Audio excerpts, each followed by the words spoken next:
Okay, good morning and welcome everybody to Task Force Meeting number 7. Thank you all for joining us today. I'm Jared Perdue, your Task Force Chair, and I hope you, your families, and communities continue to be safe and well. I want to express my appreciation for your continued participation in these meetings, as I know that you are all very busy balancing your professional and personal lives during these unprecedented times. Tomorrow marks the one-year anniversary of when the Task Force first met in Tampa, and what a year this has been. The work you are doing as a task force is a critical element of this project, and on behalf of FDOT and our entire state, I want to say thank you for your continued commitment. This task force meeting is streaming live on the Florida channel and our program website, floridamcores.com. In addition, we also have provided for 2 in-person viewing locations accessible to the public within the study area, the Sumter County Fairgrounds in Bushnell and the Plantation on Crystal River in Levy County. As always, public input is an important part of our process. We will have an opportunity for public comments at the end of today's meeting. For the listening public, if you wish to address the task force and have not registered to do so, you can sign up by registering at floridamcores.com by 4 p.m. this afternoon. We will hear from all members of the public who would like to address the task force today, first from those who registered to comment virtually, and then from those at the 2 remote locations. Additionally, we have a community open house scheduled for Thursday, August 27th from 5:30 to 7:30 in the evening at the Sumter County Fairgrounds. This open house will be conducted in a hybrid format. This is another opportunity for us to share project information and receive comments from the public. I'm sure you have noticed that today's agenda is longer than our previous meeting based on your feedback from last month. We have expanded the time for task force member discussion, and we have shortened the time for lunch. Right now, our plan is to run from now until 12:30, resume at 1:30, and work until 5 this afternoon. We appreciate your commitment on what we all realize will be a pretty long day. We've built a few stretch breaks into the agenda so we can get coffee and attend to other business, and we appreciate everyone working with us to keep on schedule throughout the day. This morning, you will hear an initial presentation on the department's work to begin to narrow the study area to potential illustrative paths and courses to guide future planning and project development. I know many of you have been asking to see maps of what path or course a corridor could take. Today, we will start by looking at the potential termini and sensitive areas which we have discussed throughout the process. I do want to emphasize that what we will show today are simply illustrative graphics taken from your recommendations and will evolve into corridor development. These illustrative graphics reflect your guidance during the past few months on high-level needs, guiding principles, and avoidance and attraction areas. As you complete your work in the next meetings, we'll be able to take your recommendations and use them to finalize these analyses. The Florida Legislature charged each task force with providing recommendations and evaluations in a final report which will guide the Florida Department of Transportation in its subsequent study phases through the implementation of high-level needs, guiding principles, and instructions. The primary focus today continues to be on drafting key elements of your recommendations, guiding principles, which is represented by the how, and instructions for project development and beyond, which can also be thought of as what's next. I appreciate the robust discussion we had on this topic at our last meeting, as well as the many comments we received from you via email following the meeting. We integrated all of these comments into a revised draft. You all received this draft language via email last week, and I hope you've had an opportunity to review this in advance of our meeting today. Today's goal is to develop initial consensus on the guiding principles and then have a more comprehensive discussion on the instructions. As a reminder, when we talk about refining guiding principles today, we are looking for intent and commitments. We can continue to collect minor preferences and adjustments as your report comes together. Today, we are hoping that the task force as a group could provide direction on how to adjust the current draft and be comfortable with leaving this revised version as a working draft so we can focus our future discussion time on the instructions. We also will take a few minutes toward the end of the agenda to review the drafts of the early sections of the report that staff have pulled together with focus on the high-level needs section. And remember, that is the why. The goal is to support your deliberations, so please let us know what you need. We anticipate 2 more meetings between now and October to complete our work. Given the continued uncertainty about timing for resuming large gatherings, we will continue setting dates, and designing meeting formats with a combination of virtual and in-person ways for both task force members and the public to participate, and remain nimble in adapting our format over time. At this point, we are targeting the week of September 21st for meeting 8 and the week of October 19th for meeting 9. We will be in touch as soon as we have finalized dates and have other details. Now, let me turn the program over to our facilitator, Christine. Thank you, Chairman Perdue. Good morning, everyone. So let's start the meeting. I'll go over briefly several topics that we're going to cover today. So we will always have a public comment period, so we'll talk about that for later today. I'll go over the logistics for today's meeting, the agenda, objectives, materials, and then finally a brief Florida in the Sunshine reminder for everyone.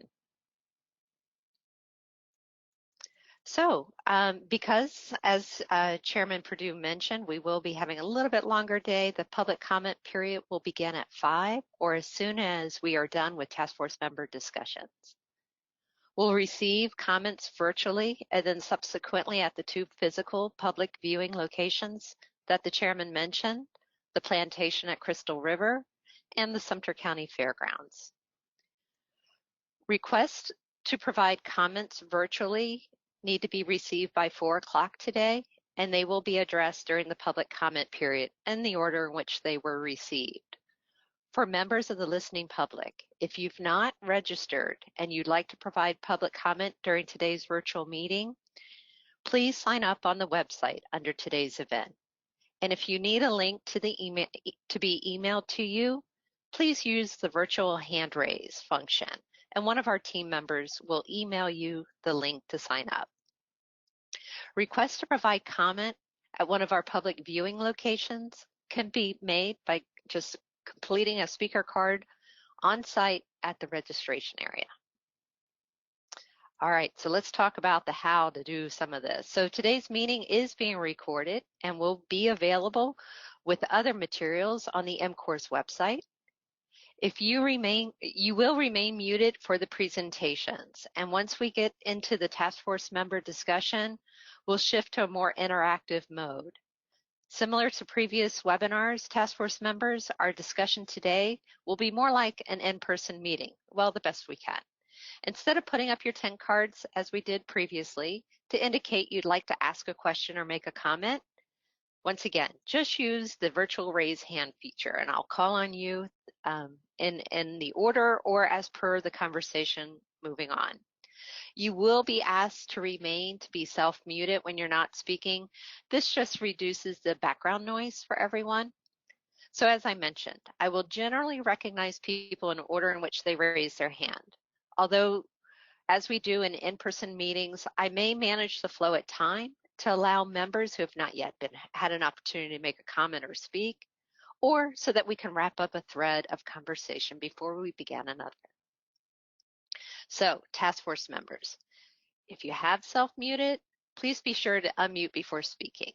And a quick reminder, please don't put the webinar on hold or take a call. We may hear that background music. And one last thing, we may have adjusted your username to readily identify you as a task force member for when we need to unmute your line. It just makes it a little bit easier for me.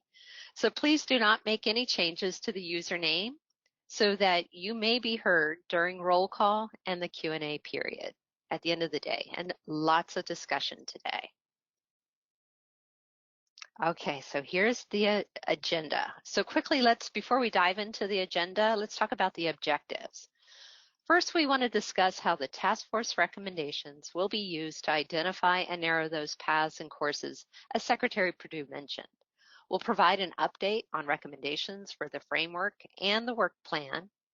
We'll establish initial consensus on the guiding principles. We introduced that at our last meeting, and we'll really spend a great deal of time on those today as well.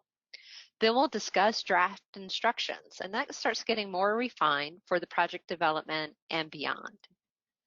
We'll then review our draft task force report sections with a focus on those high-level needs that we really discussed a great deal at our last meeting. And then, as always, we will receive public comment. So, you see the agenda before you. We're going to go over a refresher on government in the sunshine. Then I'll do the roll call.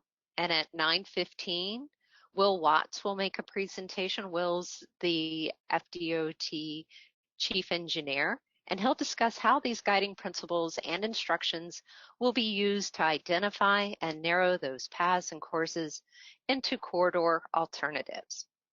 We'll follow that with a presentation from Wei Wei Shen, DOT's Chief Planner, on an update of recommendations framework, and that will begin around 9:45. We have a pretty packed agenda. At 10, we'll begin reviewing and refining the guiding principles. We'll then take a stretch break for about 10 minutes at 10:45. After that, we'll continue with our guiding principles and instructions discussion at 11:55 until we break for lunch at 12:30. So a long morning. So hopefully everybody's got their coffee or whatever keeps them going. We'll return at 1:30 after lunch to continue reviewing and refining the guiding principles and instructions. We'll then take a 15-minute break at 3:15, and we'll continue with the guiding principles and instructions discussion at 3:30. Then at 4:30, as we begin to wrap things up, we'll review the task force report sections with a focus on those high-level needs that we really discussed at our last meeting. We'll do a review of next steps at 4:55, and we will receive public comments starting at 5. So as a reminder, for all, we do have a short video of government and the sunshine requirements. Florida's Sunshine Law. Florida's government in the Sunshine Law provides a right of access to governmental proceedings at both the state and local levels. In the absence of a statutory exemption, it applies to any gathering of 2 or more members of the same board to discuss some matter which will foreseeably come before that board for action. Scope of the Sunshine Law. Board members may not engage in private discussions with each other about board business, either in person or by telephone, email, texting, or any other type of electronic communication such as Facebook or blogging. While an individual board member is not prohibited from discussing board business with staff or non-board members, these individuals may not be used as a liaison to communicate information between board members. For example, a board member cannot ask staff to poll other board members to determine their views on a board issue. The Sunshine Law applies to advisory boards created pursuant to law or ordinance or otherwise established by public agencies or officials. Staff meetings are not normally subject to the Sunshine Law. However, staff committees may be subject to the Sunshine Law if they are deemed to be part of the decision-making process, as opposed to traditional staff functions like fact-finding or information gathering. Board meetings. While boards may adopt reasonable rules and policies to ensure orderly conduct of meetings, the Sunshine Law does not allow boards to ban non-disruptive videotaping, tape recording, or photography at public meetings. Public Records Law. Florida's Public Records Act, Chapter 119, Florida Statutes, provides a right of access to records of state and local governments, as well as private entities acting on their behalf. If materials fall within the definition of a public record, it must be disclosed to the public unless there is a statutory exemption. The term public records means all documents, papers, letters, maps, books, tapes, photographs, films, sound recordings, data processing software, or other material, regardless of the physical form, characteristics, or means of transmission. This includes electronic communication like text messaging and emails, made or received pursuant to law or ordinance, or in connection with the transaction of official business, by an agency, including a private entity action on behalf of a public agency, which are used to perpetuate, communicate, or formalize knowledge. Providing public records. Public records cannot be withheld at the request of the sender. A requester is not required to show a legitimate or non-commercial interest as a condition of access. A request cannot be denied because it is overbroad. Unless authorized by another statute, an agency may not require that public records requests be in writing or require the requester to identify himself or herself.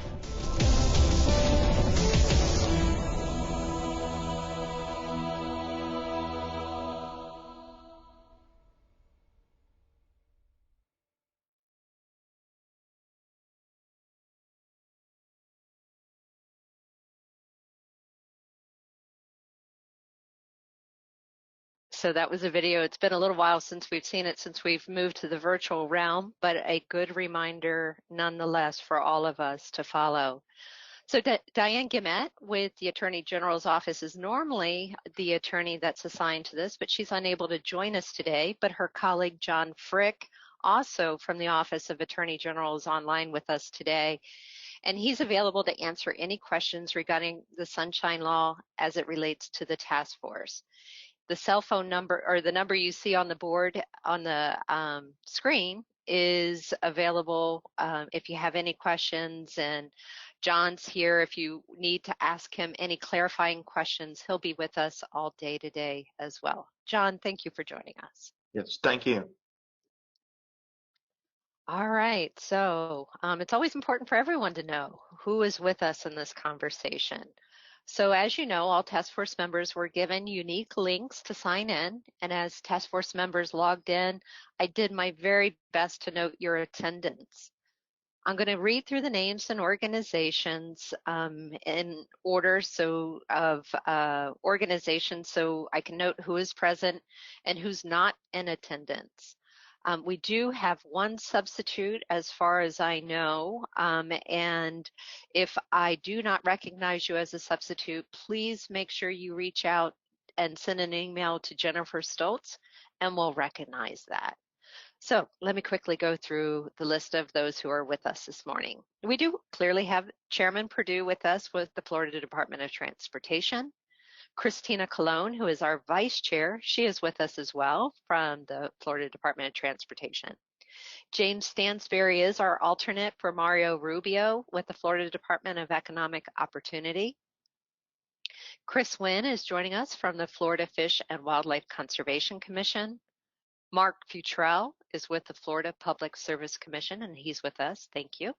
Eric Anderson from Enterprise Florida, he's with us this morning, as is Commissioner Jeff Kennard, who is representing the Hernando Citrus Metropolitan Planning Organization. We do, Scott Coons, we do expect him, but he's not registered quite yet, with the North Central Florida Regional Planning Council. Charles Lee is with us this morning from Audubon, Florida. Kent Wimmer is joining us from the Defenders of Wildlife. Scott Carnahan is a Citrus County Commissioner. Jim Mayer is with the Florida Department of Environmental Protection. Nancy Brown is representing the Florida Department of Education. Mike Napier is with us from the Florida Department of Health. Mayor Surrency is here representing the Florida Department of Agriculture and Consumer Services. Jim Patton is with us this morning on the Department of Business and Professional Regulation. Rusty Skinner with CareerSource Florida is not able to join us this morning. Kathy Bryant with Marion County Commission is with us this morning. Warren Swanka with the Swanee River Water Management District is with us. Janet Seacrest is with us, and she's with the Southwest Florida Water Management District. Jeff Prather is with the St. Johns River Water Management District, and he is with us as well. Mike Woods, who is with the Lake Sumter MPO, Metropolitan Planning Organization, he has his own board meeting today and has a conflict and cannot attend. Valerie Hancher, who is representing the Ocala, Marion County Transportation Planning Organization, is with us. Commissioner Rock Meeks is with us from Levy County Commission. Sean Sullivan is with us, and he's with the Tampa Bay Regional Planning Council. Bradley Arnold is with us from Sumter County. Phil Fulmer is with us, and he represents the Florida Trucking Association. Chris Saliba is with us, and he's with the Florida Rural Water Association. Bill Ferry is with us, and he's with the Florida Internet and Television Association. We are expecting Danielle Ruiz from Florida Economic Development Council, but I did not see her log in quite yet, nor Kurt Williams from the Florida Farm Bureau Federation. He is also expected. So if we do see them log on, we'll make sure that we adjust the attendance accordingly. Dr. Lauder with the College of Central Florida is with us, as is Dr. Stanley Sider with the Lake Sumter State College. Paul Owens is with us from the Thousand Friends of Florida. Jason Lauritsen is with us from the Florida Wildlife Corridor. Zach Prusak is with us from the Nature Conservancy, and Hugh Harling is with us from the East Central Florida Regional Planning Council. Katie Troncoso from Volunteer Florida is not expected today.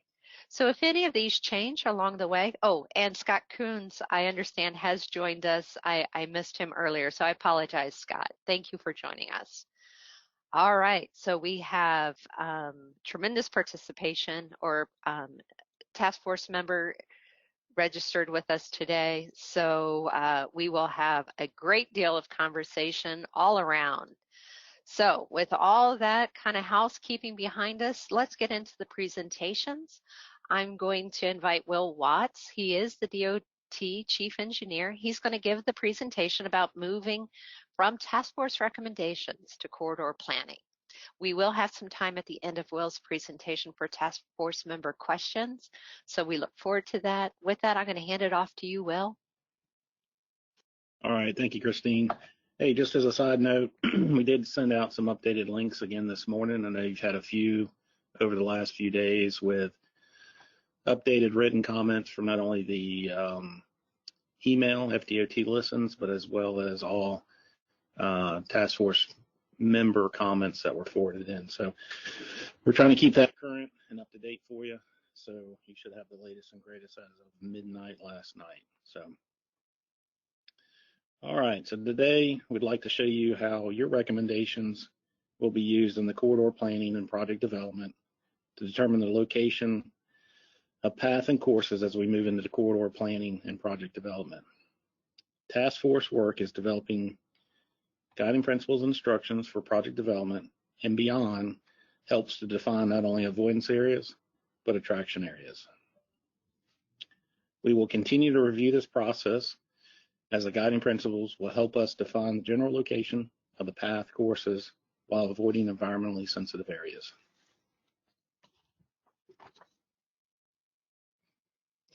All right, so in developing illustrative path courses, we started with the 4-county study area. Also started with what FDOT has defined as the baseline avoidance areas, which are will not impact and no new corridors through. So we've defined that as will not impact as areas which there should be no impact from a transportation corridor. And we define no new corridor through are areas with an existing transportation corridor. There are no additional corridors will be proposed for the purposes of m.cores, but existing facilities or right-of-way could be enhanced. We've also identified attraction areas within the study area. These are plans where a connection connection to or service by an enhancement or new corridor is desired to accomplish economic, community, environmental, or other goals. We looked at potential co-location with existing major roadways and infrastructure facilities, such as power lines. We then applied the draft guiding principles, which address important topics as maximizing use of existing facilities, avoiding or minimizing impacts to communities, wildlife, and conservation lands, and enhancing economic development and interregional connectivity. The Northern Turnpike corridor would provide regional connectivity by extending from the northern terminus of the Florida Turnpike northwest to the Suncoast Parkway.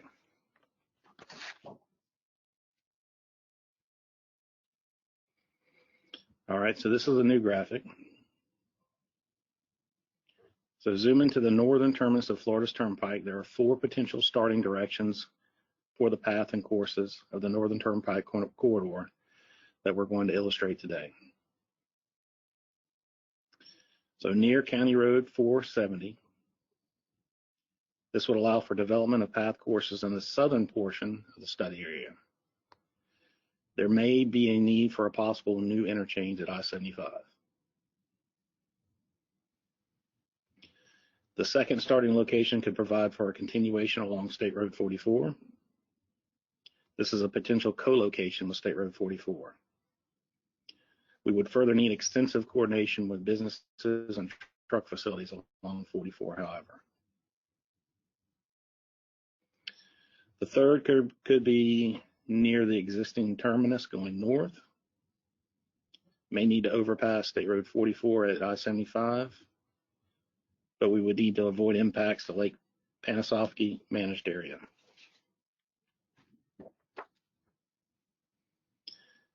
The fourth may start near the existing termini going north and west. It avoids traversing the cross Florida Greenway, but may require bridging over the Withlacoochee River.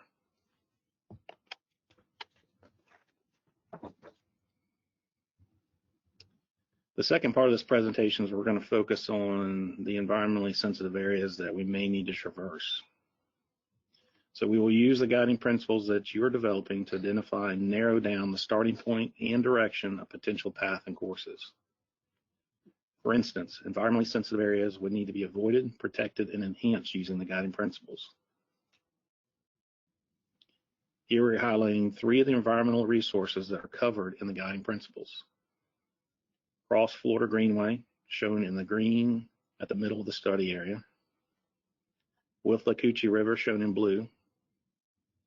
This forms the boundary of Citrus County with Levy, Marion, and Sumter counties. Goethe State Forest, north of Denellen and south of Bronson.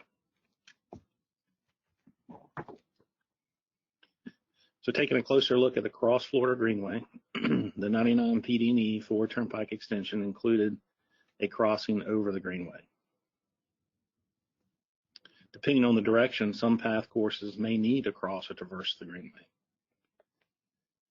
Potential crossing areas are around State Road 200 and State Road 41 west of Denellen.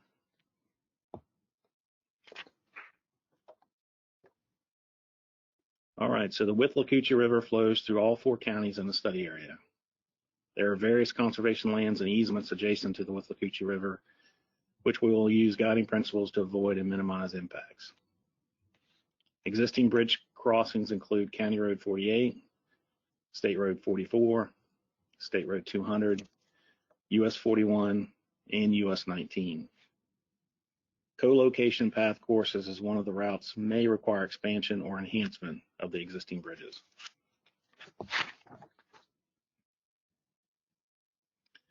Goethe State Forest was purchased by the state in the early 1990s and is part of no new corridor through area. Florida Forever program plans to expand conservation lands south towards the Withlacoochee River and Lake Rusu. We will use guiding principles and instructions to avoid and minimize impacts to the Florida Forever targeted projects south of Goethe Forest.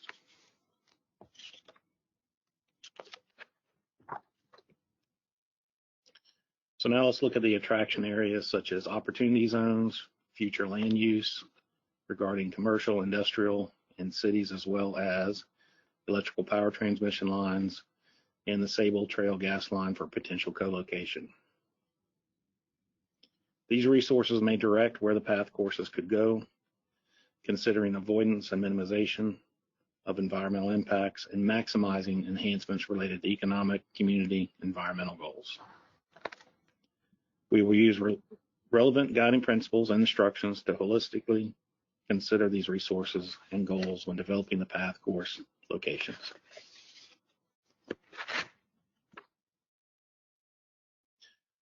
Next steps. So task force guiding principles will be used to identify and refine path and courses in the corridor planning and project development. In the next meeting, we'll apply guiding principles to discuss additional steps that could address preserving and serving communities with and without bypasses, as well as co-location with roadways, power lines, and gas lines.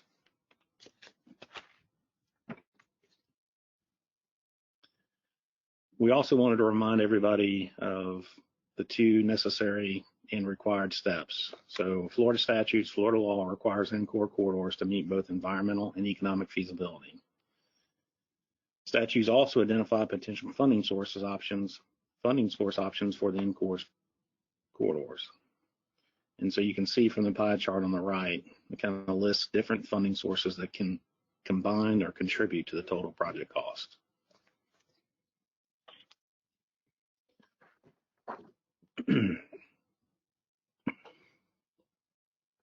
So the task force report is the foundation for the project development and environmental phase. Environmental feasibility is determined as part of the project development and environmental phase, or the PD&E phase.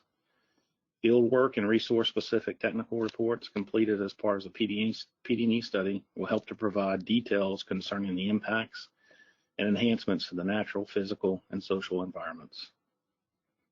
The goal of the PD&E phase is to document that the project can be constructed in a manner that minimizes environmental impacts to the extent possible.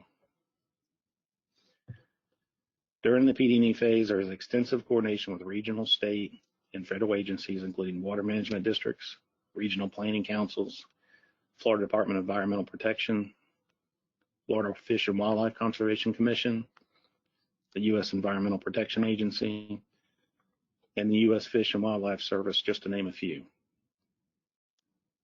In addition, during the PD&E phase, multiple opportunities will be provided for input from the public and local governments throughout this study area. As with any project FDOT undertakes, the results of the detailed environmental analysis from the PD&E phase will be documented consistent with the policies outlined in FDOT's PD&E manual. The second part, economic feasibility, is determined during the design phase when a detailed cost estimate is prepared and an investment-grade traffic and revenue study is conducted. And it really can't occur until after the design phase is started or substantially started, since the major project features will not have been determined and the accurate project cost estimate and revenue forecasts are not known. The economic feasibility evaluation can also consider other funding sources beyond the project's total revenue.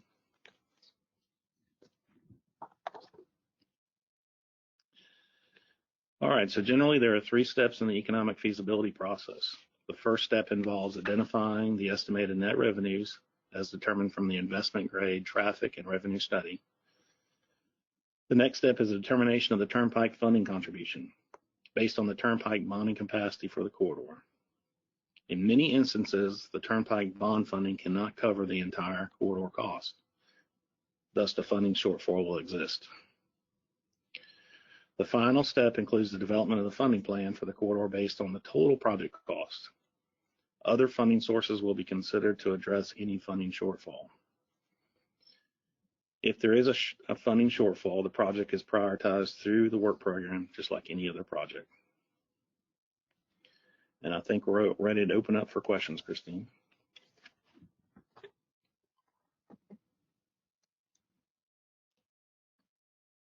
Thank you, Will. So for task force members, we did publish most of this, all this on the project website and for members of the public as well. So many of you looked at this in addition, but having kind of that narrative to help describe the graphics that we saw might help along the way.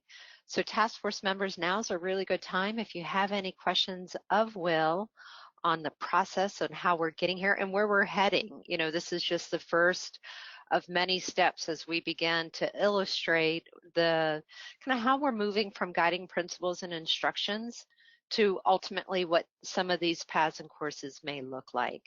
So now is the time, you know, if you'd like to use your hand, I see a few are up now.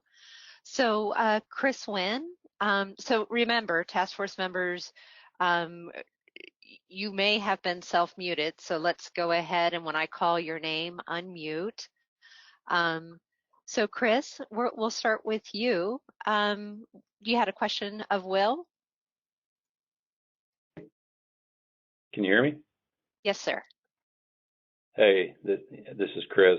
Thanks, Will. Great presentation. Quick question on if we're not able to avoid certain, impacts down the road, and we're looking at mitigation, and I'm thinking ahead to our discussions later today with guiding principles and instructions. Do you see the task force being able to advise on mitigation ratios, for example, and possibly the instructions, or does that come at a later phase in the project? Thank you. No, that's a good and tough question, so appreciate that. We do have mitigation ratios when it comes to wetland impacts. The other mitigation ratios or recommendations certainly could be part of the task force report. You know, we're going to try to avoid whatever we can avoid. Obviously, that's what we do in PD&E, and Jason Watts is going to come online later as well to talk about the PD&E process. But if there is some opportunities, we want to hear from the task force, especially when it regards mitigation and enhancement. I think that the enhancement topic still has a lot to grow from with the task force recommendations. So appreciate that. Thank you. I do want to mention the hand raise is for task force members at this point only. The public, your hand raise is if we have any challenge as we prepare for public comment. So I just want to manage expectations a little bit there. So next I'm going to call on Bradley Arnold. He is the Sumter County representative. Thank you. Hey, Will, thank you for the presentation. I think that also helped share some of the expectations related to the future funding scenarios, since I know that's been a reoccurring topic. I did provide some written feedback, and it's tied to a question. The concern that I've raised was the concern about the inconsistency in Florida statute, where we're talking about really the terminus as part of the state law, which is at I-75, not 470. The other concern that I wanted to share with you is the interchange at 470 and the Turnpike is actually in Lake County, and Lake County is not part of the study area. So I'm not sure how, and that's my question, how that would play into this particular process, or whether that fourth option at 470 really can be considered and just simply focus on the three. Thanks. No, you know, we need you guys' input on all these options. So what we did was just try to provide general starting points, and this is very, very early, very beginning. So if the task force says southern options no go, we're glad to modify and adapt accordingly. We just want to make sure, you know, all the options considering environmental avoidance was considered, and then we can prioritize those next steps as we move forward. So you guys talk about it, and if there's a overwhelming desire to remove that southern corridor as an option, that's what'll happen. All right, thank you. We have a lot of hands still coming up. I'm going to call on Commissioner Kennard next, and he's representing the Hernando Citrus Metropolitan Planning Organization. Thank you, Will. Great presentation. There were several different points that you touched on there that from an MPO and Citrus County perspective that I enjoyed hearing. Co-location with Highway 44 from the interstate not only provided an opportunity to co-locate with an existing corridor, but also a great opportunity for crossing the Withlacoochee River with an existing bridge. Naturally, that may have to be enhanced if that's the chosen route. But you touched on economic development, which certainly Citrus County is looking for, and we've got the Sable pipeline and a Duke power line easement that runs east-west from a 600-acre industrial park that we have right over to where it looks like the Suncoast Parkway will run on the west side of the county. So lots of good highlighted points there from our perspective. Thank you. Thank you. Thank you, Commissioner. We always like to hear from our local government representatives. So Kathy Bryant from Marion County, I'm going to unmute you, and it looks like you're self-muted if you wanted to ask Will a question. Sure. Well, you know, I'll just thank Will for his presentation, but I'll also reiterate Commissioner Kennard's comments as far as when you're looking for a route.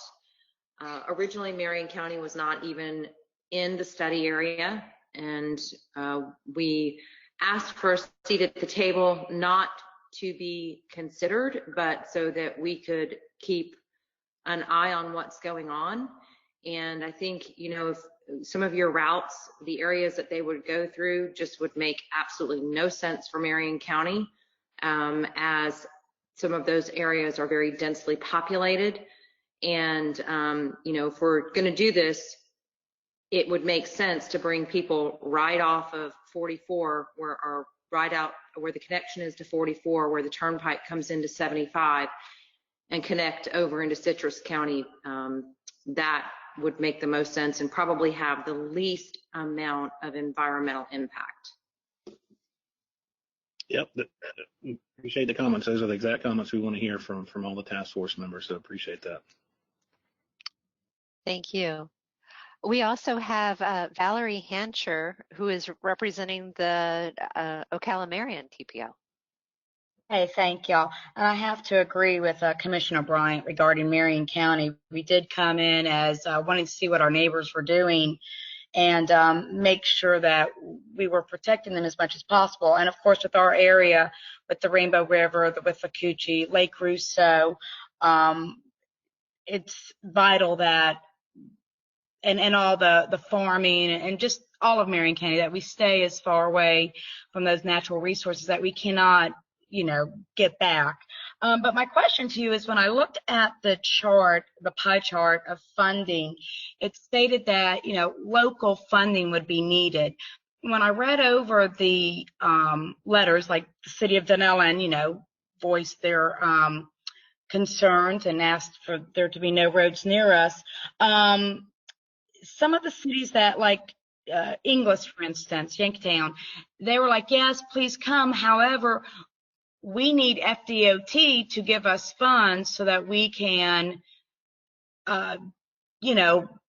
enhance our area for this road. So I'm not sure how we can ask for local funding when the locals are going to need the funding. Can anybody explain that? And just one other thing, I know I've heard the Sable Palm line. We wouldn't be talking about like paving over those areas and having cars and trucks and school buses drive over that, right? Clarify that for me. I'm sorry, I didn't quite. Oh, the Sable power line. Trail. The Sable Trail. Trail. Right. When people are saying, oh, there's that area, we wouldn't be talking about like paving over it and letting cars and trucks drive over that. It just, in my, common sense way of thinking, that wouldn't make a good place to drive over. Well, yeah, any environmental impacts we'll have to mitigate or enhance, and by far and I'm sure it's going to evolve in the guiding principles. We're going to try to avoid or make avoidance as a priority. So that's why we need your guys' help in crafting those guiding principles. So back to the financial discussion. So that pie chart is just an example of, and it's really trying to highlight that when we do the financial feasibility for the project or segment, that the toll revenue is just could be just a part of the overall funding strategy. So a lot of projects have multiple funding sources, just like current DOT projects in the work program. Some of the existing projects we have in the work program do have partner funding with local funding. So this is just an example of options and not necessarily project or segment specific. All right, I appreciate it. Again, you've done a great job, so thank you for clarifying everything for us. Thank you. Thank you. Will, to manage expectations, we've got about 7 hands still up, so we're going to work through these as quickly as possible. So Matt Cernsey, you had a question or a comment for Will? Yeah, and just to answer the previous question, you won't be paving directly over the Sable pipeline. It would be co-located, which means adjacent to the road. I'm sure there would be points of crossing if you were to do that, but not. It seemed like her concern was that you would have the pipeline underneath the road as you were traveling, and that just wouldn't be the case, unless I understand something wrong there. No, typically we try to bridge over pipelines just for maintenance and other concern. Right. Yeah. Right. And that's with any utility, just about just for accessibility and maintenance, you typically don't have them running directly under the road unless you're in a densely populated area where there's no adjacent capabilities in the right of way. Thanks. Just a quick, I guess, question. Thanks for the presentation. I'm like many of the previous I guess, commenters is that the co-location is what I'm most in favor of. And so I like the 44 area where it gets over to 19 that way, and whatever the expressway that is coming up the Suncoast as far as where that connects to. So I'm in favor of that. I see that we considered a southern part at the 470. I'm wondering, especially with, and I guess Commissioner Bryant would probably be able to answer this best, but with all the stuff that's going on in Ocala, as far as distribution sites with truck traffic and all that, would it make sense? I know we have the horse area where we said we were not going to do any new corridors, but would just looking at improvements to 27, and I know Williston said they didn't want new traffic through their area, but doing a bypass just in Williston itself, but improving 27 and doing a bypass in Williston, would that solve what we're doing now as far as getting trucks off of that area between Ocala and basically I-10 where most of the accidents are, or is that too far north? No, and you know, this again, these are just the very first steps. You know, we've got a starting point. And when we come back in our next meeting in 8, we are going to talk about those very site-specific, community-specific discussions of those attraction and push factors. So we'll have a little more, we'll dive a little deeper into the community effects and whether bypass, no bypass, connectivity. So I just didn't know if with Commissioner Bryant, if I know we put that in that dark purple or magenta, whatever color that is. If just improvements to 27, an existing corridor, not a new toll road, so to speak, but improvements to that, like what we would do to 44, if that would be acceptable to Marion County, or if that is just a no-go off the charts. I think we need to add it to the mix for sure. Yeah, and I will say Commissioner Bryant has her hand up again, so we'll make sure we'll loop back on that as well. Thank you, Mayor. All right, so Jason Lauritsen, your hand is up. Yes, thank you. Florida Wildlife Corridor. I submitted some comments in writing for the group to take a look at, and among those I had some comments specifically related to 44 and across Florida Greenways where it goes through Denellen. And I was just wondering, Will, if you could give me some feedback on would it be appropriate to add to that in writing? Is that the best way to further add comments regarding these courses and paths, or do I need to do that in some other fashion? Should I submit another comment to the record? Well, we can certainly, you know, these are definitely the start of the production process, these graphics. So if we've got preferences and we've got directions to the production teams, that's what the whole task force report is for. So I would make sure that language is crafted appropriately and suggested appropriately when we get into the guiding principles discussion after Weiwei's discussion. So we want to see and hear what your preferences are, and that's where it's going to end up, is in the task force report to tell us and bind us on our next steps in the production cycle. Great. I see in the 44 route a couple of places where it crosses over priority 1 and priority 2 Florida Ecological Greenways Network courses. And some of these narrow areas would be places that currently have some impacts from the existing road design, and changes to that road design might afford enhancement areas for improved permeability or connectivity for wildlife. So those are some areas I will take particular attention to, and we look forward at the Florida Wildlife Corridor to continue to add detail to any courses and paths, looking for opportunities to enhance and improve on some impacts that were parts of previous road builds. So thank you. Yeah, that's a good point, Jason. You just need to, you know, really capitalize on the enhancement part of the bill. There's a great opportunity here. All right, well, we've got 5 more. So Paul Owens with Thousand Friends of Florida will unmute it. So. Okay, thank you. Thanks, Will, for your presentation. I'm going to reference one of 4 recommendations that we made to FDOT staff and also circulated to task force members. I hope they've had a chance to get access to that. On the cost, when the cost of this highway is being estimated, will it include costs for all construction, land, mitigation, planning, and design?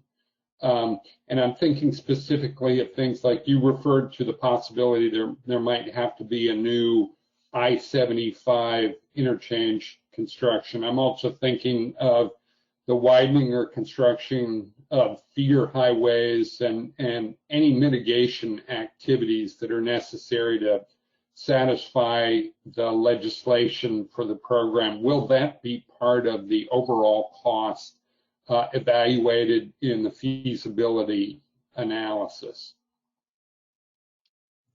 Absolutely. So any project costing includes all costs. So just even normal DOT projects, mitigation, right away, any component that is used to, or any component that is used as the overall project is included and is part of that cost, yes. Okay, great. Charles Lee, you've had your hand up. You had a question of Will? Yeah, just an observation. And first of all, I want to state agreement with Bradley Arnold's comment. I don't think that the orange area emerging at state around 470, I do not think that that fits with the statutory construct.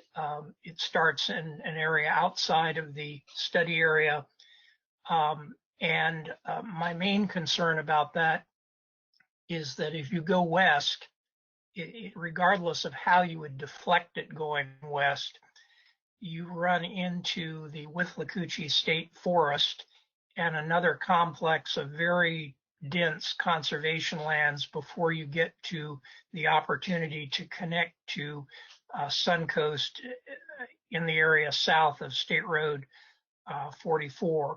So I think that environmentally, with regard to conservation lands, that orange arrow is a non-starter in addition to the concerns that Commissioner Arnold raised, Administrator Arnold raised. I also agree with Commissioner Kennard about the 2 routes that are primarily in Citrus County, co-locating with 44. That's a very strong option from my standpoint. I also believe that the north and then west alternative deserves a solid look.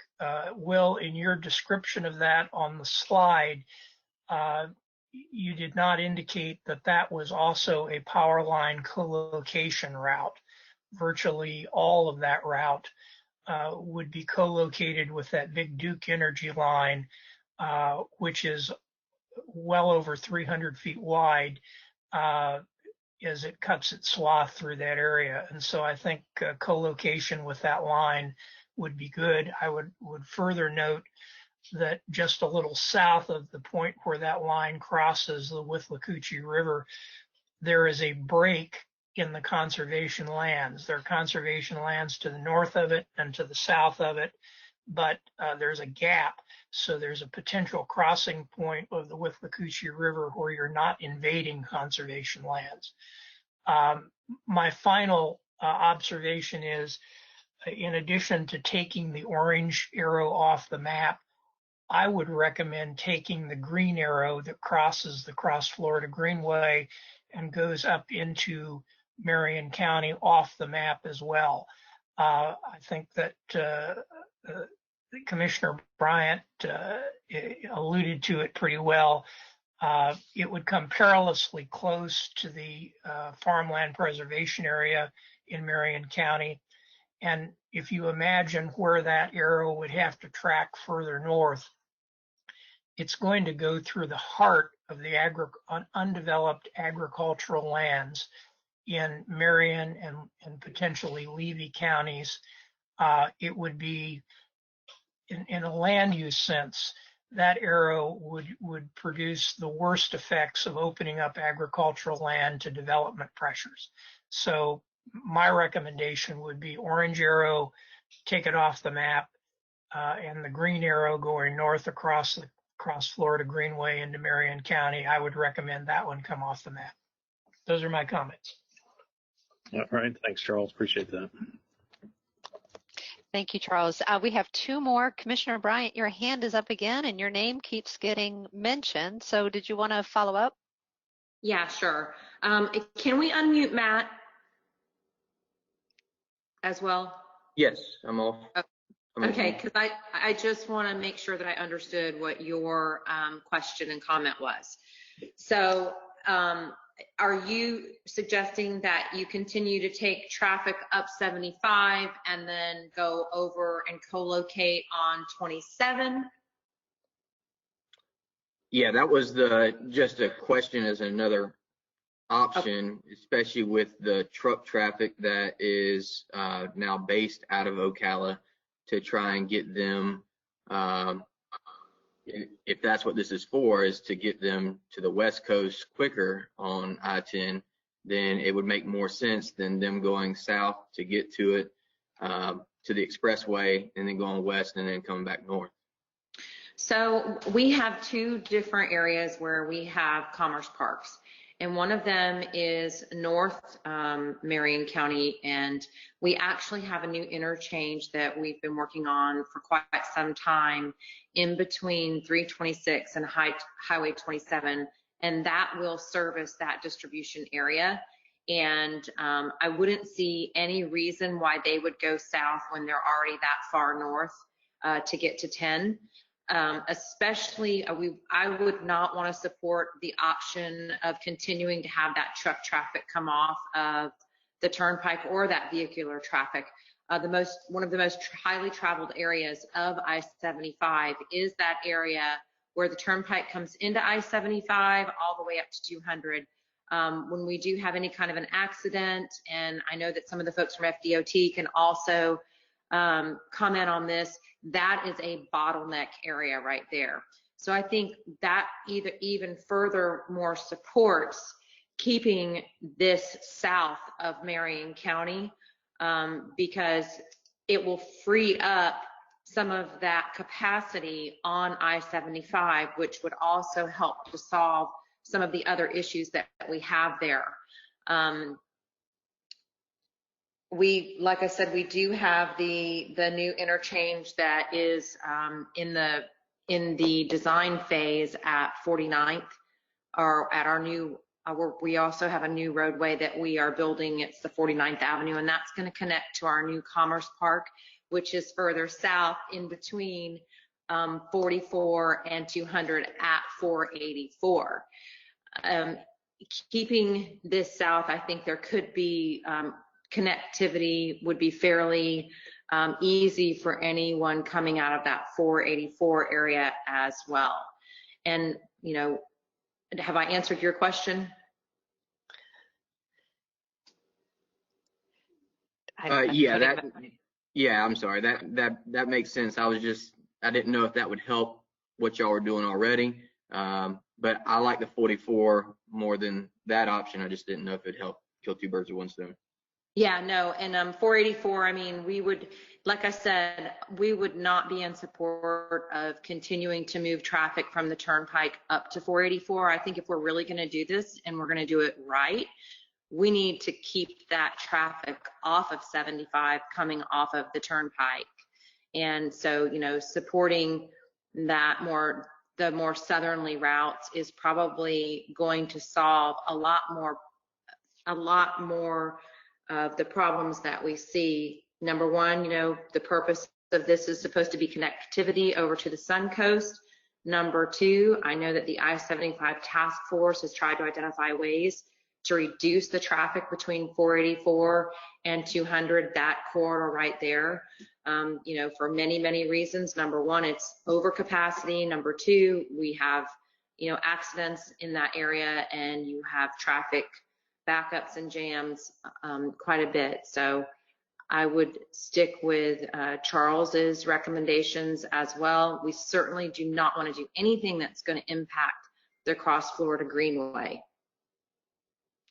Thank you, Commissioner. Appreciate your input. So we have Bradley's raised his hand, and Danielle Ruiz, she joined us, and she's representing the Florida Economic Development Council. Bradley, I know we've talked a lot about alignment, so if you have a quick question, and then we'll go to Danielle, so we can get on schedule a little bit. Yeah, I'll be brief. Yeah, well, we'll definitely support removing the orange arrow for 470. The 44, Charles Lee and I talked about that at the early meeting when he was presenting that as his preferred connection. And, again, we don't have, from Sumter County standpoint, an objection for 44 being that connecting corridor. The one thing that we would want as part of that study activity on 44 is still trying to make sure that the evacuation process for hurricanes from South Florida and how that, increased rush that can affect I-75 and the Turnpike at that particular area. That's our most significant concern, is being able to accommodate that, mass movement from South Florida up I-75 to be able to get to where the evacuees need to go. Thanks. Thank you. Well, as we try to wrap up, a lot of hands keep going up. Danielle, you've been waiting patiently. Thanks, Christine. I just wanted to thank you, Will, for that detailed information. It was very helpful for us to start getting an idea of kind of what you're thinking in the plan. Just as a quick question, at what point do the real estate conversations take place in this planning phase, these planning phases? Basically, from the willingness of the property owners, or is it condemnation, or how does that fit into this discussion? So once we get a little bit further down and we've narrowed a few corridors down through the alternate corridor evaluations, we'll get to the PD&E, and once we get to the PD&E process, it narrows it down to one preferred option. So once we get to that preferred option, that's when we move into the right-of-way phase, and we start understanding where right-of-way donations are available, and as well as where we need to move forward with right-of-way purchases. So we've got to really get down to a preferred option, if I have to kind of sum it up in one sentence. Great. So Phil Fulmer represents Florida Trucking, and we're talking about these future corridors. So it's probably clear he wants to represent the voice of the trucking industry. So Phil. I hope you can hear me, Christine. Yes, sir. I can barely hear everybody, but there's been a lot of talk about this 470, I guess, new, and I just wanted to say from the Florida Trucking, I've looked into this a little bit also. I think we would definitely support it. Obviously, I would talk more with my partners in trucking and stuff, but with the growth that is going on in South Lake County and South and these industrial parks down here, getting these trucks off of these rural areas of Lake County, Sumter County, and onto a more safe road and to the Turnpike or the 75 in a quicker, safer fashion is something I think we would definitely support. Thank you, Phil. All right, last word, Commissioner Carnahan representing Citrus County. We've a lot of Citrus County talked about here, so we're going to wrap it up with this conversation. Thank you, Will and Christine. Great presentation, Will. I can also agree with Commissioner Bryant. I do think that the traffic needs to come off the Turnpike south of Marion County. You get a lot of bottleneck. I do like co-mingling roads. I think 44, we could definitely work there. The one thing I would like to do is somehow get around the city of Inverness, because it does get bottlenecks there.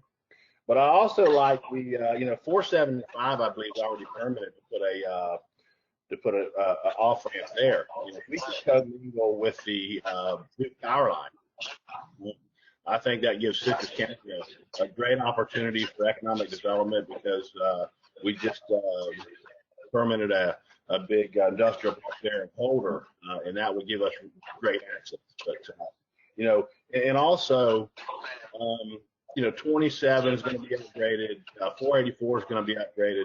So these roads can also be used to cut over, you know, and hit the Suncoast Parkway at some point. But you know, again, 44, definitely we could co-mingle those. But again, at some point we need to get around the city of Inverness. But I do think at 475, you know, coming in there and then following on the backside of Marion Oaks, I think that's the least impact, and I think it's a great economic opportunity to a lot of different individuals. But again, thank you. Thank you, Commissioner. Well, there was some robust conversation. So we promised it for today. This is just the beginning of the conversation of illustrating, moving from guiding principles and the high level needs, as well as ultimately the instructions. So this is going to be an evolving conversation. So if you let us go ahead and shift, if you don't mind, task force members, we're going to move on over to Wei Wei, who's going to provide an update on the work plan and recommendations framework. Task force members, there'll be plenty of opportunities for additional conversation as we move through the day. So, Wei Wei? One quick moment before we move to Wei Wei, but sure. Hey, just want to make sure everybody is aware we've got Jason Watts with us today. He's the director of the Office of Environmental Management, so he's going to be a key contributor as we move into the guiding principles. So, with that, sorry, just wanted to make sure everybody's aware we've got him. Thank you. All right, Wei Wei. Thank you, Christine, and good morning. As the chair had mentioned earlier today, the primary focus of today's meeting will be to continue refine your recommendations with regard to guiding principles and instructions. Before we get started, I would like to take a few minutes to cover a few overarching topics in response to some of the questions and comments we heard at the last meeting and in your written comments. Next slide, please. We had a lot of conversation at your last meeting about the task force's role in identifying and evaluating needs. Because we're in a pre-planning phase now, our focus is on identifying high-level regional needs that are consistent with the statutory purposes for m.cores. Many of you pointed out the need to conduct a robust analysis to determine the magnitude of these needs and the feasibility of the proposed corridors. We recognize the importance of these questions, and we have been giving lots of thoughts to how that will occur post-task force as part of planning and project development. There is language in your draft report to reflect how this needs analysis will take place. Some of the highlights are here. Evaluate both conventional transportation needs and broader regional needs and co-benefits, such as the impact on economic development and quality of life. Consider a full range of alternatives, including a no-build option. Evaluate economic, environmental, land use, and emergency management impacts. Assess the financial feasibility of the potential alternatives, including the economic feasibility standard required in statute for Turnpike projects. Make sure we address all statutory requirements and industry standards for a project of this magnitude. Support this needs evaluation through extensive public input, including a corridor advisory group. More on that in a few moments. We'll have a chance to go through the language later today, but we wanted to acknowledge that this has been added to the needs draft, so you can have that in mind as we begin the discussion of guiding principles. We also wanted to respond to your questions about how the guiding principles and instructions carry forward from your report. As noted at the last meeting, the m.core statute stipulates that to the maximum extent feasible, DOT will adhere to the task force recommendations in designing each corridor. The guiding principles and instructions function as a set of directions to FDOT and partners in implementing your recommendations, and the statutory direction to adhere to the maximum extent feasible applies to both. The guiding principles provide high-level values to apply in all decisions, while instructions detail specific commitments and actions. As we work through the language today, I want to encourage you that both principles and instructions matter, and they both carry forward. Let's focus today on making sure the right guidance is being developed for the principles and instructions as a set, recognizing that there may be some differences in perspective on whether the appropriate level of details for each. We've also had some questions about how to respond to changing conditions or additional information as the needs assessment and environmental analyses are completed. It is possible that refinements to specific instructions may be needed over time. However, any such refinements will be guided by the principles and the intent of the task force document in the report. And again, the corridor advisory group can help in these situations. Your guiding principles are updated based on your discussion at your last meeting and your input in writing since. We will be working through these changes over the course of the day, but here are some highlights. We've deleted the qualifier language to such as to the extent feasible, and the cross-cutting principles have been updated based on your discussion. The principle about consistency with existing plans now specifies the required plans that are part of this process. The principle about maximizing existing facilities has clearer language about the priority for working through these options, which we will cover later today. The principles and instructions related to environment and community resources have been revised. At your request, a more direct linkage to the areas identified for avoidance has been added. In some cases, this is in the principle, and in others, in the instructions. As noted, they both carry weight and will be implemented moving forward. There are also extended instructions to document future analyses, commitments, and coordination activities. Other principles have been revised based on your discussion and input. Just a note here, the three task forces are set up as separate entities. So the guiding principles and instructions summarized so far, they're organically generated from task force discussions. Although they're similar categories for each task force, the guiding principles and instructions are not identical across task forces. Finally, I want to take a moment to discuss our thinking regarding how to continue to engage the public, agencies, and other partners moving forward after the task force completes its work. The intent is for public and agency involvement moving forward to exceed the requirements of planning and PD&E. A key element will be to create an ongoing corridor advisory group, an idea many of you have raised in the past few meetings.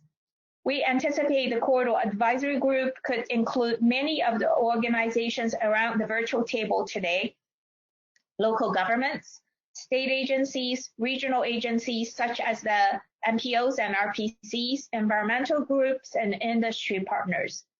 This group would advise DOT on implementation of task force recommendations, help track FDOT and partner commitments, review and provide feedback on needs evaluation, PD&E, and other documents, assist with a robust outreach process. For today's discussion, we want you all to keep in mind that there will be an advisory group in place to help with the implementation of your recommendations. Our plan today is to keep making progress on your recommendations. Our focus will be on refining guiding principles and instructions as a set of recommendations. We have a lot to cover, but this language is important because it will direct future planning and development decisions. Toward the end of the day, we'll also review the revised high-level needs and other initial sections of the task force report. Let me close with an update on your work plan. Our meeting number 8 is tentatively scheduled for September 22nd. There are additional community open houses scheduled for September and October as well. We plan on a public comment period on task force draft recommendations during the month of October.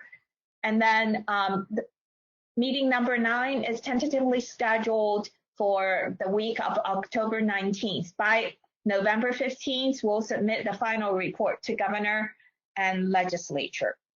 The original work plan anticipated 7 task force meetings. By the time we finish, we will have had 9 task force meetings and 4 webinars, virtual meetings. We appreciate everyone's commitment to Florida's future.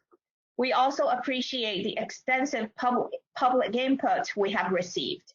By the end of this process, this task force will have held public comment period at all our meetings and webinars, virtual meetings, plus 7 standalone community open houses.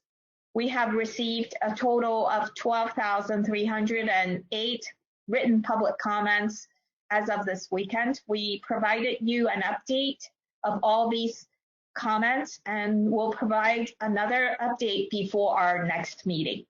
So with that, I would like to turn it over to Jennifer Stoltz to get us started on the guiding principle and instructions discussion. Thank you, Wei Wei. In meeting 6, we started reviewing and refining the guiding principles. And today we will start with the guiding principles that were not discussed during the last meeting. And then we will go back to the previously discussed guiding principles and show you how we addressed your comments for refinement. We have invited subject matter experts in areas such as natural resources, including conservation, wildlife connectivity and water resources, and agriculture, and emergency evacuation. And they are here to answer technical questions. A worksheet with draft high-level needs, guiding principles, and instructions was posted on the website on August 20th for you to review prior to this meeting. So you may wish to open them now, or if you printed them out, get them handy so we can follow along with the discussion. And during the discussion, Jen Rhodes with our task force support team will be taking live notes to capture your comments. Our intent today is to obtain your comments so that staff can refine these guiding principles and instructions before the next meeting. The discussion will include instructions for project development and beyond. These instructions will show how the intent of the task force will be communicated when applying guiding principles to planning and other phases of the project development process. Now I will turn it over to Billy, who you've met before, as part of our task force support team, and Christine, and they will begin the discussion on guiding principles and instructions. All right, thank you, Jennifer. Here's the list of 18 draft guiding principles, which are grouped into 12 topics. At the last meeting, you provided really good feedback to refine them, specifically guiding principles 1 through 13. Staff has captured your comments and synthesized them into a worksheet that Jennifer just mentioned. This worksheet also tracks the changes that we have made to refine the guiding principles based on your comments.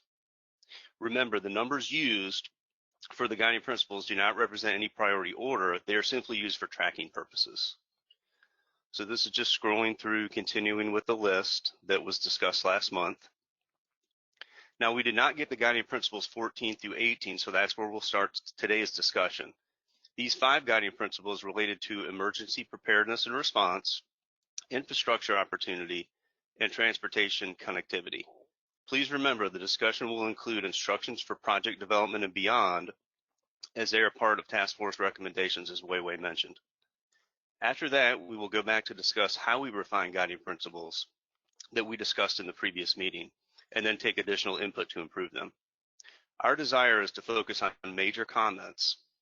Task force members can send minor editorial comments to Jennifer by September 2nd, and these can be reflected in the next draft. Okay, so let's begin with the emergency preparedness and response. So this draft guiding principle reads, plan, design, construct, operate, and maintain resilient corridors that support state, regional, and local plans for emergency mitigation, preparedness, response, and recovery. Now, this one has several draft instructions. So the first one is do not place new corridors through Category 2 storm surge zones. The next one is avoid and do not impact high-risk coastal areas consistent with comprehensive plans. Next is coordinate with state, regional, and local response plans and priorities, including evacuation and sheltering. The next one is provide opportunities for staging areas for emergencies, also known as SAFE, as outlined in Senate Bill 7018. Next, plan and develop corridors that consider vulnerability to risks such as inland flooding, storm surge zones, and changing coastlines, sea level rise. And finally, design and construct infrastructure to withstand and recover from potential risks such as extreme weather events and climate trends. Now, before we open this up for discussion, I'm going to turn it over to Don Lewis, who is our emergency evacuation subject matter expert, to present emergency preparedness and response considerations for the m.cores program. Don? Thank you, Billy. I really appreciate it.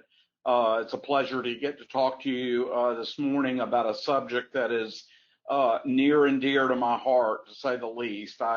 I had the pleasure of spending about a 40-year career doing emergency evacuation studies for FEMA and the Corps and other clients. Most of my work revolved around the hurricane issue, although I was fortunate to get to do some work for nuclear power plants, catastrophic planning in urban areas, and just different emergencies.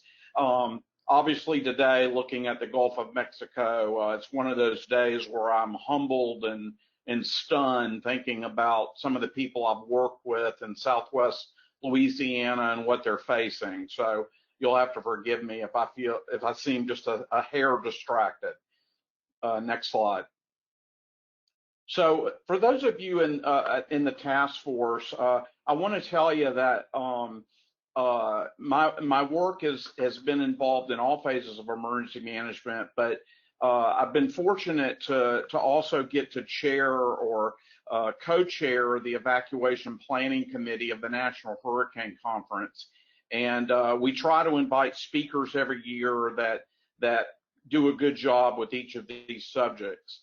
I've also gotten to work in the local study areas that the m.cores projects revolve around. So I wanted to mention that first. Those of you who've worked with emergency management, you know that there's 4 basic parts of emergency management: mitigation, preparedness, response, and recovery. Mitigation deals with doing things now that will lessen the impact of events in the future. Preparedness has to do with developing plans and tools that will allow us to deal with the threat more effectively and get people moving.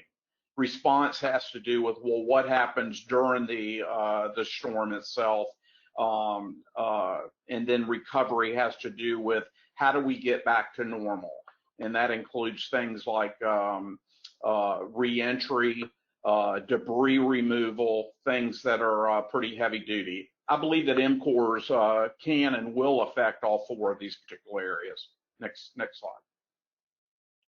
Also, those of you who've been involved in emergency management in Florida, you know that each level of government really has different responsibilities, and although they're all interrelated, it's important for us to recognize that the state implements the state emergency operations plan.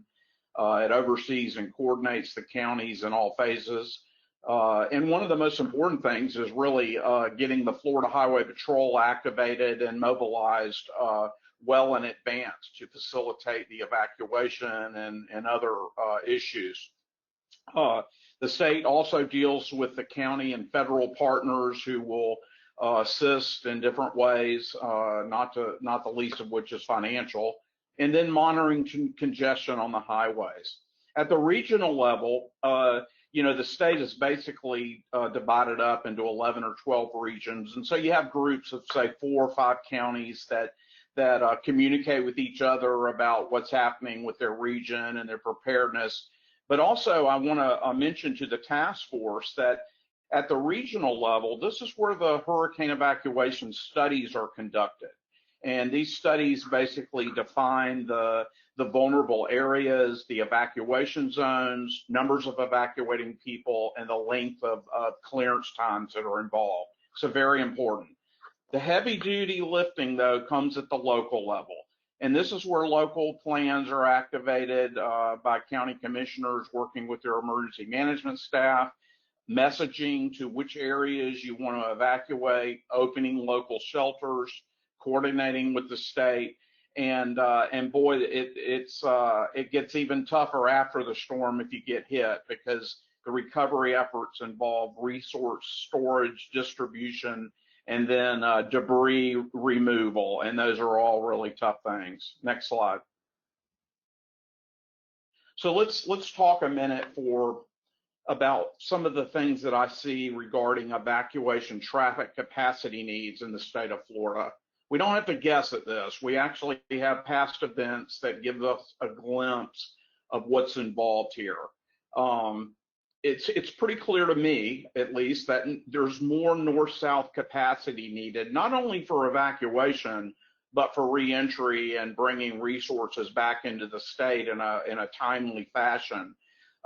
Hurricane Irma, which happened, a year or two ago, was really a glimpse of what can happen, although it certainly was not even close to a worst case situation. If we had just had a minor track shift of about 25 to 40 miles to the west of the actual track, we would have been talking about a whole different level of congestion that we would have seen on the roadways. If you look at the traffic counts for Irma, you'll see that Southeast Florida actually responded and had some evacuation. As the track became more clear, it became more of a Southwest Florida evacuation. And actually Tampa Bay, even though I'm sure a few people evacuated, they really did not evacuate in earnest. If they had, we would have seen even more congestion on I-75 and US 19. And I will tell you that the traffic counts show that there was significant congestion on those roadways for Irma. One thing that we can say pretty clearly, and that is from past behavioral efforts, we know that stronger events produce more out-of-county evacuation. And as the state grows, that will only increase the potential there. Next slide. Now, one of the areas that is, I'll just tell you, is in a state of flux right now, obviously because of COVID, but the messaging and around the country regarding public sheltering, local public sheltering, is in flux. But we need to recognize that public sheltering does play a very critical role in evacuations in county. There will be people that don't have a home of a friend or relative they can go to locally, that don't have the ability or willingness to go out of county, and those people will be dependent on local shelters. And so we have to recognize that they play a very important part. Some of the messaging now has been, well, just shelter in place because of COVID. And certainly in less severe events, sheltering in place can be okay. Sheltering in place from a definition standpoint, I would say, means you stay in your dwelling unit in the place that you reside. Obviously, you don't want to be there if the storm surge from a hurricane is 10 feet above the land. And so you may want to go to the home of a friend or relative local.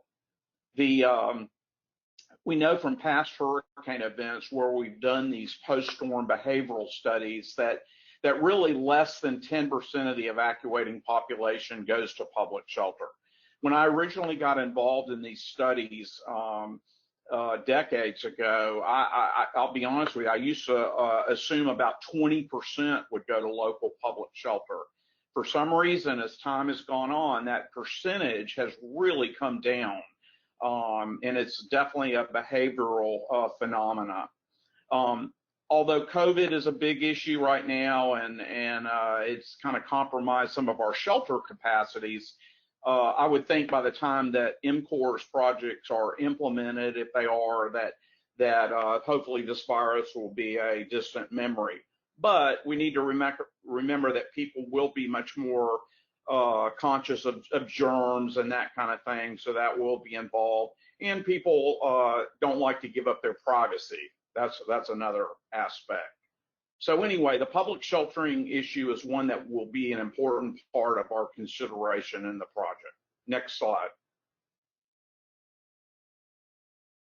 Want to make sure that you at the task force this morning know that we are very sensitive to the challenges that local counties have regarding evacuation.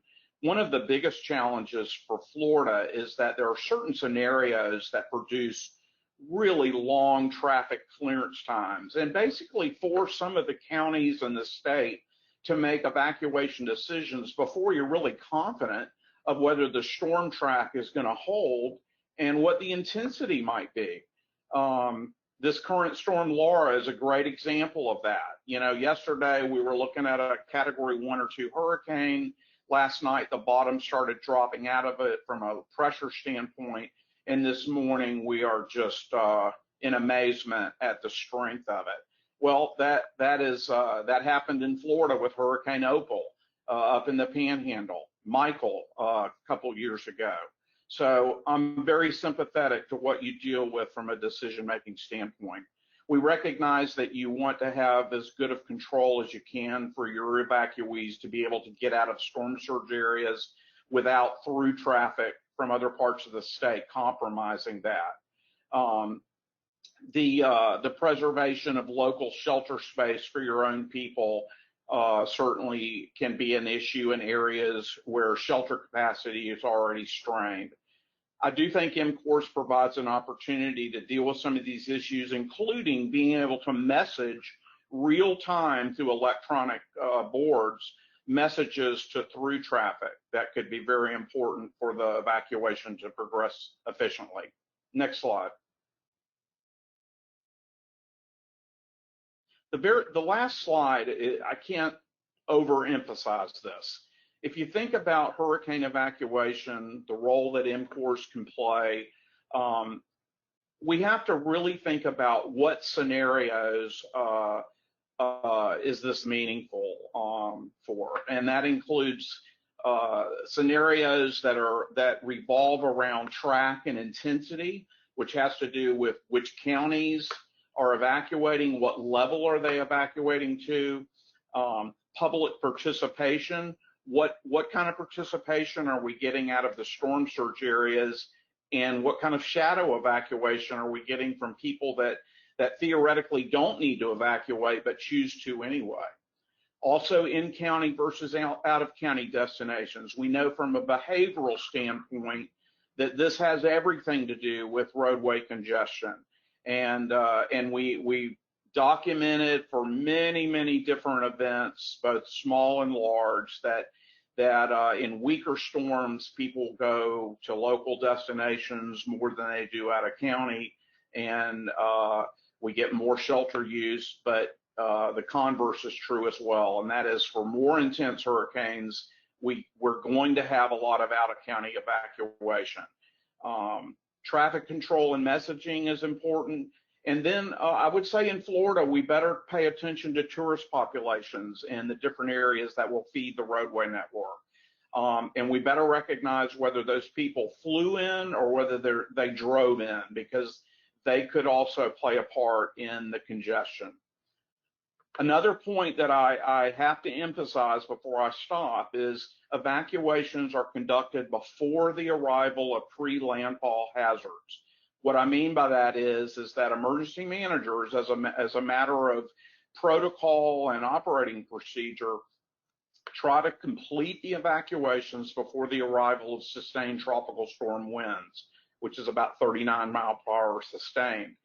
That happens even before the flooding begins later in the process. So we want people off the roadways before the winds and the flooding begin. So we need to recognize that. Hopefully m.cores will mitigate some of the long evacuation lead times that we have around the state. And again, just as a closing thing, I want to mention to you that I've had the opportunity to present to the National Hurricane Conference a list of the top 10 most difficult areas in the country to evacuate. And I've done this over several times over about a 25-year period. And it's been interesting to see how that list has changed. One thing that has not changed is that Southwest Florida to Tampa Bay, that area is one of my top 3 most difficult areas in the country to evacuate due to the numbers of people we're dealing with, the limited roadway capacity, and the vulnerability of that coastline. A couple of other things you may have seen in the Tampa Tribune a week or 2 ago, that the Tampa Bay Regional Planning Council has done a simulation of Hurricane Phoenix, which simulated a kind of a worst case strike that would hit around Indian Rocks Beach and cause just incredible impacts in the Tampa Bay region. And you might want to look that up, Google it, and see what some of the findings were, because they certainly impact some of the m.cores projects. Anyway, I'm going to stop there, and if you have any questions, I would be happy to try to tackle those. I just appreciate you letting me speak to you today. Thank you so much, Don. It truly is a timely conversation.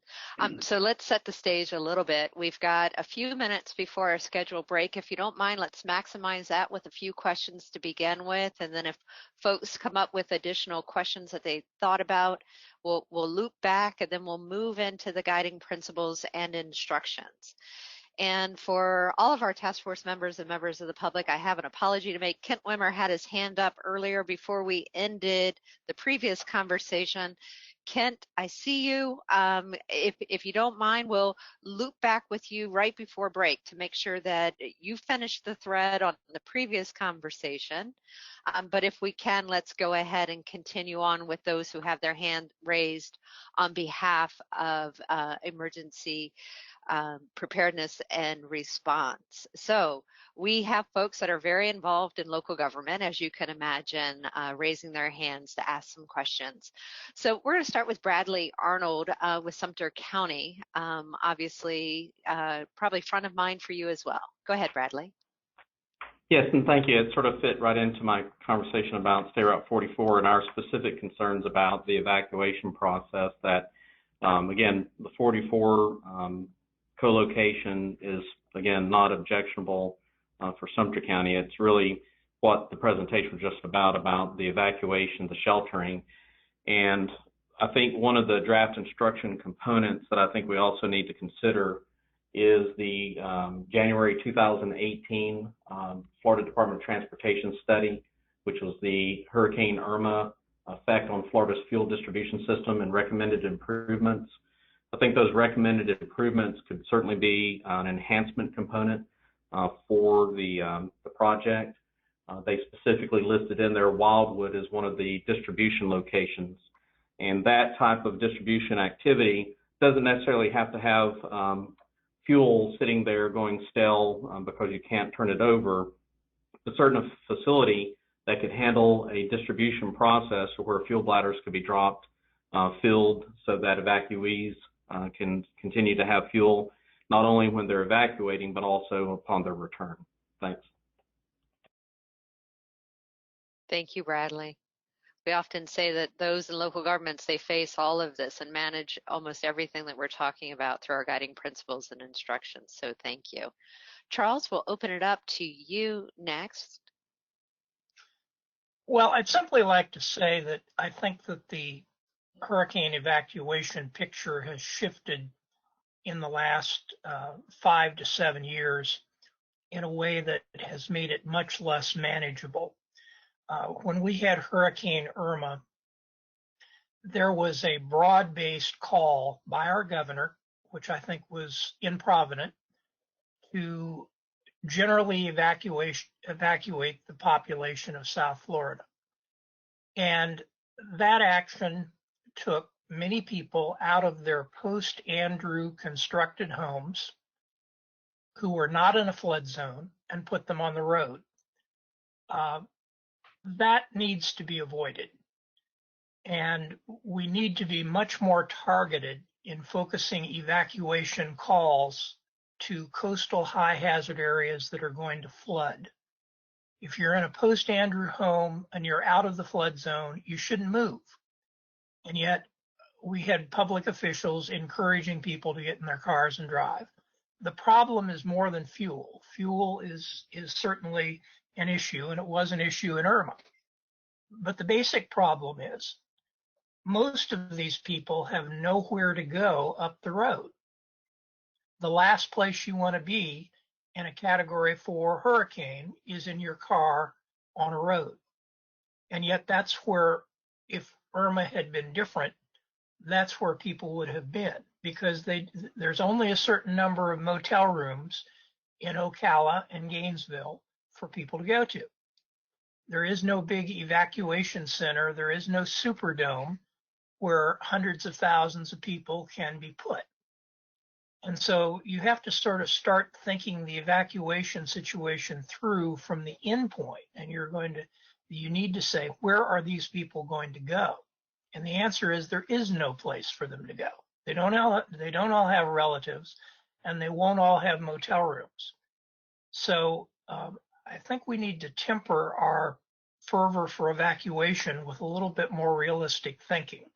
And unfortunately, we have not done that, and it has led to this increasing cascade for people to get in their cars and get on the road.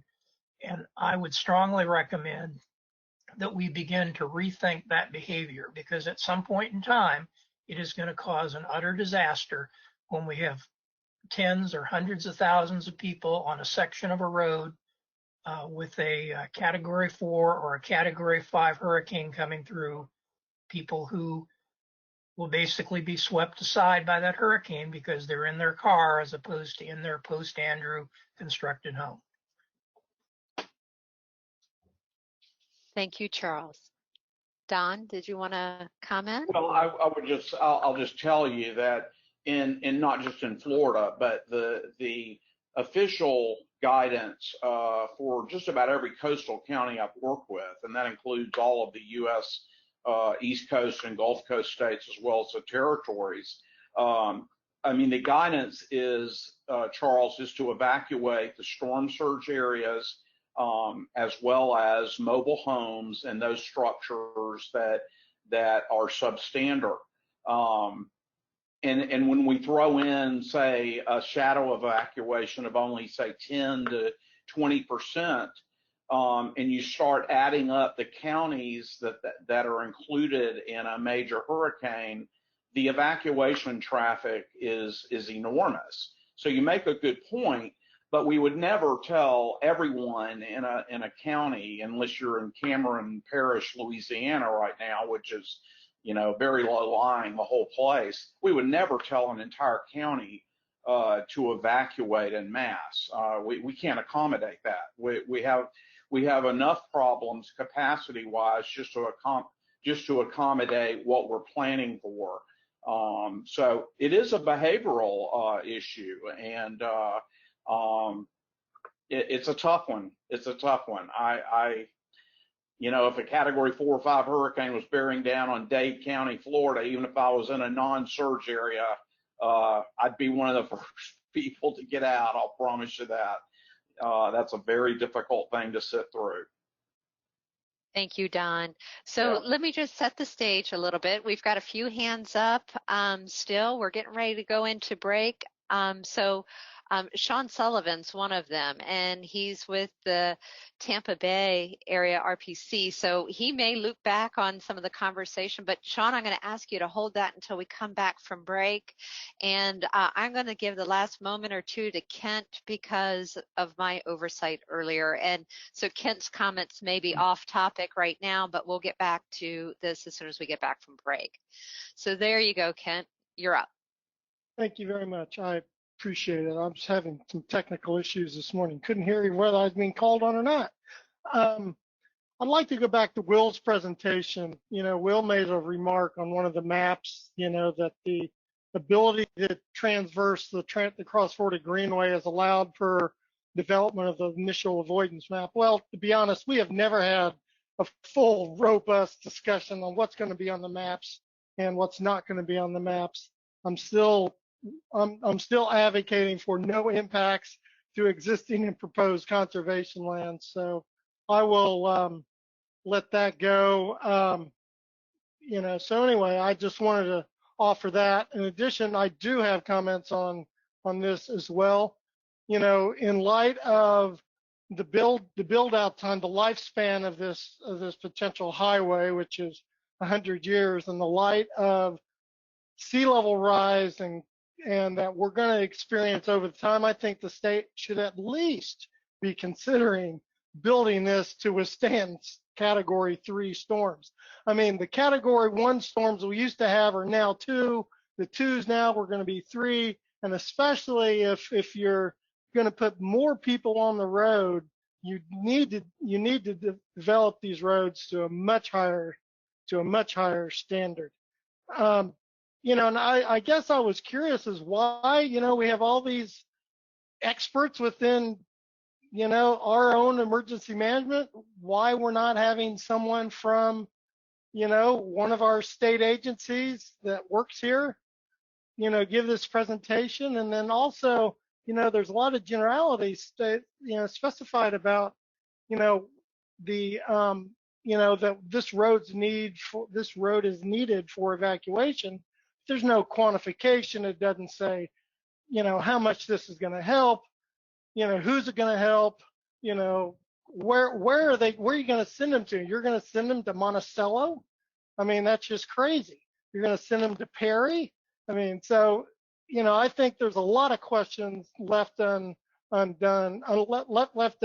with this generalized presentation.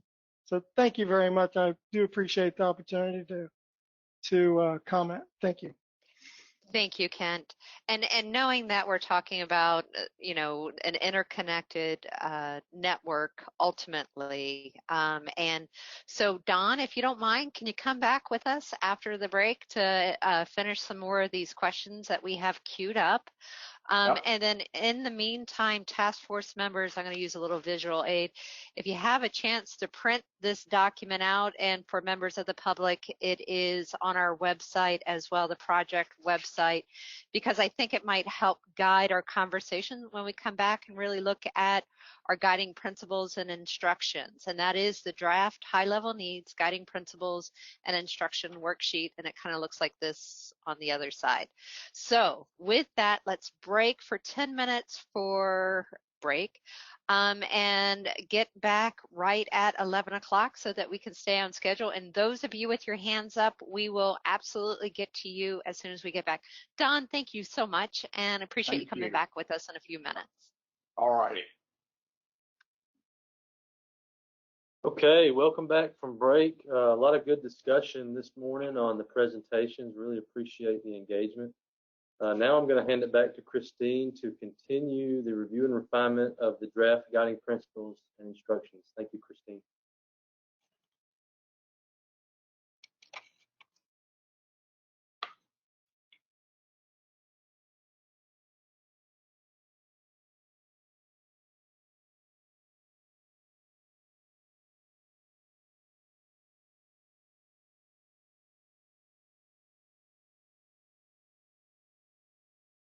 I just realized I'm on mute. Thank you, Don, for joining us back. We have a couple of task force members that have their hands up. Sean Sullivan's one of them from the Tampa Bay Regional Council. Sean, let me hand it over to you if you have a question of Don. Thank you, Christine.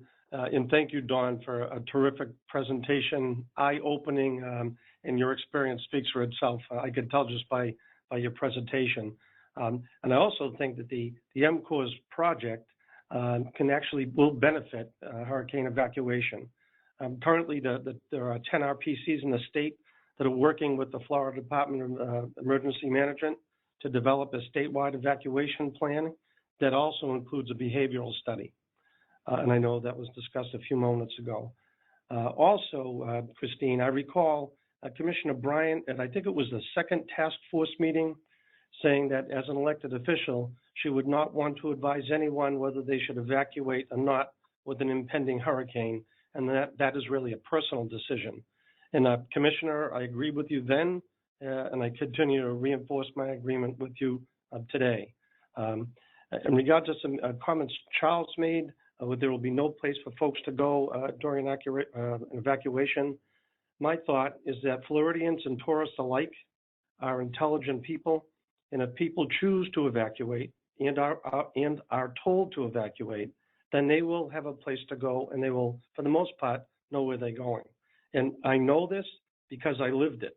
I lived it in Hurricane Irma in 2017. I lived it driving on 19 in Denellen, and I met people at hotels that I had to stay at. Lastly, as Dawn referenced, the Tampa Bay Regional Planning Council recently released a study and video of a Category 5 hurricane making landfall at Indian Rocks Beach. I encourage folks to take a look at that. There was a video in the study. We had 6 emergency managers from the 6 counties throughout the Tampa Bay region participate in the development of this video and scenario, and we're very thankful for their input and guidance. And as Dawn suggested, I would encourage folks to take a look at it. The website would be www.tbrpc/Phoenix. It's really eye-opening. Our partner in this project was the U.S. Economic Development Administration. But again, Dawn, I can't thank you enough for your insight and input. It's eye-opening, and I'm just very appreciative. Thank you. Thank you. So Sean, thank you for that. I hope that you bring the knowledge that you learned through that process as we develop, refine the draft guiding principles and our instructions. So we look forward to that informed conversation in just a few minutes. Chris Wynn, you've had your hand up. Chris is with the Florida Fish and Wildlife Conservation Commission. Thanks, Christine. Don, I appreciate the presentation. Was going to see if you had any quick comments on the last bullet there under draft instructions. We've got about 800 very dedicated and passionate law enforcement staff that are part of the initial search and rescue, if you will. And we saw a lot of issues during Michael with debris, having to cut through debris, trees and whatnot.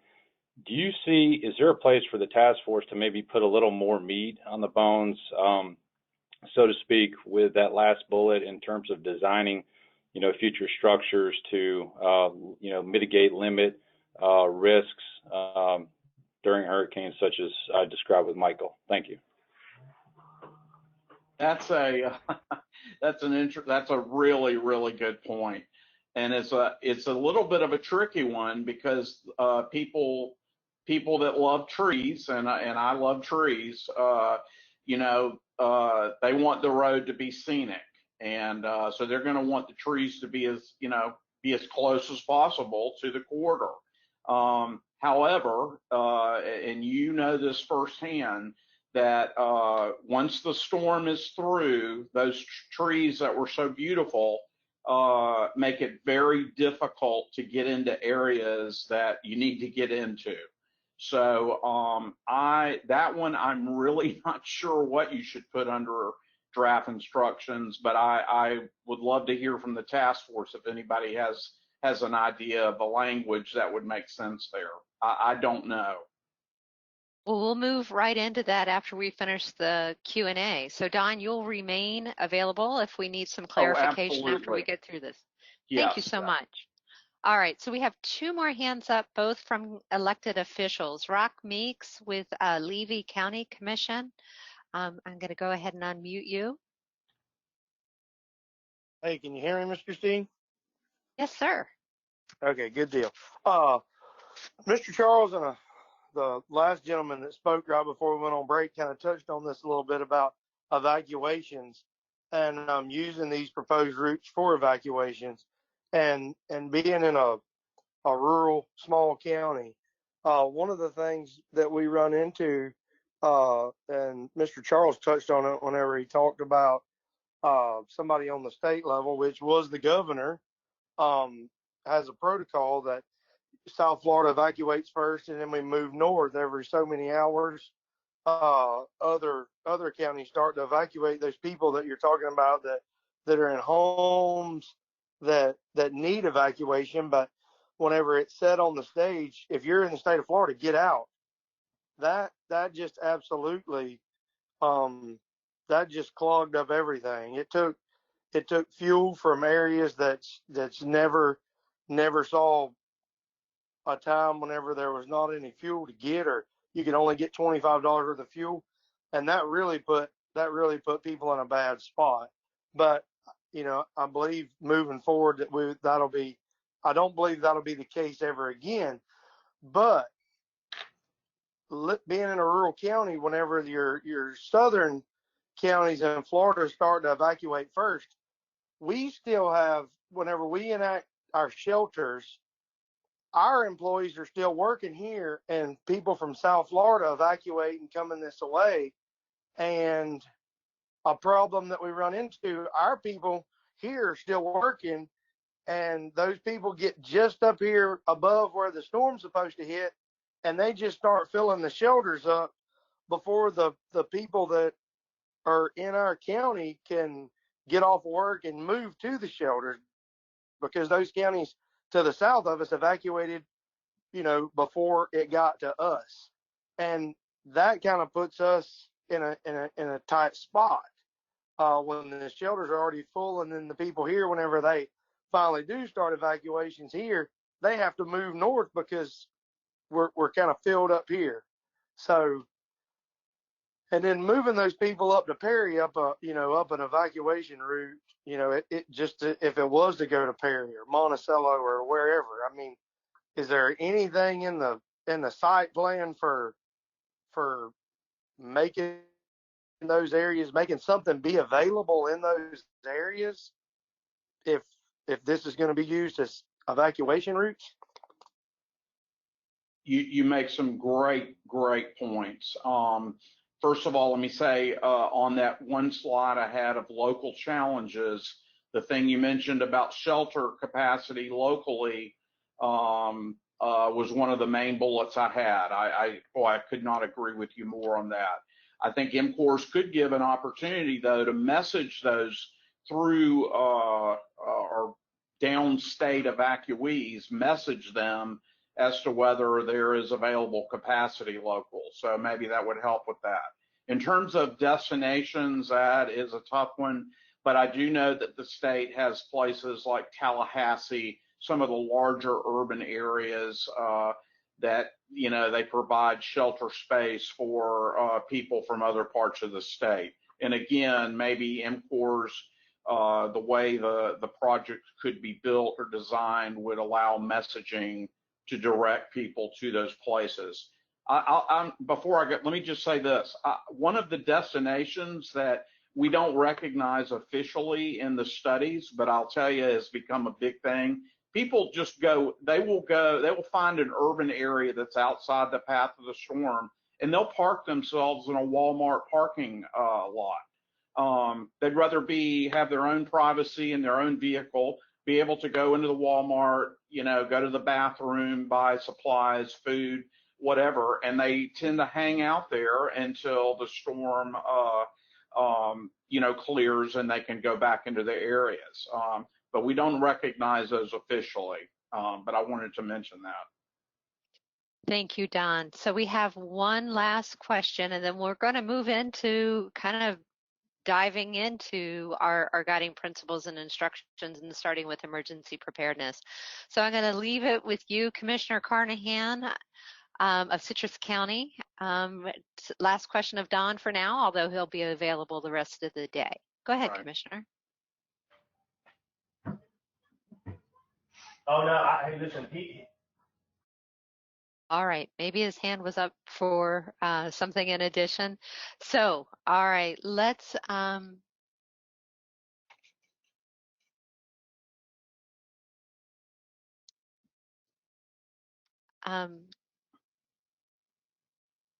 I just want to make sure we have all the task force members' questions addressed. Once again, Don will be here. So as Jennifer mentioned, we have others with us today to help guide a conversation. Our own Jen Rhodes will be taking some notes. Once again, just like we did last month, let's have some conversation. Let's draft some suggested changes along the way. Check one another, make sure that we're in alignment with some of these changes, and then start working our way through. We have quite a bit to get through between now and 12:30 when we stop for lunch. So my partner here, Billy Burke, will help guide us through this conversation. So Billy, you want to take it away?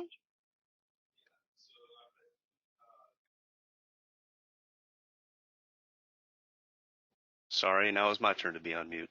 So I read the draft guiding principle and the draft instructions before Don spoke. So let's start with the draft guiding principle. Are there any comments or any feedback related to the guiding principle?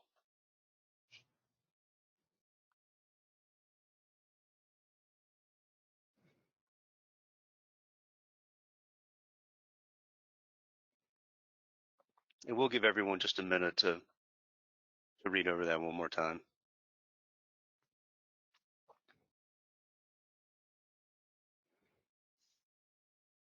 You know, one important change we did make to this one, even though you didn't see it last time, after talking with Don, we understood that the order is mitigation, then preparedness, then response, then recovery.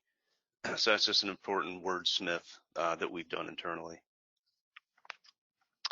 Once again, task force members and members of the public, pulling this document up, the high level needs, you kind of see an evolution of that conversation. We're not going to use that document on the screen today, but if you pull that and look through, you get to see kind of what we discussed at our last meeting, with the exception of these next few that we're starting with. Where we discussed it at the last meeting, kind of what those high level needs are, the guiding principle, and really the evolution of some of those our instructions. So now we're starting to see some hands pop up. Mayor Cernsey, I'm going to unmute you. Yes. Did you have some comments? Yes, ma'am. I was just looking at the some of the wording, and I think especially since a lot of interest has been placed in State Road 44. I know as we were talking about the evacuation that we were running into some issues with I-75 before about possibly being at exposed risk with Santa Fe River rising during the hurricanes. And I just want to make sure that I know it says plan, design, and construct corridors, but we have some current bridges and stuff that go across some creeks and rivers that we would probably look at in this project enhancing, right? And that's specifically along State Road 44? Well, I was obviously, if we do this path, whatever path we choose, if we choose 44, then we would look at some of those areas as opportunities to harden and basically do some enhancements to. I was just referencing I-75 and Santa Fe River because that was a specific instance. I'm sure there was instances like that on 44 as well whenever that happened. All right, so we'll look for opportunities to incorporate that concept as well. Charles Lee, your hand is raised. Do you have some suggestions here for the guiding principles and/or the instructions? Yes, if we're going to go down the route of potentially having the availability of new corridors encourage more general evacuation, then it seems reasonable for the m.cores project to include provision for and funding of the construction of some large temporary secure shelters, possibly in the Wildwood to Ocala area. Shelters that would be essentially large concrete buildings that would be capable of housing temporarily 25,000 people, maybe 3 of them. And that way the people who are coming up the road would have a destination that would mean something. And there would not be the prospect of those people being in a Walmart parking lot when 100-mile-an-hour winds are going on around their car. So I think we ought to consider the fact that a design needs to be integrated from front to back. And in order to do that and to fulfill the need, if we're going to continue to encourage more general evacuation, then why don't we talk about constructing some large facilities that could be used to temporarily shelter people? And there are a lot of modular construction techniques using all those big warehouse facilities that have recently been put up in the distribution area along I-75 in Marion County, the big FedEx facility, the big Chewy facility. They were put up quite fast.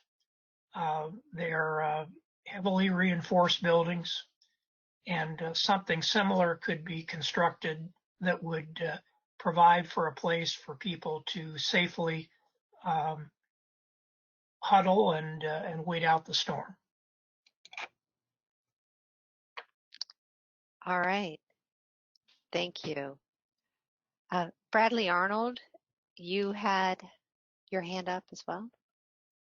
Yes, just on the instructions, I had mentioned the 2018 FDOT study related to fuel, and I know that FDOT is moving forward with electric charging stations around the interchanges, which includes I-75/44.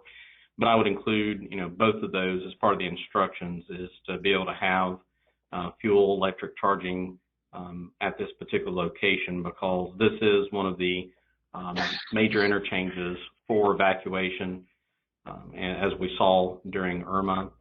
And certainly sheltering. I know Charles Lee's comments related to the size of sheltering. I'm not opposed or disputing that concept or getting into the details of that, because I know that your third instruction does have sheltering in it. But I do support the fact that there will be sheltering that's required. We did a lot during Irma of providing support for out-of-county evacuees. Big chunk of that was one of our neighboring counties was not doing pet-friendly shelters, and we were. And I know that that's one of the law changes related to sheltering. So again, one of the instruction components I think should be added has to do with the fuel electric charging stations to be able to help people continue their evacuation as well as return from the evacuation. Okay.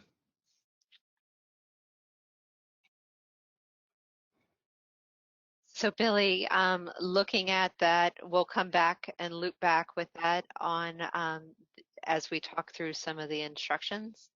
Yep. Okay, great. Let's hear from Commissioner Kennard. Yeah, I just wanted to chime in and say that I would agree with the last speaker that I think that certainly fueling, charging stations, things like that need to be part of the discussion. But I would disagree with Charles Lee's input that we should be discussing building these large-scale sheltering facilities as part of this corridor construction. This discussion, I think, needs to be about evacuation corridors. Needs to be about bringing water and utilities, sanitary sewer, high-speed internet, all of this type of stuff And I think that the more that we expand or increase the demands on what needs to happen with these corridors, we're just further handcuffing DOT and trying to develop a project that works for everybody. Thank you. And, you know, I guess to speak to that to a certain extent, and we really do appreciate everybody's input. When we started this conversation a year ago, we said, you know, so many people were invited to the table to be part of this conversation, knowing that they were statewide, sometimes challenges that we would want to at least discuss and look for opportunity to partnership. And that's part of what we see in the instructions. So you see the third bullet down, we refer to coordinating with state, regional, and a local response plans and priorities, including evacuation and sheltering. So DOT may not be the one delivering what's being asked of, but really looking at making sure that we have a comprehensive conversation with those who are leading those subject matters.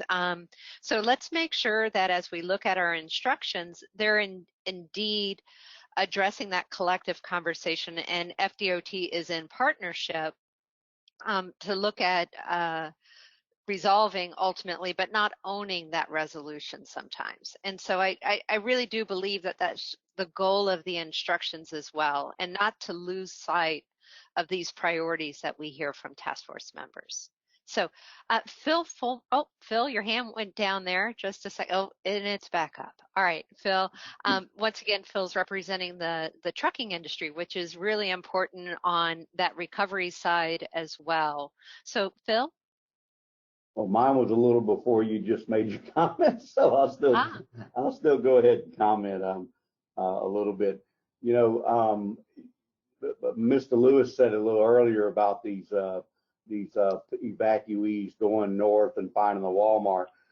We in the trucking business obviously have a luxury of carrying our bed with us, but I hear this from my employees all the time, that when they evacuate, they're not necessarily looking for a hotel. They're just looking to get basically over the Florida line, get up into Georgia, away from these winds, and they find a Walmart or whatever, and they hunker down for a day, and then they start heading back south. So that I think, you know, evacuation is important.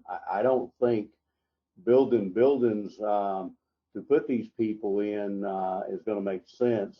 First of all, it's very costly. Like Mr. Lewis said, only about 10% of the people actually use these places anyway. And what do you do with the building the rest of the year? I mean, the building sits, and what do? You know, it just sits there. What I do think is important along these roads is some staging areas and charging. You know, in trucking, we're called on every year to get not only the fuel, but the supplies, hundreds of loads of water, bottled water and stuff, and staging areas are extremely important. And as the battery charged cars and trucks come along even more, obviously charging stations kind of go along with those areas. Truck parking along these routes is going to be extremely important. So Phil, can you help me on bullet 4? Read through that. Provide opportunities for staging areas for emergencies, as outlined in Senate Bill 7018. Does that address the needs of the trucking industry, do you think, as we use that as informing on the instructions for, remember, project development and beyond, and that means the operations ultimately of these corridors? Yeah, I think it does. I think it does. Like I say, those are important, because that's what we run into when we're told to go to an area real quick and start dropping off water, and you got nowhere to go. You gotta have these staging areas somewhere. I myself personally went to New Orleans back in the hurricanes of 2005, and the Walmarts and stuff won't just let you drop the stuff in the parking lots. You got to have a staging area, so it becomes difficult. And between truck parking areas and staging areas, you got to have the space for these guys to get in and unload that and get it to the people. And it's got to be quick and efficient, and you know, so that everybody can work together and get it done, because you got a small window to get it done in. Yes. All right. Christine, I'll just add in there that Senate Bill 7018, that was an outgrowth of recent hurricanes in Florida, and it specifically mentions Turnpike in that legislation. So it's a real good opportunity for us here. Okay, great. Thanks, Phil, for your input.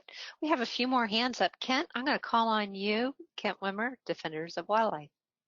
Thank you very much.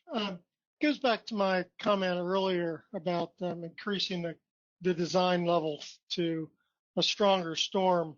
The last two bullets in the instructions, you know, I think those need to be enhanced. I think we need to plan and develop corridors that avoid and minimize vulnerability to risk. And then the last one, you know, if further emphasize, you know, we're going to have extreme risk. So I cannot see how that using those that the DOT would not be designing this corridor to withstand at least a Category 3 or 4 storm event, especially if you're going to be putting people on the road. I mean, you know, US 19 up there where everybody's going to be going is already underwater. So, you know, it's only going to get worse. And you know, so anyway, I would advocate for higher standards for design for these roads, especially if you're going to putting thousands of people in harm's way. Thank you. All right. Thank you, Kent. We have Chris Wynn. Chris, you had a comment you'd like to make as well? Yeah, good timing. I'm following up on Kent's comments there, maybe with a little more specific comment on the last bullet. As we think about recovering from significant events, again, the aftermath of having debris in the road is a real risk, you know, for law enforcement, first responders going in. And I was thinking about unless the task force members object, I think I'd like to submit an idea that we, you know, try to include a sideboard here in the instructions for DOT to consider using native plants, shrubs, trees in the future. We've got a lot of studies that show us that native plants withstand the impacts of these significant storm events much more than non-native plants. So I'm just kind of throwing that out as a more specific instruction here. Thank you. And I'll add on to that, Chris, that even some of the native plants, there's some that are even more, they can withstand hurricanes better than others too. So that's a good point. Yep. So that's some interesting input. We're going to loop back with you all on what we're hearing and kind of make some recommendations as we wrap each of the draft guiding principles. So we're collecting your information right now. We've got some note takers as well. And before we finish the subject area, we'll make sure we let you know and recap what we've heard, and look for feedback from the collective body to make sure we're heading in the right direction. Thank you, Chris. All right, Commissioner Kennard. Nope, I'm sorry, that must have been a mistake. That's okay, I'll put your hand down. All right, so that, from the best I can tell, that's all the hands that were raised on the emergency preparedness and response. Don, thank you so much for a great presentation. This is clearly a subject that has followed us for the whole year that we've been meeting together, and this is part of an overall program for the state. So Billy, I'm going to hand it off to you. And what did we hear, and what are we looking to make some adjustments? And remember, task force members, we really do want to, make sure you drill down on the guiding principles, and are we hitting the mark on that based on all of our feedback and discussion to date. We really haven't gotten additional changes there. We've heard a little bit, some additional things to consider in instructions.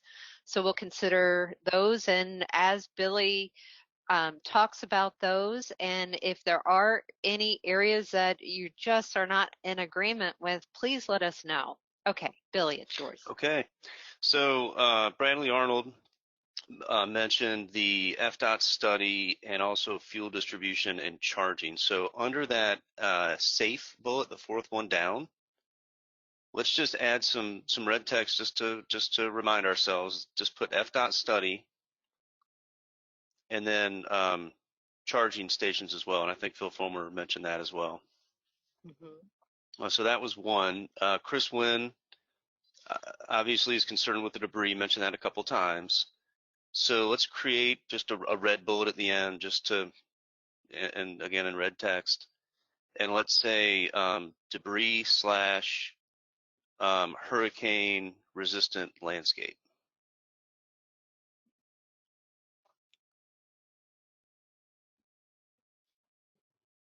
Okay, and Matt Surensey mentioned existing infrastructure.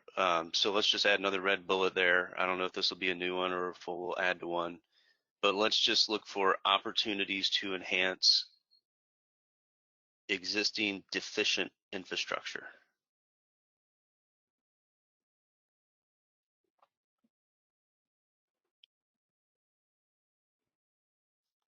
And I know Charles mentioned it, not everyone agreed, but under that third bullet, let's just highlight the word sheltering and maybe talk a little bit more about that out of this meeting.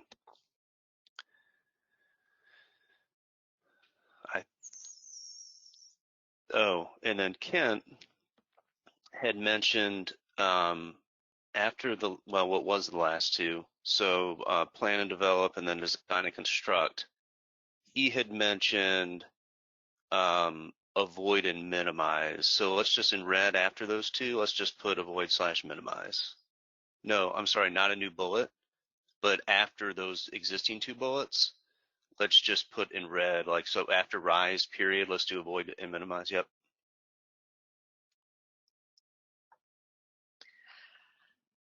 And I think that captures most of it. Great. So great conversation. You know, clearly this is a complex issue that has many partners along the way. If the task force gives us a little bit of latitude to kind of, you see where we're headed with some of these comments and refining this and bringing it back to you at our next meeting. But I really heard no comments on our draft guiding principles. So I assume that we're moving in the right direction. So thank you all. This shapes the way that we're going to handle the conversation on the other guiding principles and instructions moving forward. So one down, let's go. Next we'll go to infrastructure opportunities. Yes, ma'am. Onward to number 15. So that draft guiding principle reads, plan and design enhanced or new corridors to enable co-location of broadband and other utility infrastructure. And draft guiding principle number 16, also along the lines of infrastructure, is coordinate utility investment with future land use, economic development, transportation, and water quality plans. And so there are 4 draft instructions associated with infrastructure. The first, do not place new corridors through public or private utility facilities. And I will clarify on that was one where we did that direct connection, and maybe not so direct now that I read it, but a direct connection to the avoidance layers. So that was specifically talking about things like wastewater treatment plants, electrical generating plants, big facilities, not just say a line, a minor feeder line. So just to clarify that one.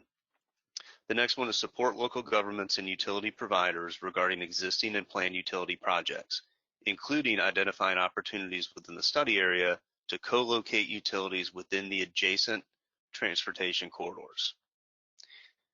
Collaborate with broadband providers, local governments, and the Florida Department of Economic Opportunity, leveraging funding allocations associated with the bill and guided by the broadband strategic plan, which it mentions that statutory reference, to integrate broadband into corridors. Explore opportunities for septic to sewer conversions to improve quality of life and water quality. So with that, we'll open it up for feedback. Yeah, so, we're touching on a great deal within these two. And so you heard, and that started in our very first task force meeting, is that helping to explore opportunities to move from septic to sewer from a water quality standpoint. So those of you with the water management districts and local governments and even providers of water, make sure, I want you all to really look at that, make sure that it's comprehensive in the way that you want us to approach it. James Stansberry, you're representing Mario Rubio and DEO, and you all have a responsibility of some of this moving forward. So I want to make sure that this is addressed as you see best. So please look at that. I might call on some of you, and then clearly local governments, you're always managing all of these in addition. So Bill Ferry, television, internet, what do you think? You got some input for us on either the guiding principles, refinement of that, or additional instructions or refinement of instructions? Thank you, Christine. Yes. The draft guiding principles, those look good to me, 15 and 16. I do think we need to revisit the draft instructions. On the first one, Billy, I think you've clarified what I needed to know there, that the word facilities is a little bit of a buzzword. Those of us who are that work with broadband, and that's our plan. So I think you've addressed that in how you've explained it. Now, looking at the second one, support local governments and utility providers, utility projects, you have the word co-locate, to co-locate utilities within and adjacent to the corridors. I would like you to maybe look at kind of the concept of how we've presented co-locate at some of the previous meetings, and that is for each provider to have equal access to run its own lines along a large enough dedicated utility easement. So we just want to say, be careful. Don't try to just say, okay, let's put all those broadband providers in a duct bank, duct as in D-U-C-T bank. We don't necessarily want to have it where we have to go through a certain method like that. We want to be able to lay our own lines point A to point B. Why? Because that gives us the flexibility to look later on and think, maybe after a few years, you start seeing some businesses and development along a certain place, then we know that we want to lay our lines there. So again, maybe a concept of co-location that providers can lay their own lines in a dedicated easement. And that size of that easement, it's right out of, I think it's out of the FDOT's green book about the size. I don't think you really have to recreate the wheel there. The other concept to mention is I think we need to kind of touch again on something about ensuring non-discriminatory and competitively neutral access to FDOT's right-of-ways for all providers. That's kind of a very important, and that's out of the statute. The key words there are non-discriminatory and competitively neutral access to rights-of-way. You really don't want to carve out something separate for this particular project, because you could really crimp development inadvertently. So take a look at that. Again, it's right out of the statute, non-discriminatory, competitively neutral access. Looking at the other ones, again, I've looked at these. These are fine. The draft instructions number 4 and 5. Well, number 5, septic, is clearly out of my wheelhouse, but those are kind of my comments there. Okay, good. Great. So Bill, we'll look to tweak this a little bit, and after Billy recommends some editing to this, I'd like to see your endorsement if we're heading in the right direction. If not, we can loop back. Clearly, Absolutely. we've talked about all the task force members, comments within a week or so as we evolve and tweak, and you guys think about some of these as well. So we know it's an ongoing kind of absorption of all of this. So Scott Carnahan, you have your hand up. Once again, Citrus County, a lot impacting your constituents as well. So I want to say, I don't have any problem with these either. And I do agree that the local leaders need to be on the forefront of utilities, because in Citrus County, we understand where the growth is going to happen. We're already working with the FDOT, and they're allowing us to lay dry pipe in the right of ways. So it will interconnect all our systems. So we'll have a very great system, the sewer system in our county, where we can pump to one place to another if one goes down. But so DOT is already allowing us to work with them, allowing us to lay pipe where we feel it needs to be laid. So I agree with the last comments that the local leaders need to be definitely involved when it comes to utilities and for economic development, and a lot of other stuff where development's going to happen. So we appreciate working with FDOT because they're already allow us to do those things. So thank you. Yeah, and we specifically added local governments to those second two for that reason. Excellent. Well, I see no other hands up. I do want to make sure our water management district folks, as well as the providers of utilities, that you've reviewed these, and are you comfortable with particularly the guiding principles? Because we hope that we're very much in refinement of that right now, and the instructions. So I see one more hand up, Matt Cernsey. Yeah, I was trying to press my button. For some reason, it wouldn't go up as far as raising my hand. So as for the septic to sewer conversions, just want to, and I don't know how we word this, so I'll rely on y'all's expertise with the legalese of it. But as we're expanding the septic to sewer conversion and some of these regional discussions are taking place, there's currently state law that if a pipe runs in front of your, I guess within so many feet of your property, that you must connect. That may have unintended consequences for especially our agriculture community that has sufficient density that a septic is appropriate there, and thereby complicating the regional utility. So I don't know how we word around that by us trying to connect these different areas. As we explore these opportunities, it might actually hurt be an unintended consequence that we weren't expecting. Does that make sense? Can you explain? So you're saying that if there's someone with a large parcel, it wouldn't make sense to connect them as much as it would, say, small residential units. Is that right? Did I hear that right or wrong?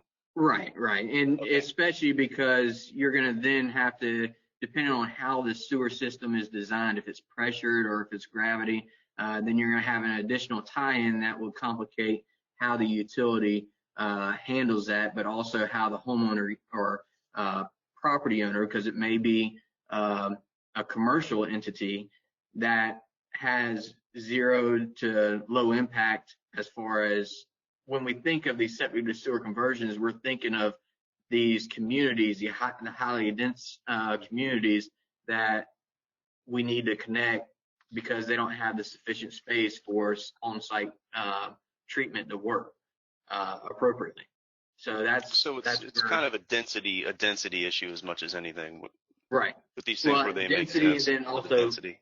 Yeah, and then also functionality, because if you're having a pressurized line and you have one tie-in, then that could create some complications with that, because each community has a different setup, and I'm sure whenever you explore the opportunities, I know we're getting in the weeds of it, but some do gravity and some do a pressurized system, and it would create a little bit of an issue there. Sure. Okay. Thank you for that clarification. I appreciate that. All right. Well, that must have encouraged a couple of folks to think deeper on some of these issues. So we have Valerie Hancher. Your hand is up, as is Charles Lee. So we'll let you go first, Valerie, if you don't mind. Yeah, kind of piggybacking on that, I was thinking the same thing because there's so much space, at least in our rural area, that it just doesn't make sense. And I know when we did pipelines in our city limits, if you owned like 2 lots, then you had to pay twice. So I could see if you owned, 100 acres or something, it was split up into different parcels, that would be quite a burden on many families.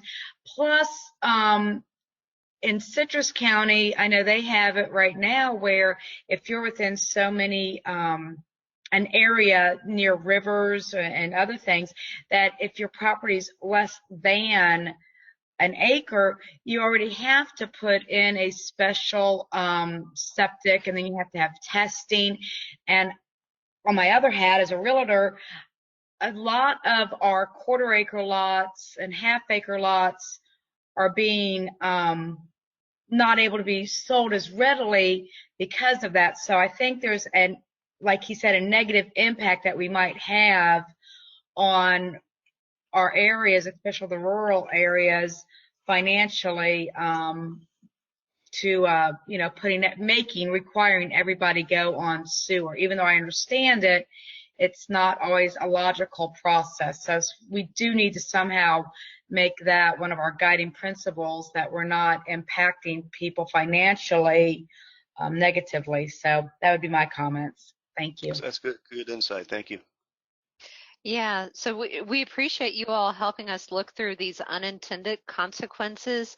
Once again, as we have this conversation, Chris Saliba, as you all are looking at that rural water issues and water management districts, if you can help craft some of this language and help us as these evolve to look that we're balancing the will and intent on the water quality and quality in general, while not having unintended consequences that were just elevated there. So any input there would be appreciated.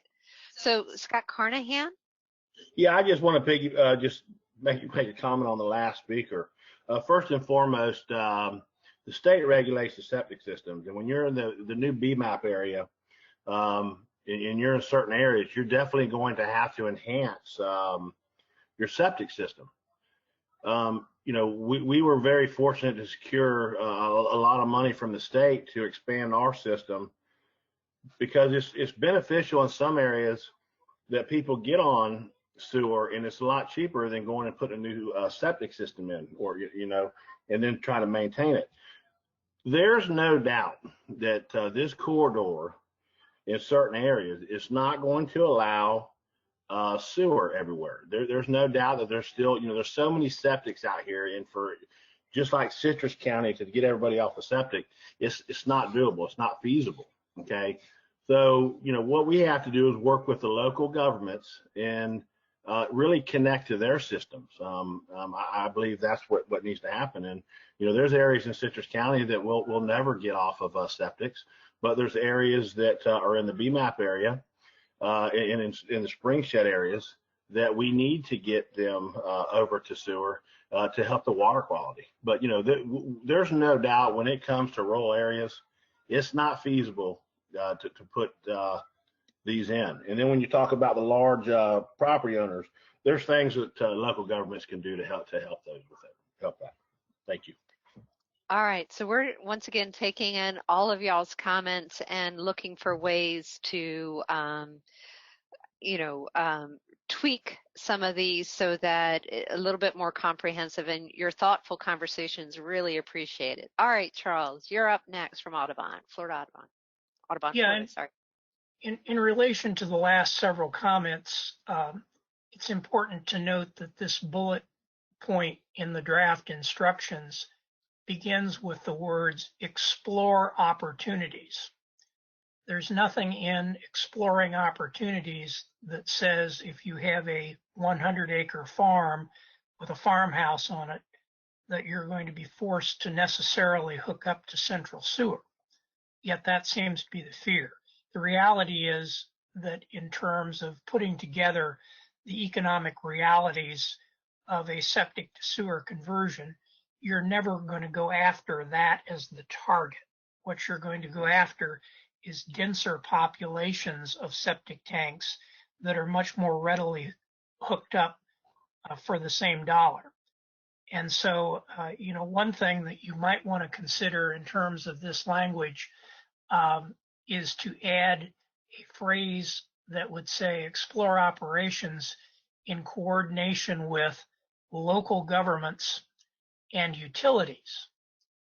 I think that right now in Citrus County, just to give you an example, along the section of Suncoast that's under construction in Citrus County, there were some very beneficial arrangements made between DOT, Citrus County, and local utilities to allow for the construction of some water supply trunk lines within the right-of-way. Mm-hmm. And that resulted in the capability of interconnections to take place. And so those type of things are certainly things that you ought to avail the opportunities of along a route, but it's not going to happen out in ranch land. It's going to happen where this route passes through. I mean, we were talking about potential corridors a few minutes ago. Certainly, the co-location with State Road 44 would present that opportunity. It will go through or by some fairly dense population areas where a lot of people are on septic tanks. The north then west route will go through an area that's adjacent to some partially built out subdivisions that, if those subdivisions are built out under their current plans, will be adding many more septic tanks. Well, if you had a trunk line there that could pick up that sewage, and it was constructed as part of the m.cores project, then you're creating a big opportunity to solve a problem. The question of who has to hook up and who doesn't have to hook up is not tied to m.cores, it's tied to the local regulations and what DEP requires. Good points. Thank you so much, Charles. All right, Mayor Cernsey, you're following back up. This has been really good conversation, and we always appreciate the point of view that you're bringing. So, the evolution of this conversation. Yeah, and I'm sorry to get in the weeds of it, but that's kind of what we are discussing here is, as Charles was saying, yeah, you're intending to try and get these densely populated areas, but you're not going to treat it necessarily where those subdivisions are. You're going to take it to another place. And so what I'm kind of getting the point to is that, and of course my background is in the on-site industry, but also in the utility industry with the city, is that there is a pipeline that will go between densely populated areas and the other densely populated areas. And if there's a property in between those, it could have the unintended consequence, is what I'm just trying to include in our discussion, but also in our language. That, and I know, just as the county commissioner said earlier, local governments can make those exceptions, but it has to be with the local input, but it is state law. So, thank you. All right. Thank you for that clarification. Commissioner Meeks, Levy County. Your hand is up. Yes, ma'am. Can you hear me? Yes, sir. All right. I wasn't going to ante up in this conversation, but whenever we get into these, come on. That's right. When you get into these, I look at it as I live in a rural county. Whenever you start talking about sewer around municipalities, like Chiefland and Bronson, those municipalities have sewer system. But once you get out of those municipalities, there's just miles and miles and miles and miles and miles of densely populated area and large tracts of land, but not a lot of people. But there's no way that will work in some of these areas. It's not possible. It's not feasible. But as Charles said a minute ago, on 44, where this will run along through, and it will tie in some densely populated areas where there are some people. Who's gonna pay for these systems, and who's gonna help? Is the state gonna continue and help maintain these systems in the future, or is it? I mean, what is the? I guess that's kind of the questions that I have. Once these sewer systems are created, if they're going through a densely populated area, and there's where's the funding mechanism going to be to fund those for future? I guess is kind of what my question is. Thank you, Commissioner. And I think we've always talked in the past that this is a program, right? Multimodal, multi-use. And where possible, we look for ways to maximize solutions and partnership.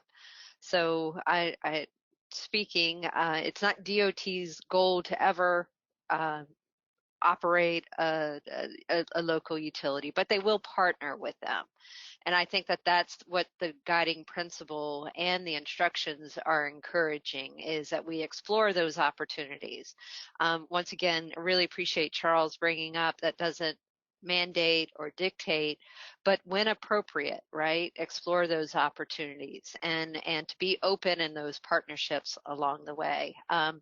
As have been done in examples that were mentioned previously. I hope that helps. And once again, it's that collaborative partnership of, looking for opportunities to leave it a little bit better than it was before if we can get there together.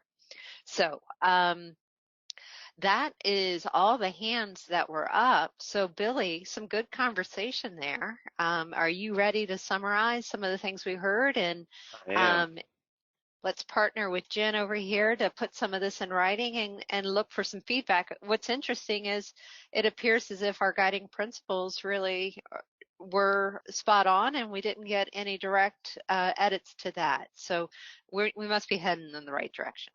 All right, Billy. All right, Jen, so that second bullet, again, let's just put in red the words equal access, and this mouthful, non-discriminatory and competitively neutral. Taxing your spelling skills here. All right, now on the last one, let's add, again in red, local government coordination, because we really do, we talk about opportunities, but in the previous two, we really do mention coordinating with local governments on that. So let's add that. And local government and utility coordination. Charles brought up that good point. And then Mr. Surensey brought up also adjacent, well, with that bullet, let's just do the words density and functionality, and we can craft some language around that. I think a lot of people talked about that, so that's good input.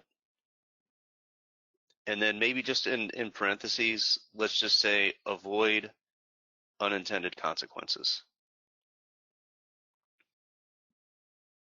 I think that covers it. Billy, I will say I think one of the things that Bill Ferry brought up when we first talked was the need to clarify the first bullet on utility facilities. Oh, and I brought that up too. So let's, yeah, thank you, Christine. I had a note to myself here. Just say clarify to cover avoidance layers, and I'll remember what to put in there, and we'll specifically list those. Okay. All right, great. So we have 2 more guiding principles within the transportation network connectivity. Let's shoot to hopefully get through these before we break for the lunchtime, if at all possible. So Billy, off to Okay. you. So the draft guiding principle 17 is enhance interregional connectivity by providing direct connections between major statewide corridors. And number 18 is plan interregional corridors to support the function of regional and local networks. And the 4 instructions associated with that are plan corridor access and termini consistent with local and regional goals for targeted growth or preservation areas. Next is maintain existing facilities and connections for local traffic. Next is evaluate improvements and access to existing and planned non-motorized trail networks.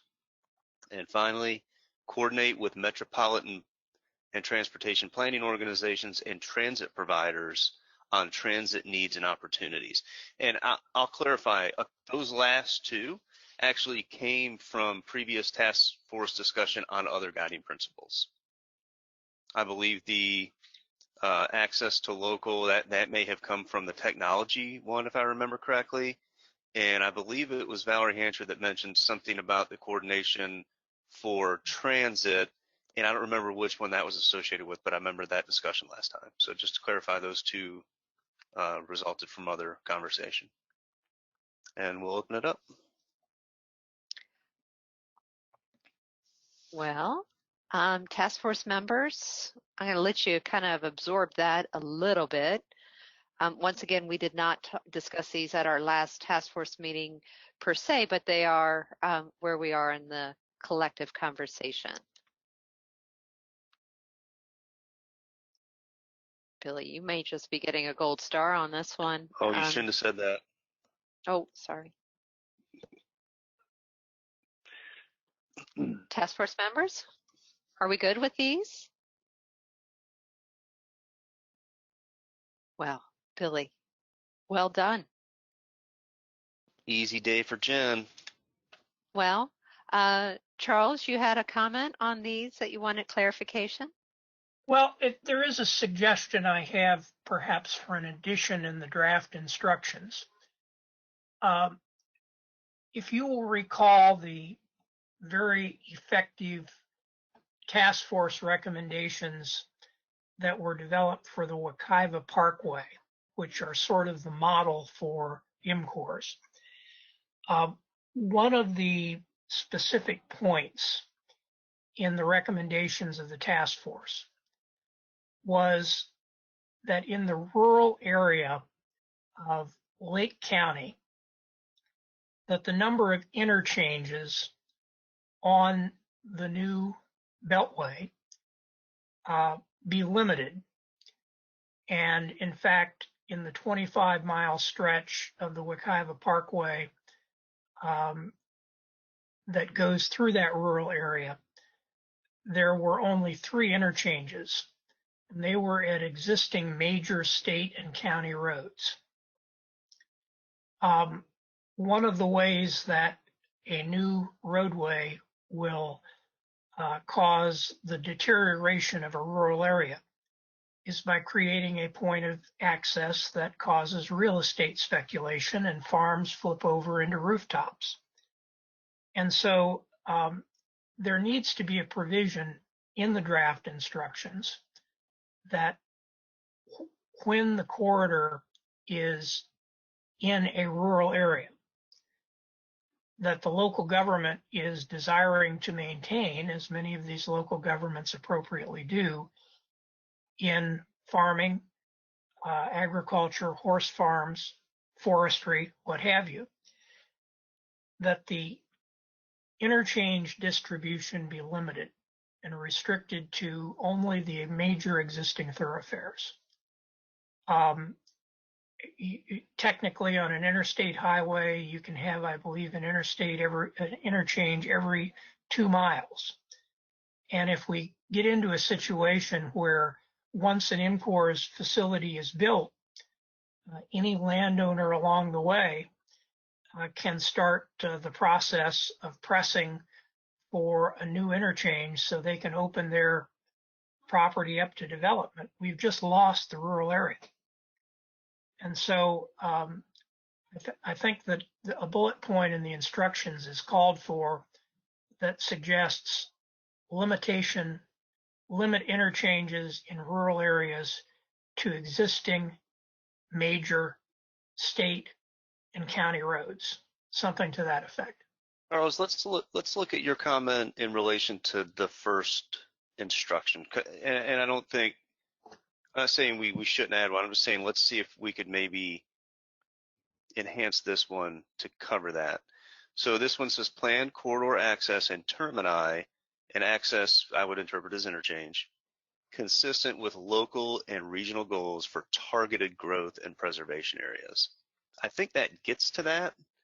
I don't think it gets as specific as you say. I wonder if adding that level of specificity in terms of only putting interchanges at major existing state roads or thoroughfares would hamstring local communities too much. Well, my comment on that would simply be that it didn't do that in the case of the Wekiva. In the case of, and in fact, the specificity in the Wekiva was a lot more hard-plated than what I'm suggesting here. It actually, the recommendations actually pinpointed the location of the interchanges that would be on that section of the road. Okay. And so here, I think we are in a little bit less informed position to do that. But the principle involved is that in general, we don't want to be, and again, we're not talking about where sections of an m.cores project are going to go through an existing developed or developing urban area. That's not the focus of my concern. Where the focus of my concern is, if we do have sections of this route that are greenfield, and they're going perhaps around or past important conservation lands and important agricultural areas, that in those locations, there not be an artifact of this road itself that spurs a new development pattern. And the way to do that is to generally constrain the interchanges to existing major road crossings. If we're going to cross US 41 with this road, that's obviously a major road crossing. If we're going to cross State Road 200 with this road, that's obviously a major road crossing. There needs to be consideration of an interchange at that location. But 5 miles away, out in the middle of the farms, if that's the situation, there ought not to be consideration of an interchange just because person A bought the property from person B and now has decided, because there's an m.cores through the middle of it, it's opportune time to turn that into rooftops. Okay, great. We appreciate that input, Charles. I see Weiwei's kind of stepped in here wanting to contribute, but we've also got a couple local governments with their hands up as well.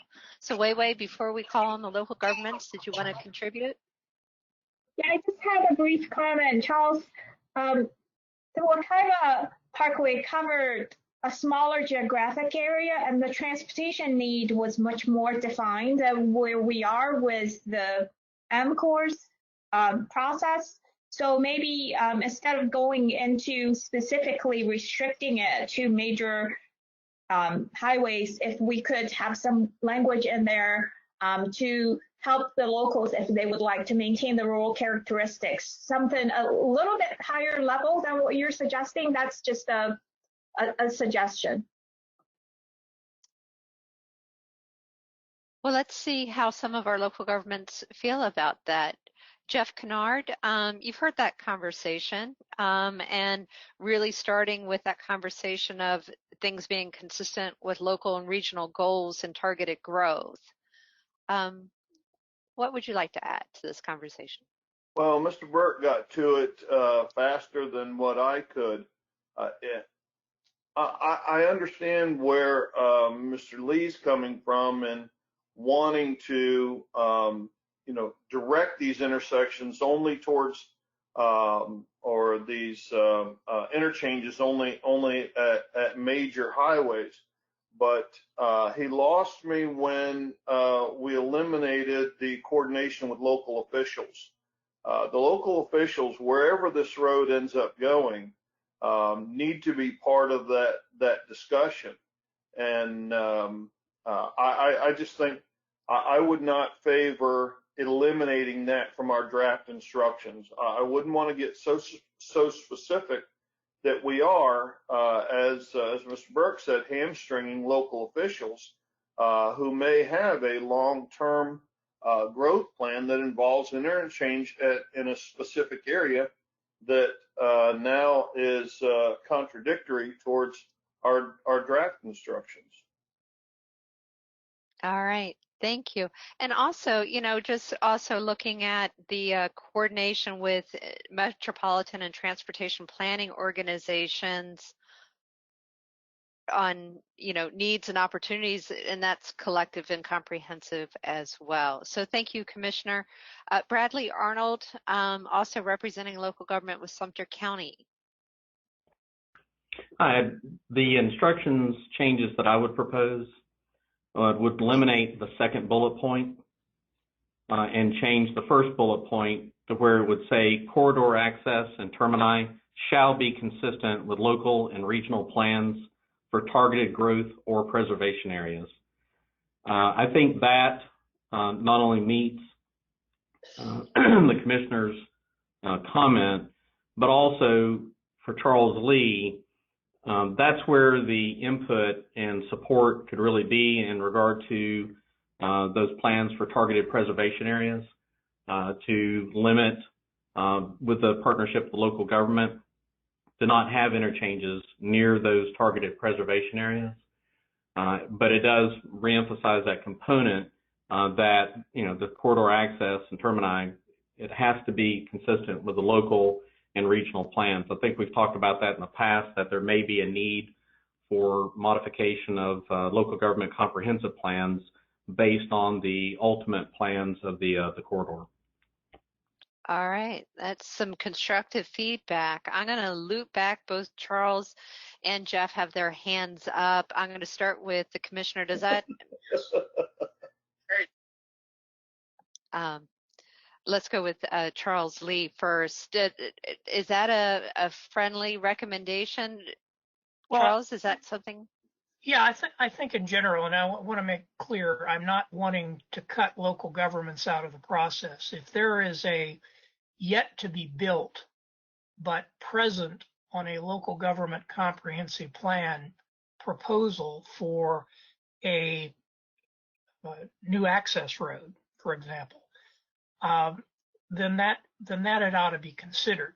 What I'm referring to is outside of that plan process, where you have a road going through a land area and you simply have the aspirational desire of the landowner because of the existence of that road and the possibility that they could get an interchange every X number of miles, then upsetting the apple cart of local planning by charging in with their law firm and their big planning company and saying, okay, I want to turn this farm into condominium city now, and I need an interchange.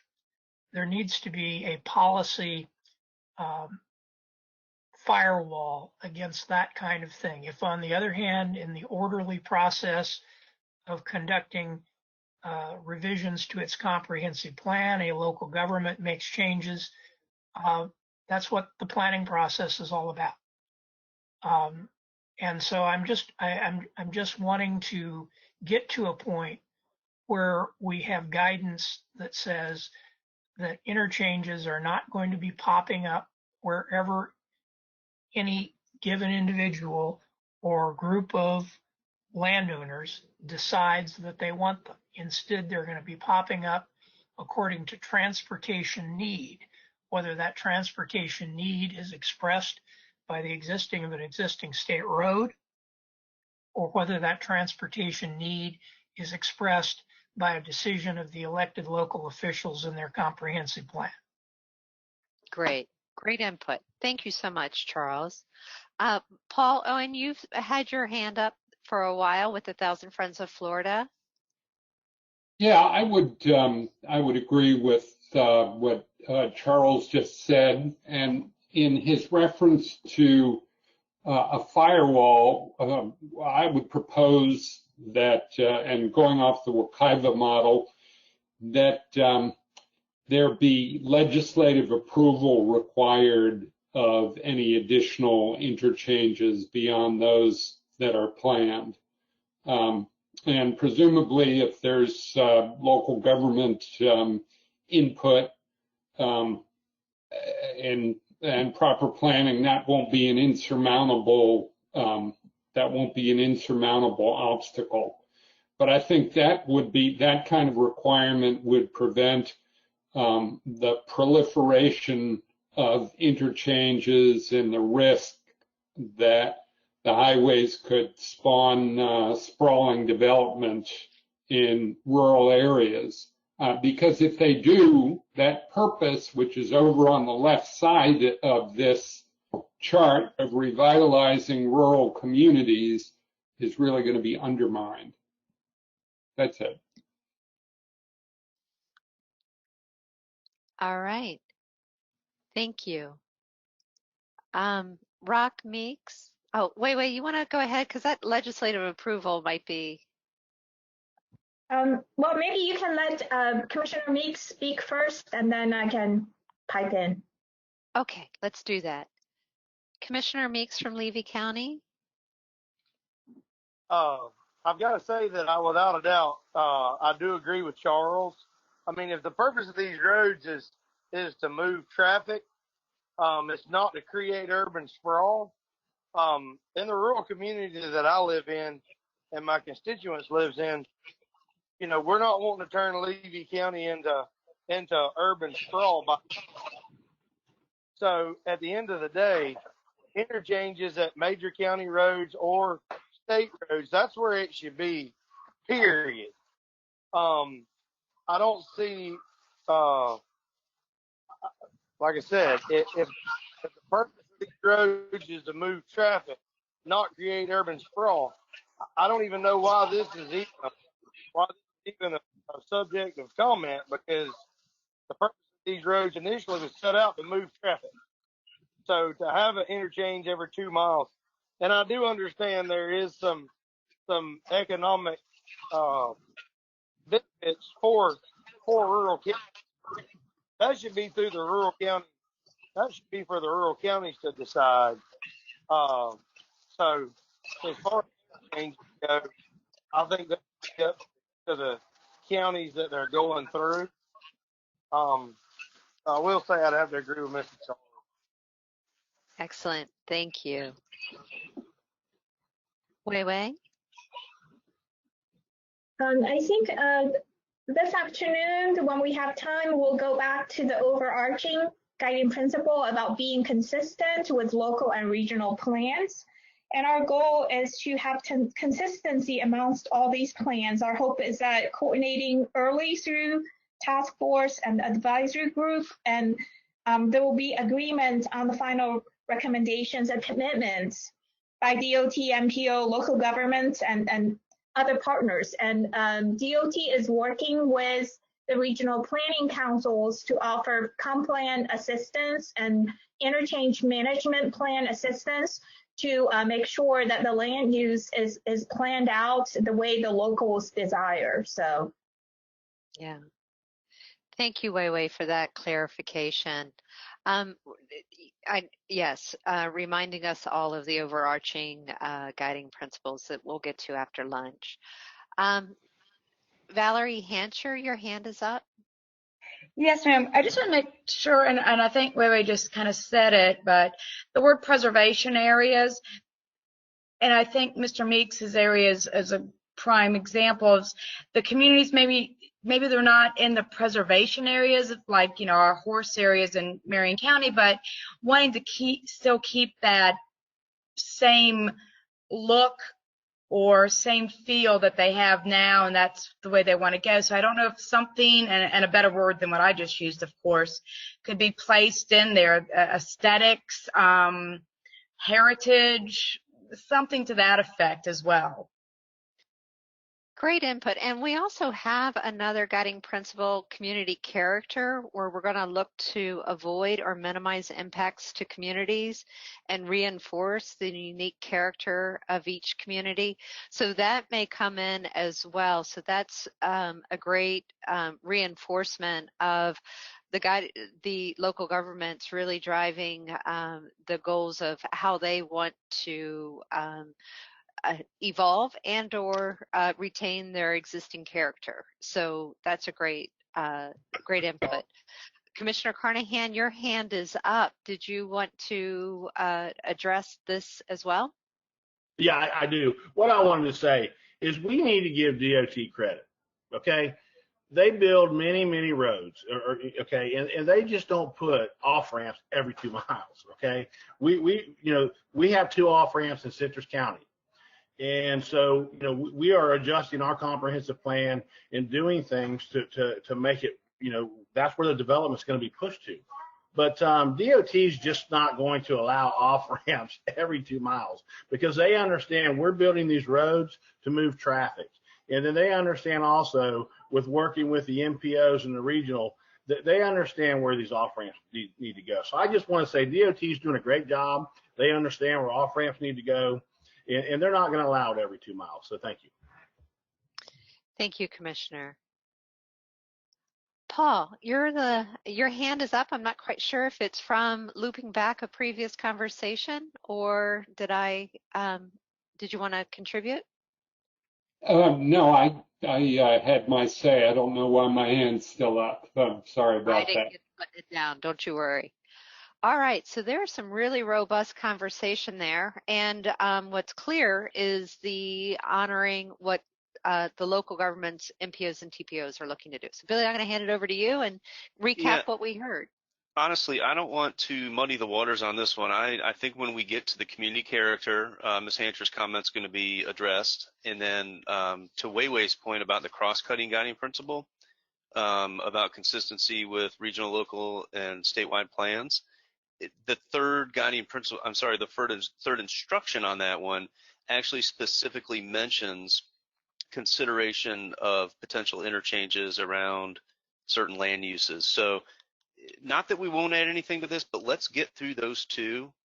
And if that covers everyone's concerns, we can always circle back to these if it does not. Great. So it's 12:25 almost. We'll be breaking for lunch at 12:30. Billy, do you just want to kind of quickly shape where we're headed right after lunch to prepare everyone, and then we'll hand it off to Secretary Perdue. Yeah, so the plan after lunch is to, so we've already gotten through the few that we did not cover before. I think when we get back from lunch, our original plan was going to be to cover those 4 environmental based. So that's going to be conservation lands, wildlife habitat and connectivity, water resources, and agriculture. So we'll get through those. And then there's 2 other guiding principles that, well, I say categories. It's community character and economic development. And then we're going to end with those 3 cross-cutting, which is a consistency with statewide, regional, local plans, maximizing use of existing facilities, and technology. So Great. That's the plan.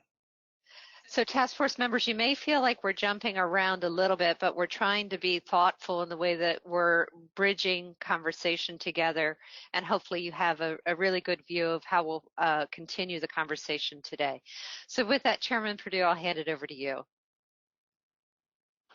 Thank you, Christine, and thank you all for your participation and dialogue here this morning. I look forward to continuing this conversation when we get back together. One thing that we do ask is that you keep this meeting open on your computer during our break so that we can get back to work promptly at 1:30. If you do need to disconnect for some reason, please log on a few minutes before 1:30 to ensure you're fully connected. The meeting will be muted during this time.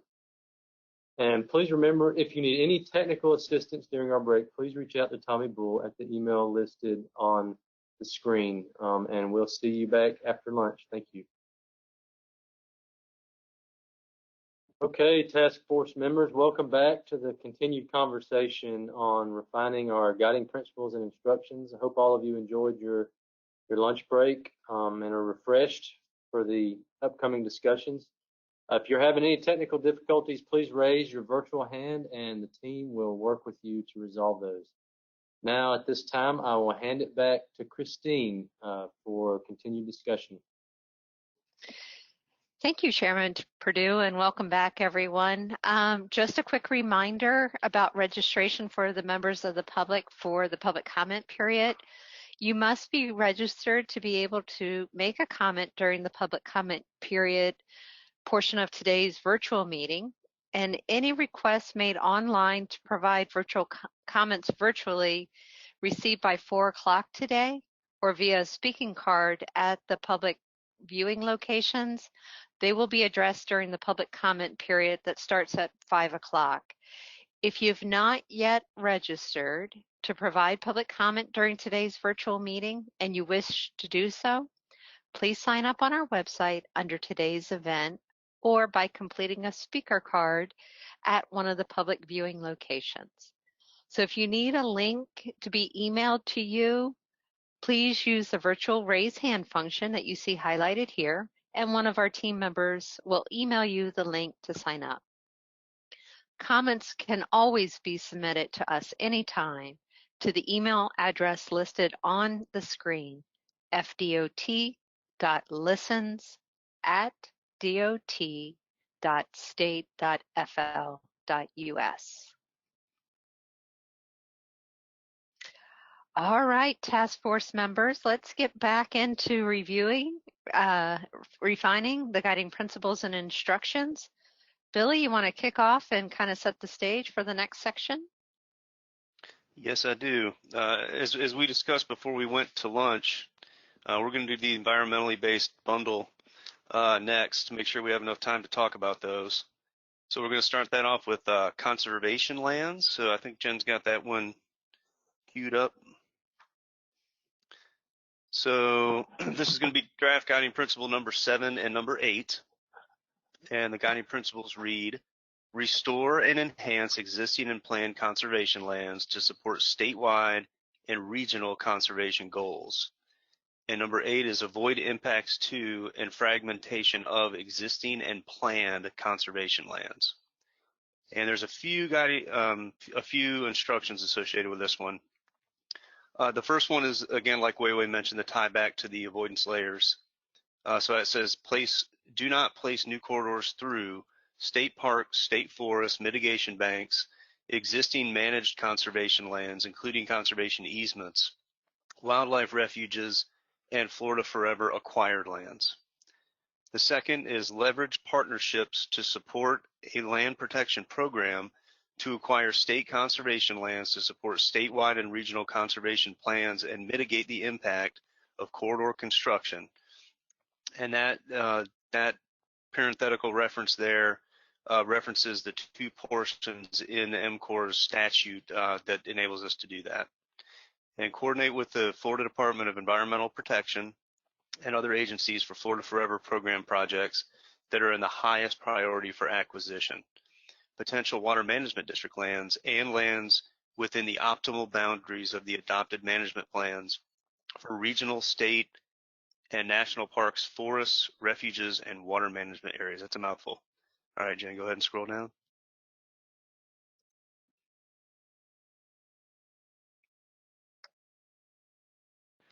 All right, the next instruction is coordinate with regional planning councils to support natural resources of regional significance as they outlined in their strategic regional policy plans. The next one is coordinate with the Florida Forest Service to identify lands managed with prescribed or controlled burns and their associated smoke sheds and minimize impacts associated with corridor location and operations. Next, use established procedures and analysis tools during project development to avoid, minimize, and mitigate impacts to and enhance wetland mitigation banks and regulatory easements, SWALETs, Florida Communities Trust projects, wildlife management areas, and rare species habitat conservation priorities. And the next one is reference CLIP version 4 priorities model during project development.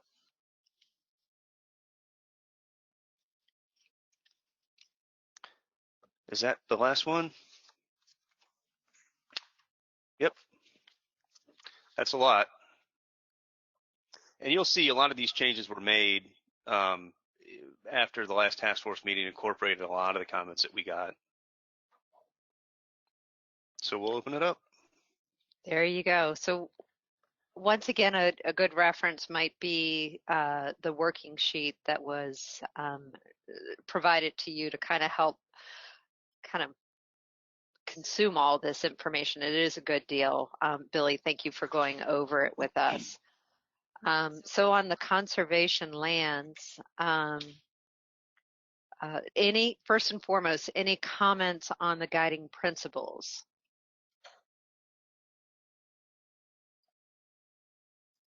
Well, Billy, it looks like you got those just right for everyone.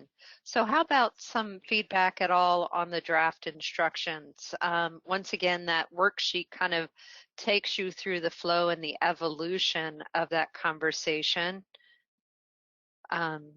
Zach Prusek, I know you've always been an advocate to make sure that we address the smoke shed issues. So I really want you to look at that one and drill down, make sure that we've met the intent of the conversation and that this is guided moving forward in project development and beyond.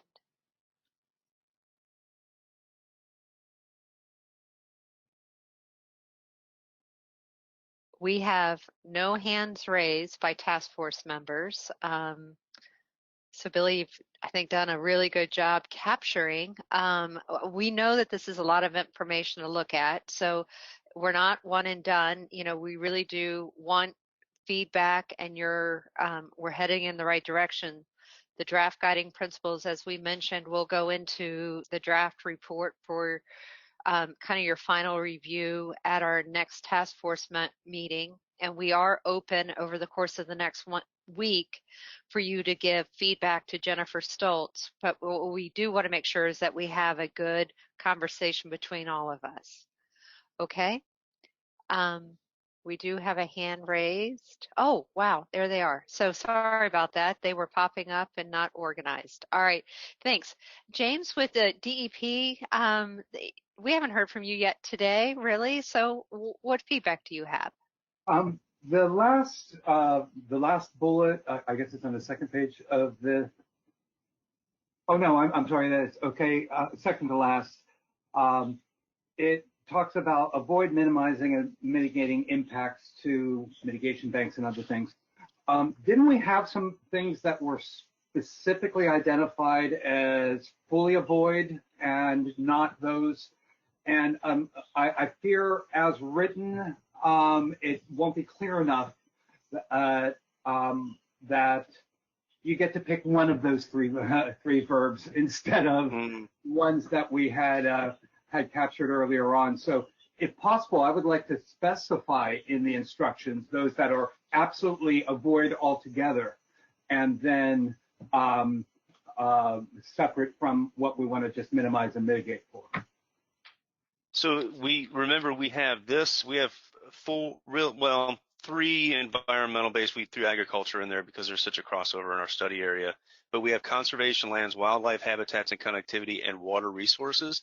And I think you'll see when we get to those, there are several layers in the will not impact in those categories. In this one, it just so happened that the no new corridor through had a bunch of layers that were more associated with conservation lands. Okay, so like the mitigation areas to will not impact will be addressed in a different principle. Yeah, well, again, that first guiding principle is no new corridor through, and so that would have been the pink on that avoidance map. Yeah. And then some of those darker colors are covered. Well, all of the other darker colors are covered under other topics, other guiding principles. Okay, thank you. Yep. All right, thank you. All right, Chris Wynn, your hand is up. Hey, thanks, Christine. Sure. I guess I've got a couple of comments. I'm just trying to follow up James there and ask, earlier we talked with Will about mitigation ratios, and do we want to get specific about, you know, potential mitigation ratios if that option is considered in the future?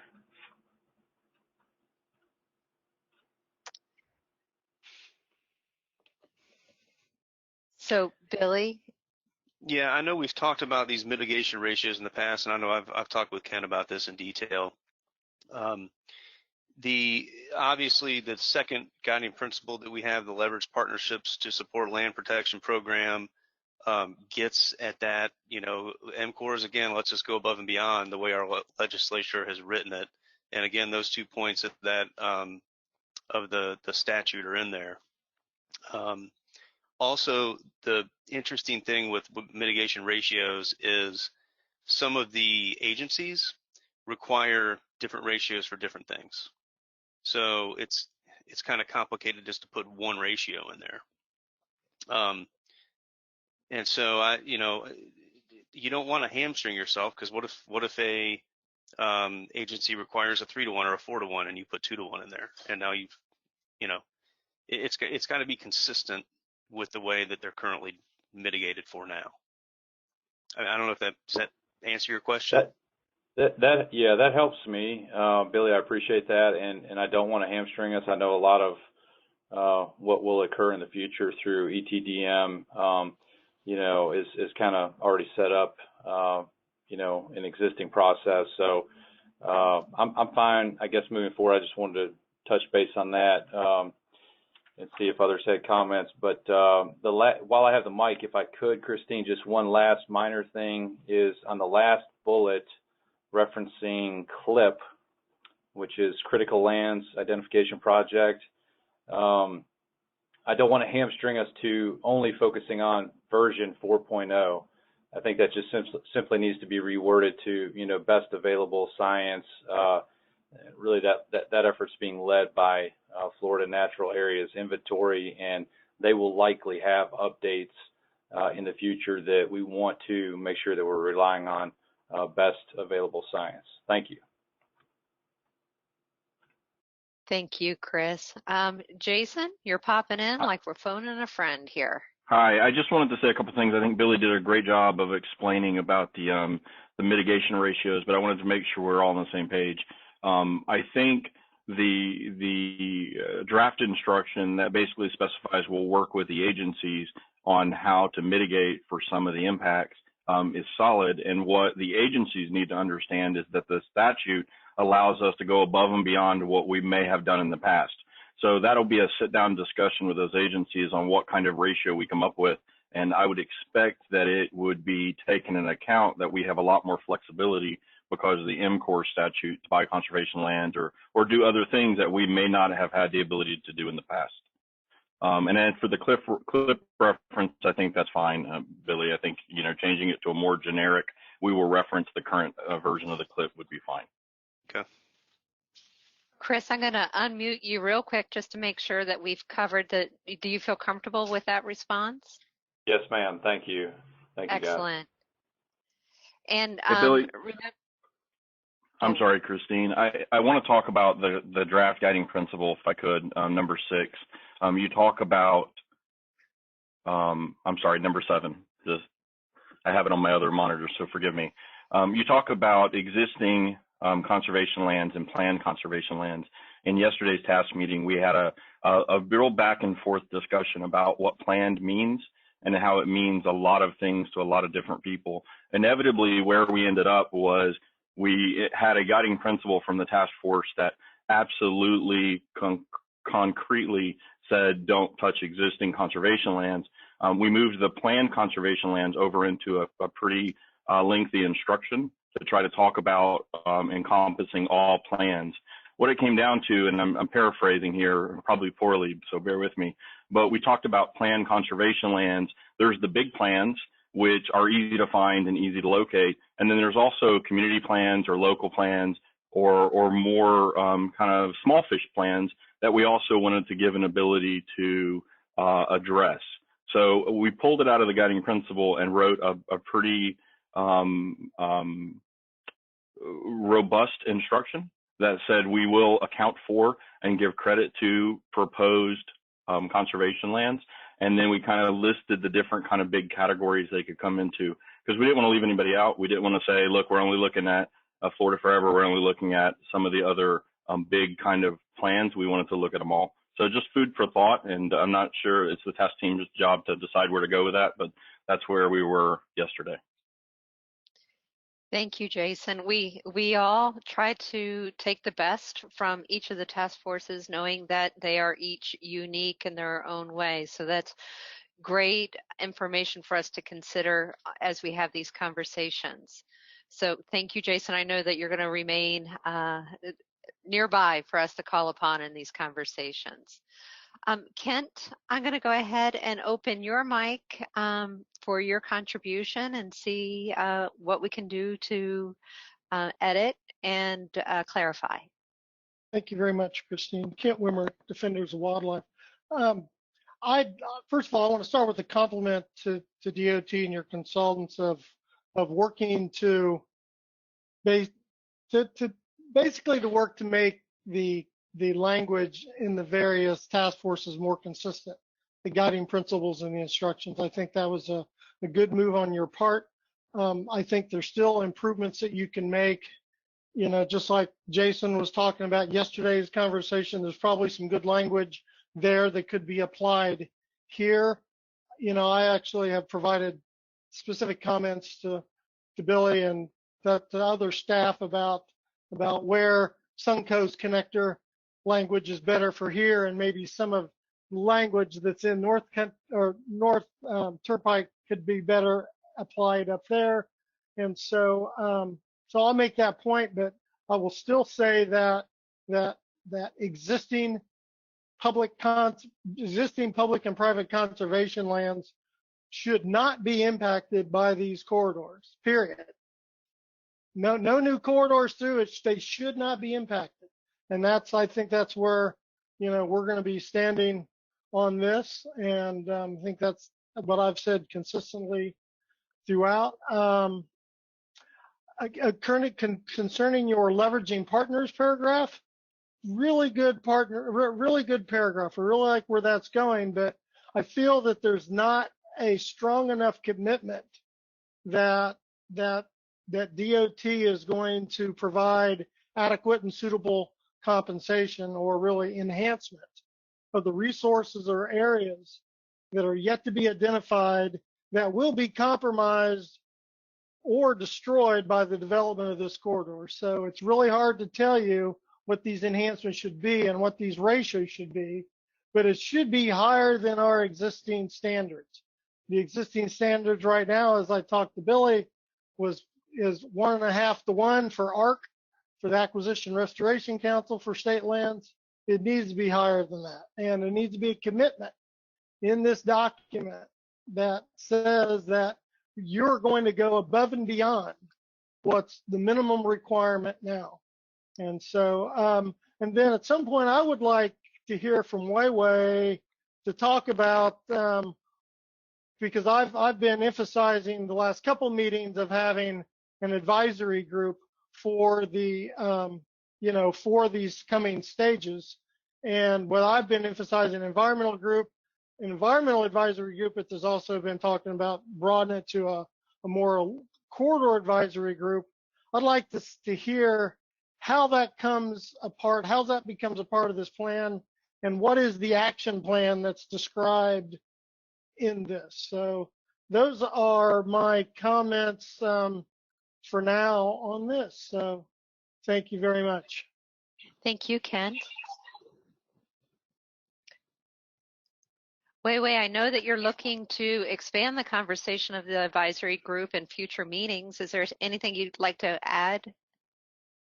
That I know the advisory group is supported by a lot of task force members, and I thought it would, in the report's action plan section, it will be a good place to lay out the framework for how the composition and the charge of that action plan, but we'll also look for inputs from the task force as to what is a good method to make this part of the recommendations. All right. So to everyone, we look for your input, and it will be part of our final report. Thank you. And we don't have to wait until the next meeting. If you want to reach out to any of us to begin to talk through some of that and make some recommendations, we'll make sure that we communicate those as well. All right, Charles, I see your hand is up. Yes, I've got several items. The Okay. first is with regard to the organization and presentation and content of the different columns. In other words, guiding principles versus draft instructions.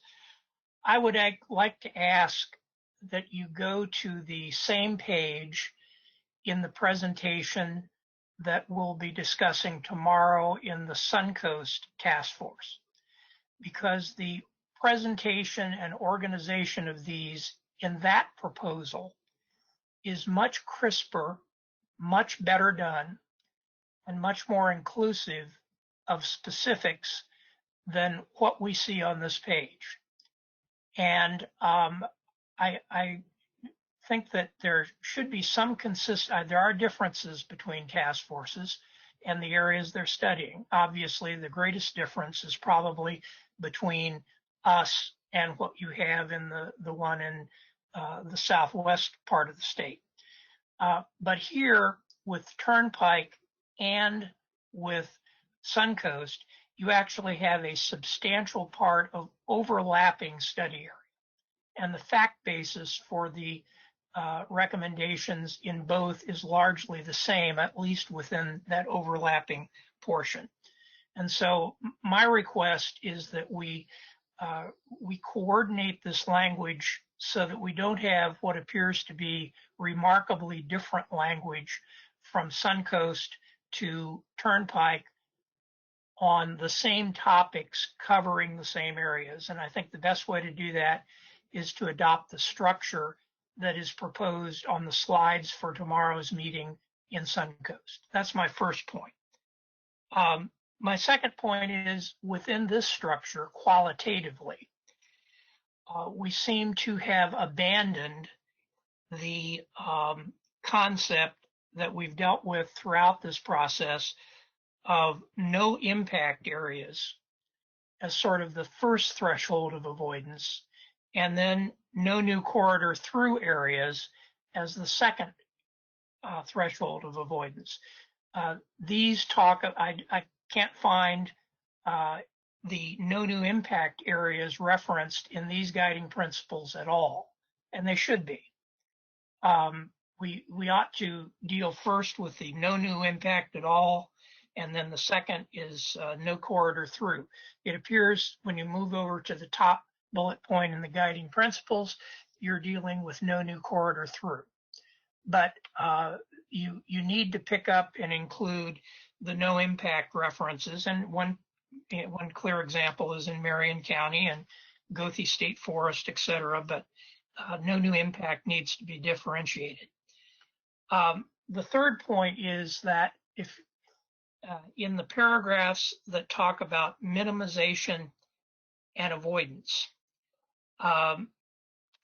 there needs to be a tiered structure. Right now, it talks about avoidance and minimization as if they were the same. It says avoid and minimize. The way it should be worded is avoid, and where avoidance is not feasible, then minimize and mitigate. It shouldn't all be bundled together. And it should be, there should be, again, an orderly structure. So the first task is to completely avoid if possible. And then the next task is, if you can't avoid, then you look at minimization and mitigation. All right, Charles. Yes. My next point is on the issue of planned conservation lands. I think there's a straightforward solution to what should be on the clear avoidance category, and that is those lands that are on the priority list. Whether they are the Water Management District's priority list for acquisitions, or whether they are the priority list maintained by Florida Forever. The lands on those lists are only on there because a deal is near at hand. There is a willing seller. This is not speculative. They have planned boundaries. So there's something with meat to it that you can attach to use to legitimately place them at least in the no new corridor through category. So if it's on the Florida Forever list, if it's on the Water Management District's acquisition list, in that case, it ought to be treated as no new corridor through. And then the final point that I'll make is with regard to the ratios question. I think that there's some disservice done to the question by mixing the discussion of mitigation altogether, where we are sort of contaminating part of it with the discussion of regulatory mitigation. What we're primarily talking about here in this exercise of corridor planning is not the final permitting stages, but we're basically talking about what happens when at the end of the day you've exercised all possible ability to avoid, and yet you cannot avoid a given piece of conservation land. What do you do then in the way of a replacement ratio? That's starkly different from the dialogue you get into when you get over to the regulatory side and start talking about wetlands. So those two topics, in my view, should be not as mixed as they are in this discussion. With regard to replacement of conservation land that cannot be avoided, the existing practice, and we need go no further than to look at the outcome in terms of Suncoast 2. There was approximately 200 acres of the 240 some acres, I believe, of the Withlacoochee State Forest on its western edge that was affected by Suncoast 2. The decisions that were made by DOT and by the landowning agencies when they got together were for a two-tiered package. And if you look at the final outcome of the number of acres that were bought as a result of that replacement arrangement, it's in the neighborhood of 10 to 1.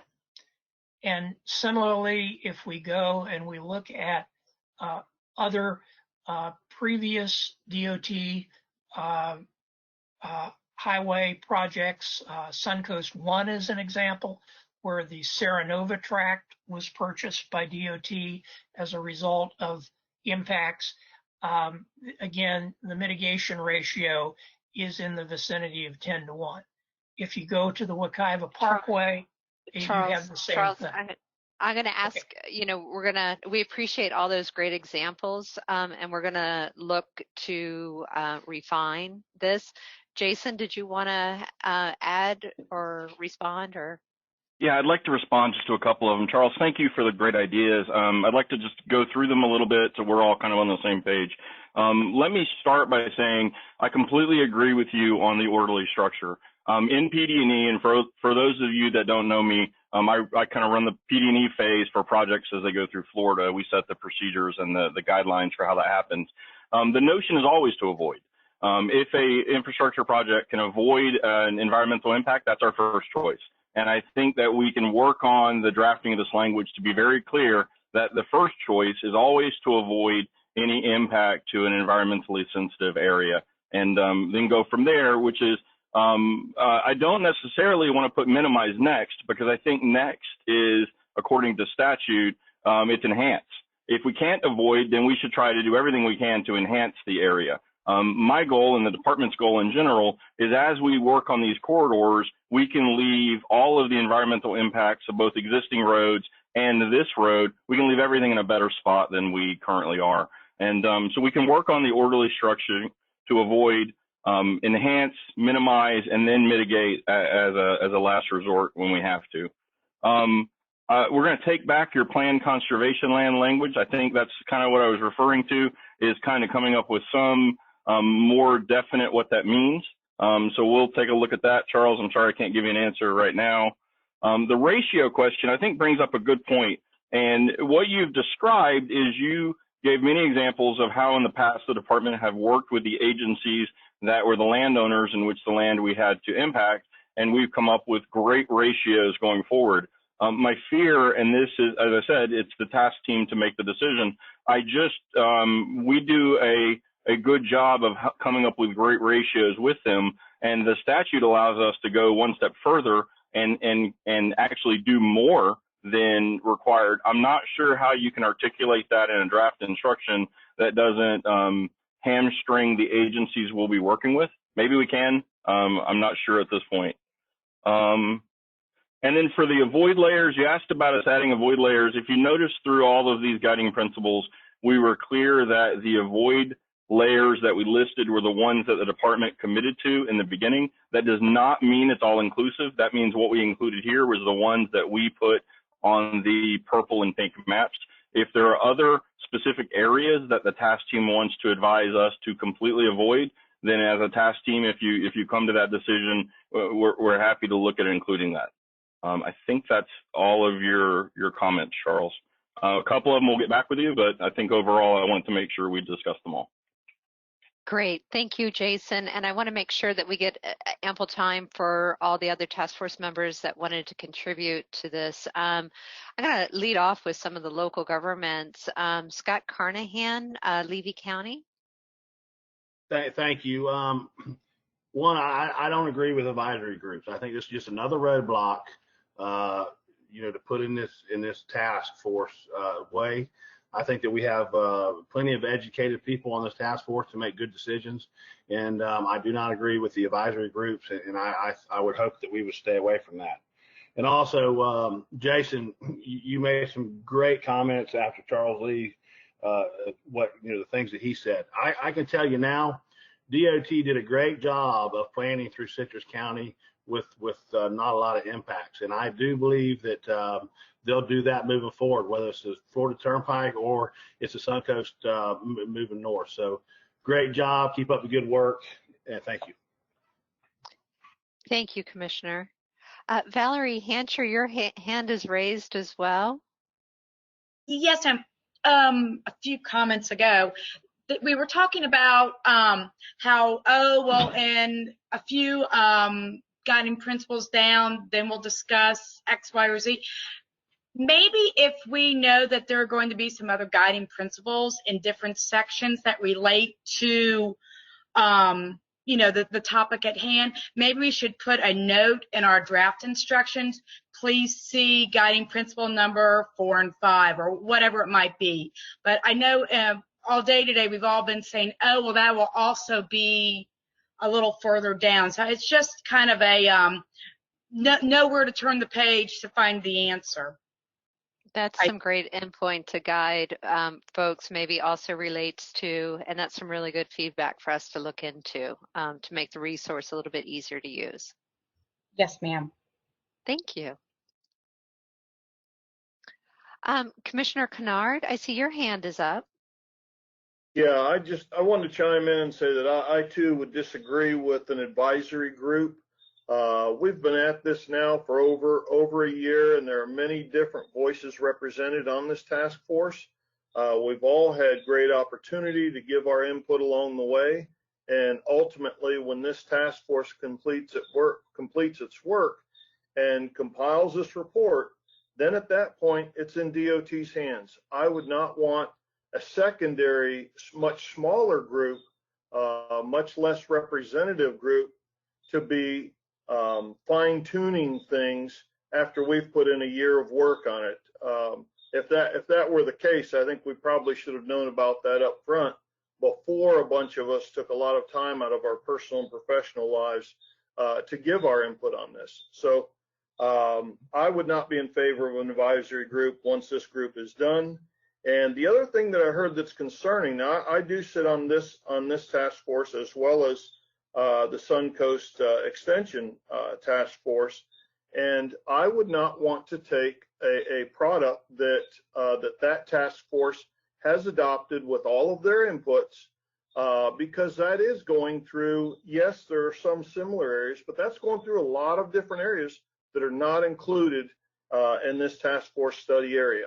So I would be opposed at moving language that they have drafted over to our group and adopt that. And tomorrow when I have the meeting, when many of us are sitting in on that meeting as well, I would say the same thing, that I would oppose them drafting language from our task force group. So we've had a year to chew on this and put it together. There's been a lot of good input, and I would suggest we stay with the input that we're getting from our own task force. A lot of respected voices here, many respected voices. Thank you, Commissioner.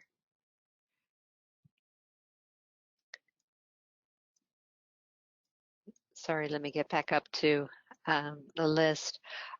So a couple more hands are up real quickly, then we'll move on to the next couple guiding principles if we can. Paul, I know your hand's been up.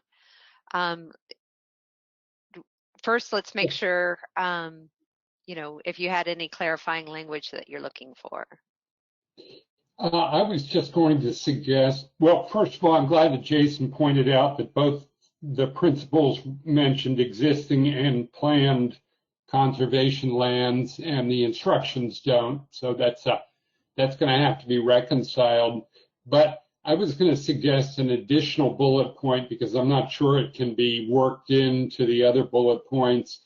The areas, the land that is at most risk, the conservation land that is at most risk, would be land within 10 miles of each planned interchange. So what we have proposed is that that land be singled out for special protection, that land identified as CLIP priorities 1, 2, or 3 in the FNAI be protected either by acquisition or easement. Also, Florida Forever Rural and Family Lands and other state, county, and municipal conservation lands identified for purchase be protected that way. Any springs or locally designated springs protection zones and resource preservation areas be protected either through acquisition or easement, and any portion of the Florida Wildlife Corridor, which is the Florida Ecological Greenways priorities 1 or 2.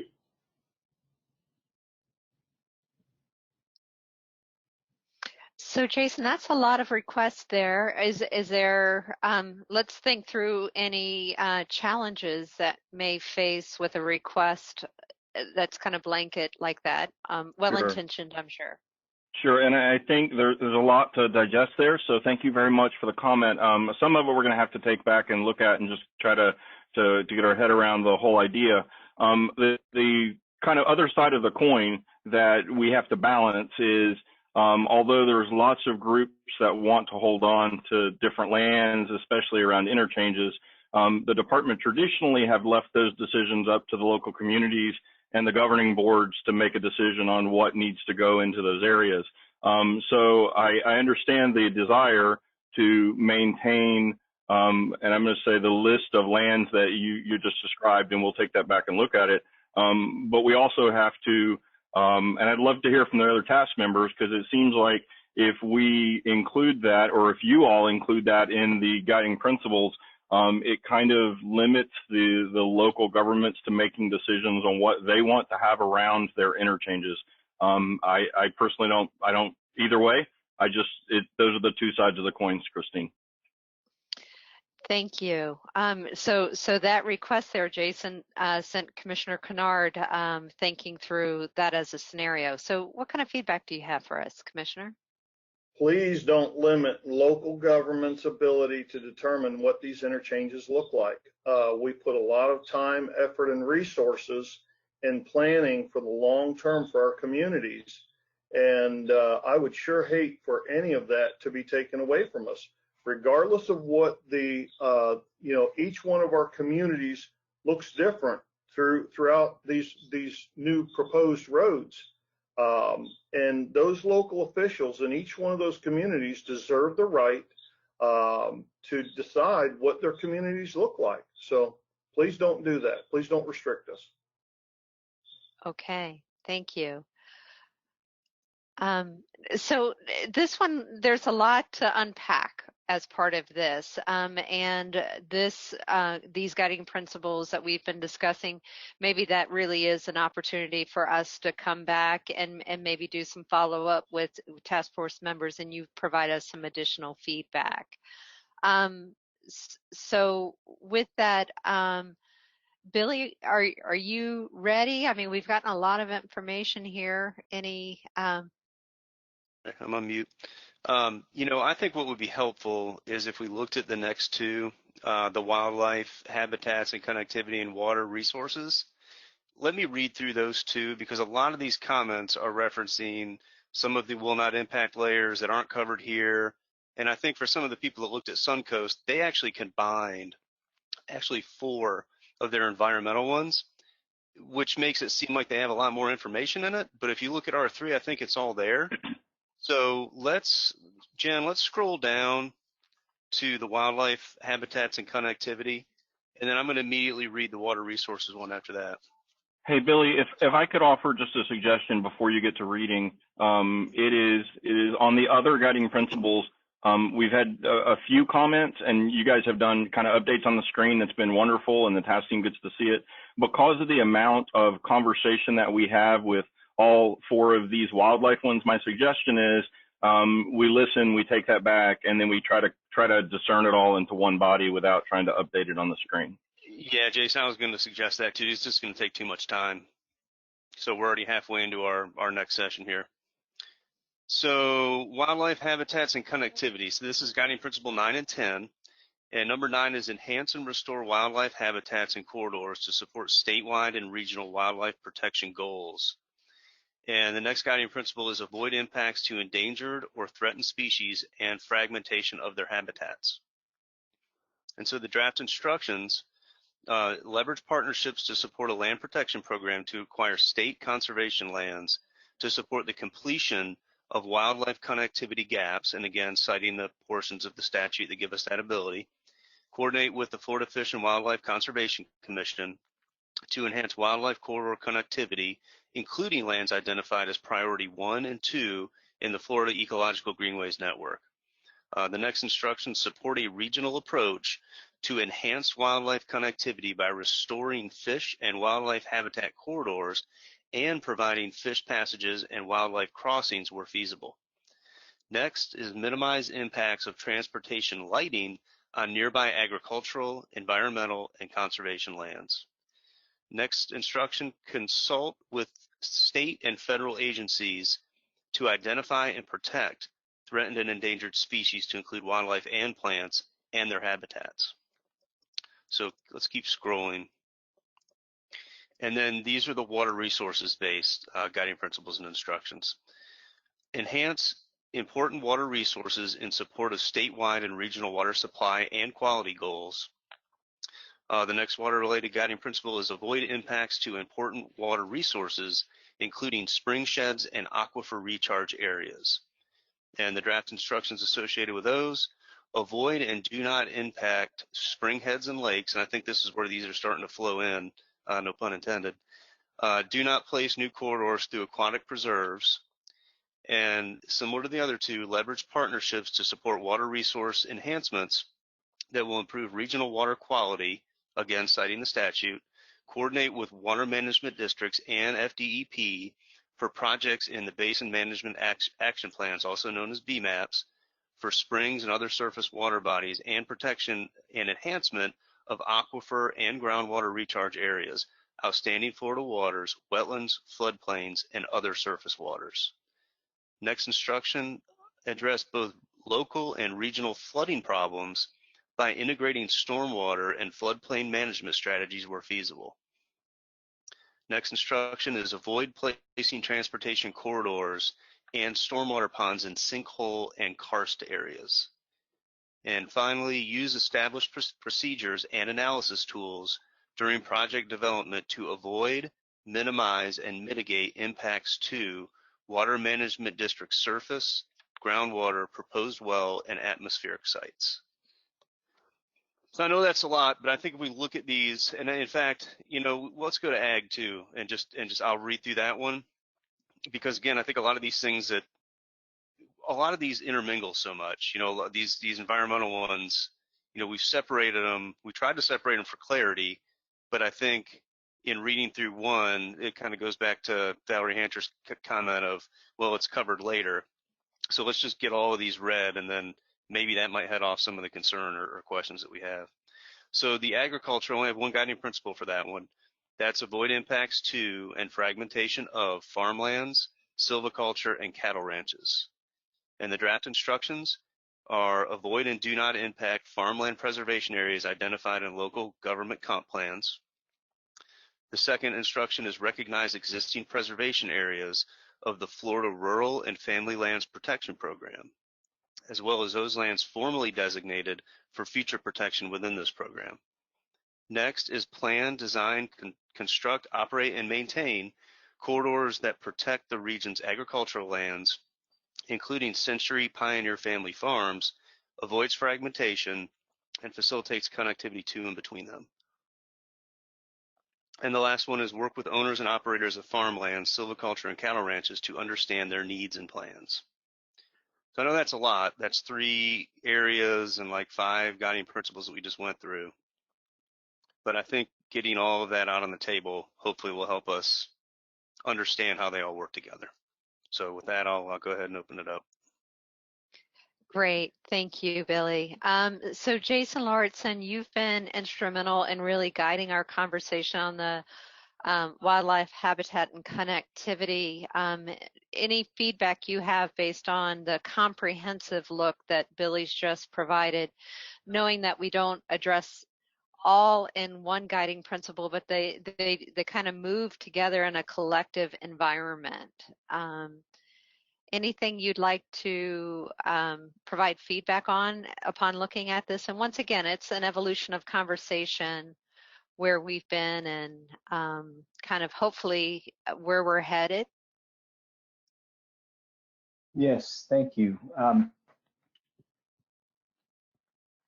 I appreciate the approach of looking at multiple guiding principles at one time, because there is such a nuanced and complicated picture to get a hold of.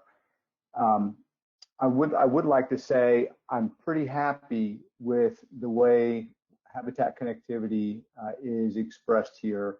One note I'd like to make is under the wildlife habitats and connectivity first bullet, there's a call out there, and I just want to make sure I'm clear on the language about the last half of that, including lands identified as priority 1 and 2 in the Florida Ecological Greenways network.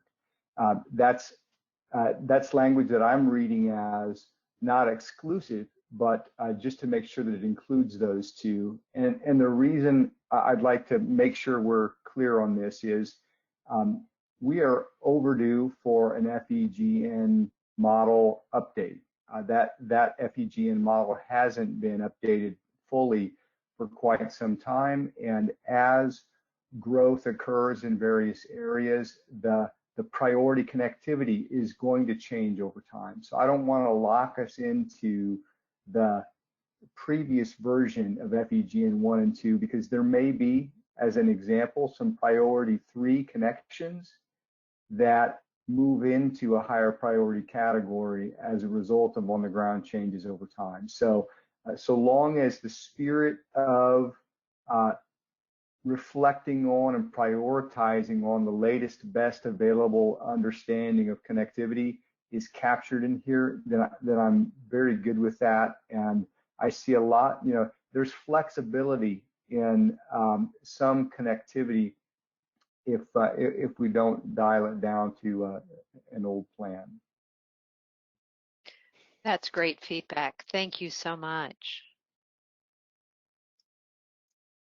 So on the, since we kind of got that highlight on the wildlife, I do just want to make sure an equal highlight from the water management districts on the water resources as we look at this comprehensively. Jeanette, I know you and your team have been very involved in looking at what we're doing here. Looking through Guiding Principle 11 and 12 and the instructions associated with it, I'm opening up to Warren, Jeanette, and Jeff as Water Management District representatives for some high-level feedback for us on these.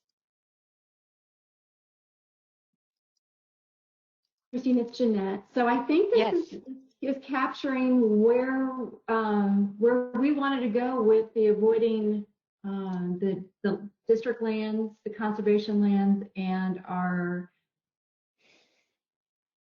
data sites, data collection sites. So I think we're good. Okay, great. Thank you so much. Jeff, did you have anything that you wanted to add as well from the Water Management District?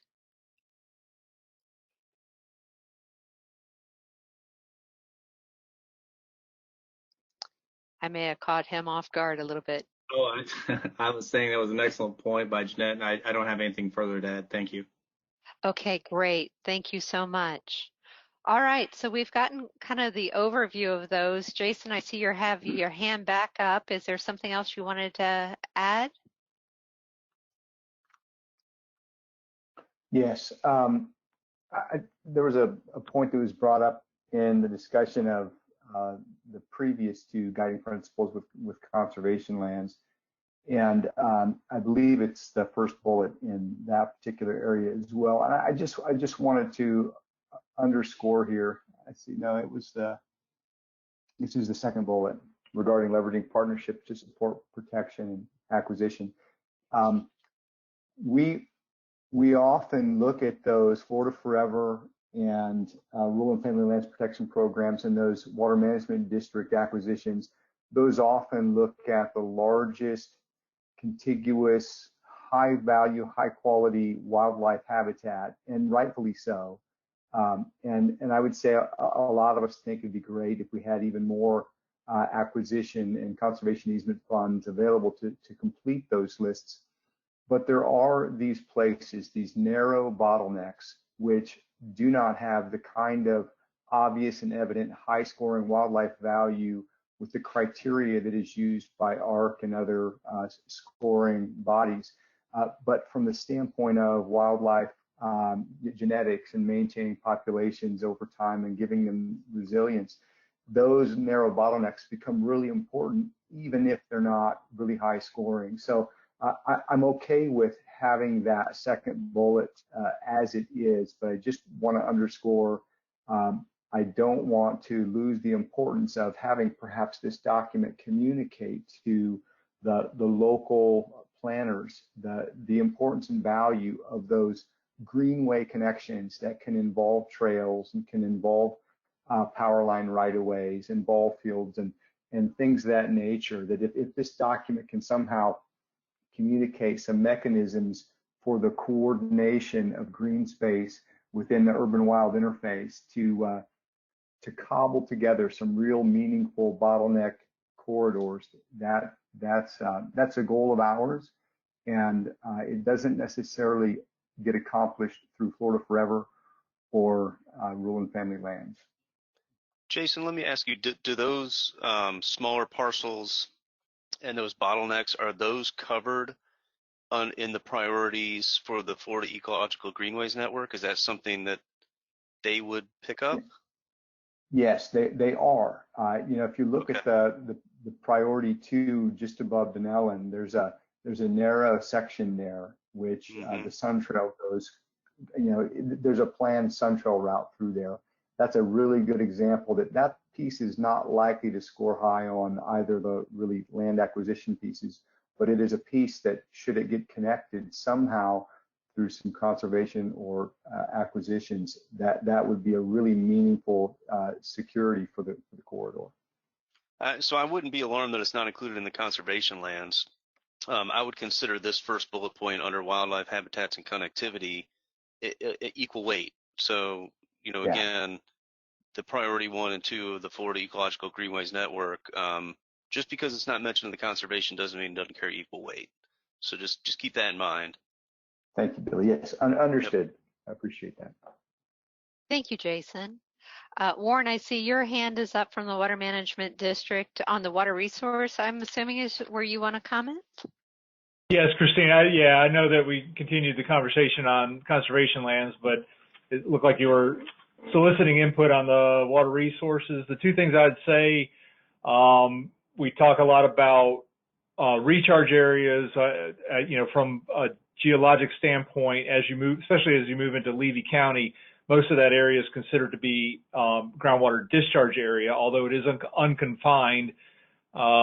It is a concern. It's considered to be a discharge area, and it's also an area, because it's a discharge area, that is subject to what we're now calling in our area groundwater flooding, where stormwater doesn't have any place to go because the groundwater levels are so high at the moment. So just keep that in mind. The other thing was that, the avoidance of sinkholes and karst areas is going to be somewhat difficult to do in most of Florida.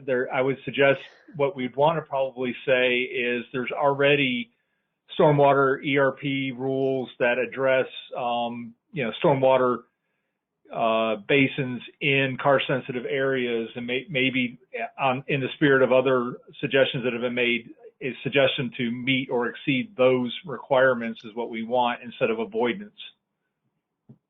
That's good feedback. Thank you so much. And can you said ERP? Right, environmental resource permitting, permits for stormwater. Yep, that's what I Correct. thought you said. I just want to make sure. Okay, thank you. Thanks, Warren. Chris Wynn, I'm going to go ahead and unmute you. You tell me which one you want to look at. I was going to try to look at all three, conservation, wildlife, and water again one more time, maybe make a plea to, I forget if it was Commissioner Kennard or Carnahan that was kind of against, lumping everything. But I guess the more we go through this, I'm really looking at how much duplication there is amongst those three, keeping agriculture separate. But and I realize the task forces are different, but I do see a lot of value in trying to be consistent if we can and eliminate duplication.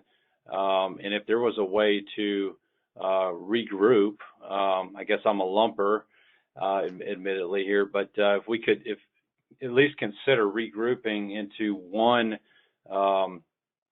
one natural habitat category that would include these guiding principles and then a bunch of draft instructions, I think it would make it easier for DOT, and the public and us to kind of comprehend. And I think that's kind of what Charles was getting at earlier. So I'm just trying to go back to that one more time. Thanks. Thank you. Clearly, there's a lot here to consume, and how it's formatted. We've gotten some good feedback on opportunities where that might be tightened up. So to a certain extent, we're going to ask you guys to give us a little bit of flexibility to make sure that we make it tighter for comprehension and making sure it's crisp, the word that Charles used. So thank you for that feedback. So Charles, your hand is up, and yes. Three points on these. I do want to say that with regard to Commissioner Carnahan's comments on my comments, that I'm not talking about, when I'm talking about picking up the structure of what's in Suncoast, I'm not talking about picking up the qualitative content of what's in Suncoast. I'm talking about picking up the structure, just like Chris just suggested. It just flows together a lot better, and you get a much better, more concise output of the recommendations. That's all. The second point I want to make is with regard to the first bullet point, which begins with the word leverage. I don't know what leverage partnerships means. Charles, just 1 minute. That would be if we go back to wildlife habitat and connectivity, Yes, just so everybody else can follow. That's habitat and connectivity. I have one comment in the water resources area, and my others are in habitat and connectivity. I don't know what leverage partnership means. I do know what Senate Bill 7068 contemplated in its language, and that was that if there was a land acquisition need on the environmental side that was occasioned by a corridor passing through, the DOT would fund it to a significant extent. And I think that it's important, and that occurred, of course, in the case of the Wekiva Parkway. There were substantial areas of environmental lands that probably would not have been acquired in time to prevent development had not the decision been made to work with the right-of-way process and combine land acquisitions with DOT right-of-way.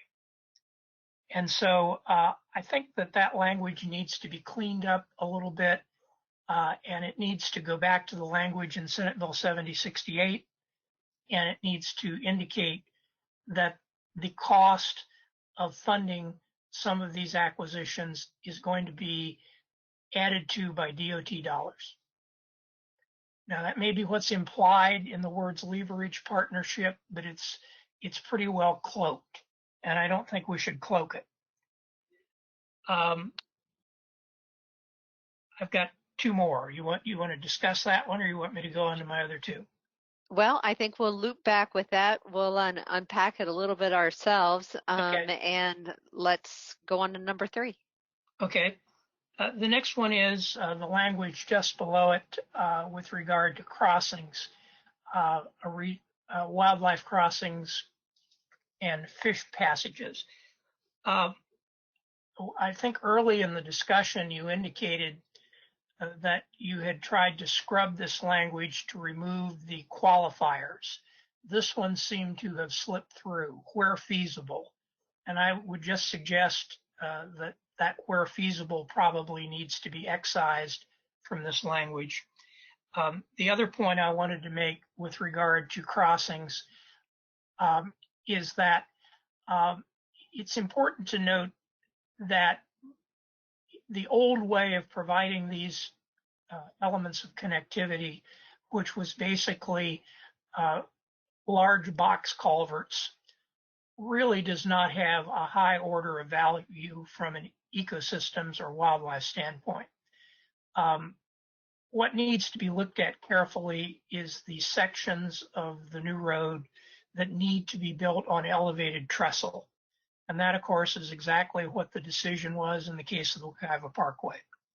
And we didn't deal with a bunch of small box culverts spread out over the area. We dealt with well over, we were talking in terms of miles of elevated trestle. And I can't say how many miles would be needed in the Turnpike extension. But I do think that wildlife crossings need to be something that's truly attractive to wildlife, and what is attractive are the trestle crossings, which can be combined with a lot of wetland crossings. I mean, you go through the wetland on a trestle, which is common practice for DOT nowadays, and then you get to the edge of the wetland. Typically, that's where the wildlife move, is in the uplands at the edge of that wetland. So if you run that bridge another 1,000 feet further or another 500 feet further, you will have created your wildlife corridor connection. It needs to be integrated like that, not little tiny pieces. The final comment is in the water resources area, and I have to disagree somewhat with my friend from the Water Management District who spoke a couple of minutes ago. If you're looking at the fact that, if you're looking at karst in general terms, he is correct. There is a lot of karst in Florida, and it would be hard to avoid it entirely. But I think what this avoidance language was intended to focus on and what should remain and not be removed is the concept that we know that there are high density karst areas, particularly in the vicinity of springs, where you have a lot of solution channels underground that are basically the cavernous spring channels. And they often extend more than a mile or 2 miles from the spring itself. But in general, they've been fairly well mapped. And so in those kind of intense karst areas, the avoidance language that you have in this draft, I think, ought to remain. For the general karst questions, yes, I think what's in the permitting requirements is what will have to handle it. But when you're getting close to a spring and you're getting into that very thick cavernous type formation underground, that's where the avoidance needs to come in. All right. Thank you for that feedback, Charles. I think there's a lot of refinement that's been encouraged as today's conversation. I know we've been looking at all of this comprehensively. We've talked water resource, we've talked about the wildlife corridors, and we also knew that agriculture feeds into this thread of conversation as well, and we haven't Billy read through them, but I do want to make sure that we don't lose the opportunity to talk through these, as we got some feedback at our last meeting on the one guiding principle and its refinement. But once again, I'm going to ask our friends representing the ag industry, as well as looking at it from a natural environment. And lastly, kind of there's an economic development component to it as well, and members of our local governments, the county commissions in particular, that look to protect that as kind of that quality of life as well as a way of life. I want to make sure everybody takes a moment to look through that, particularly it was that fragmentation that we want to avoid, those impacts and fragmentation. And then also what those instructions look like. We did get some feedback last time. Matt, you asked us to look at pioneer farms, and I think you see that shown up in our conversation. And Valerie, you recommending that we recognize hunting lands and fishing industry and so forth. So, and then Eric Anderson, even from kind of that larger big picture of Florida, you know, did we make sure that we provide and maintain access to those farmlands as an important element of our collective economy? I don't want to lose sight of agriculture, because it does indeed stand alone, but it's a good complement to the conversation that we're having as well. Any feedback from task force members on the guiding principle or instructions as they are shown on the screen? Well, Christine, this is Matt. I was just going to chime in since I guess that is my area. But also it's one of those things that I do see it's included, and I appreciate that. So that's the main thing I just want to make sure of, is that it looks good to me how we're laying it out, especially with the draft instructions being more detailed and working with those local farmers of, you know, what they see, how their operation will be affected. Indeed. Thank you for that input.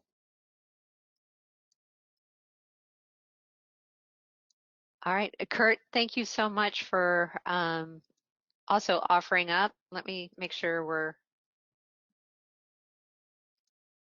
looks like you might be muted yourself. Did you want to contribute? There we go. There you go.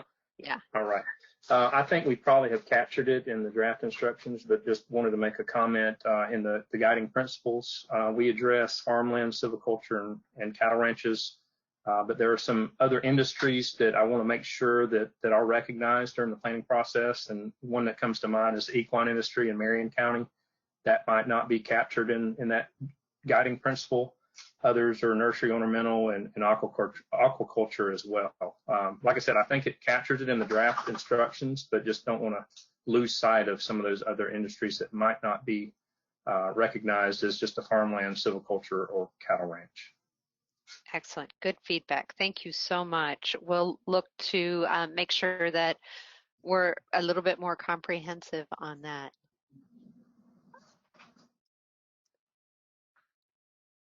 All right. That appears to be the feedback that we've received thus far. I know it's a busy afternoon for us.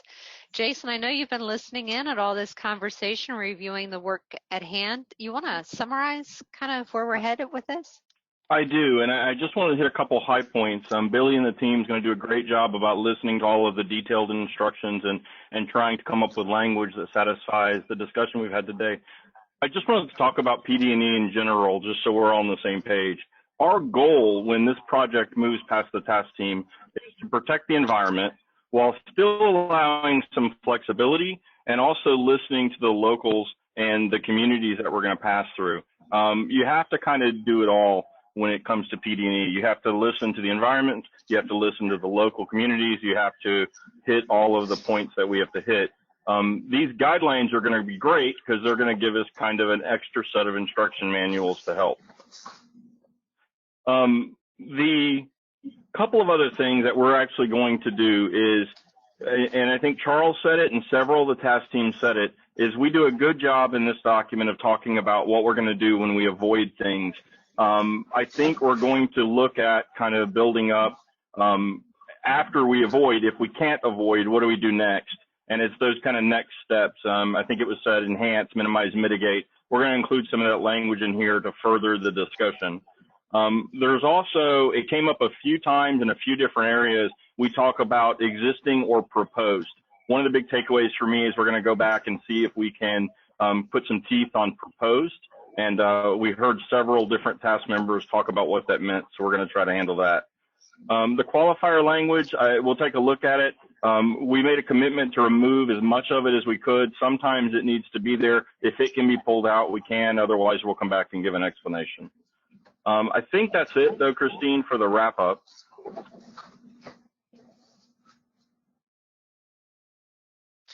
I was busted. I had mute on. Thank you, Jason. I appreciate it. Okay, Billy. So, what's next, my friend? Billy, I think you're muted too.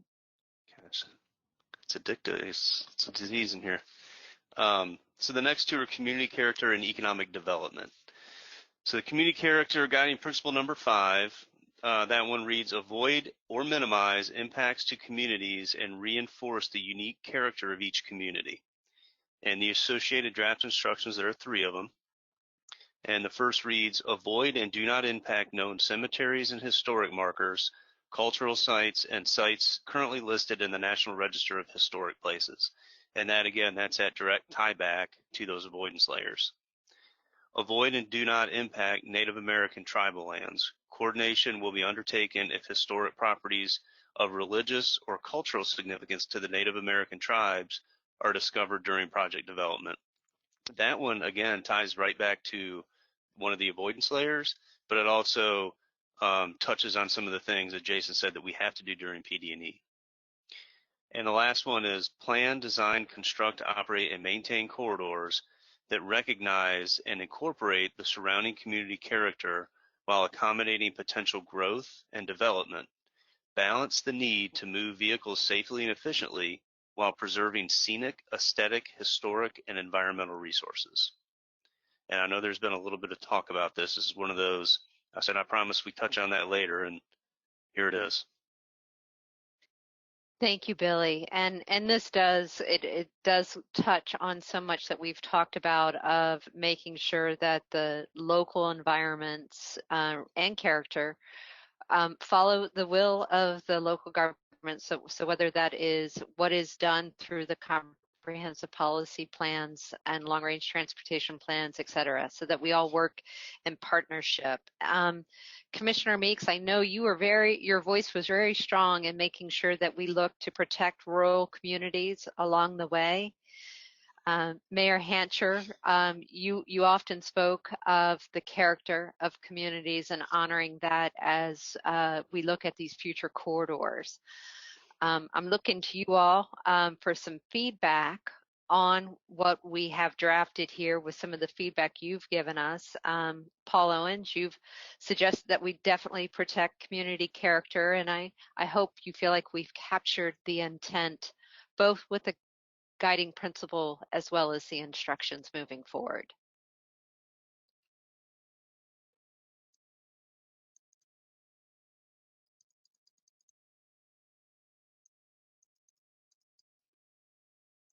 Well, now that I called on you, your hands went up. So, Valerie, you want to go ahead first?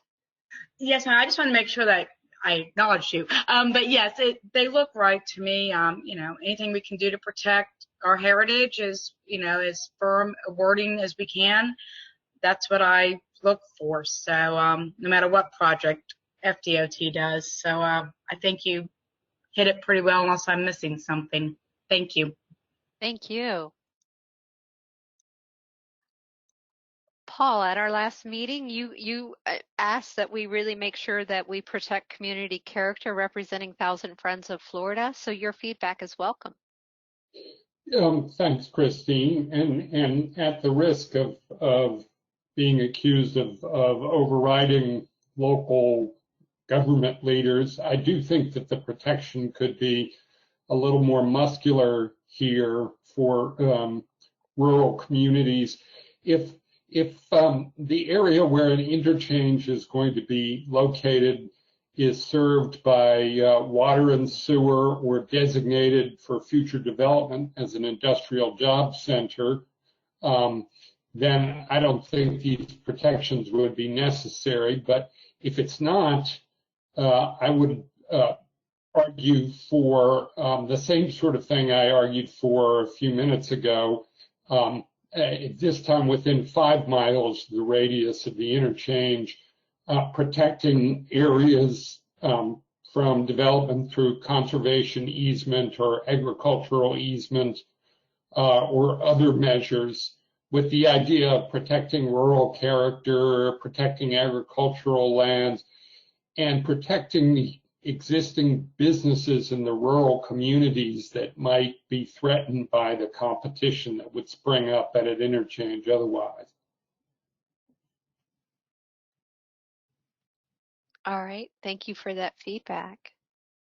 Commissioner Bryant, you represent local government, and your hand is up. So, well, I would like to just reiterate as far as protecting unique characters of communities. Of course, we know that Dunellen is one of those communities that certainly has unique character.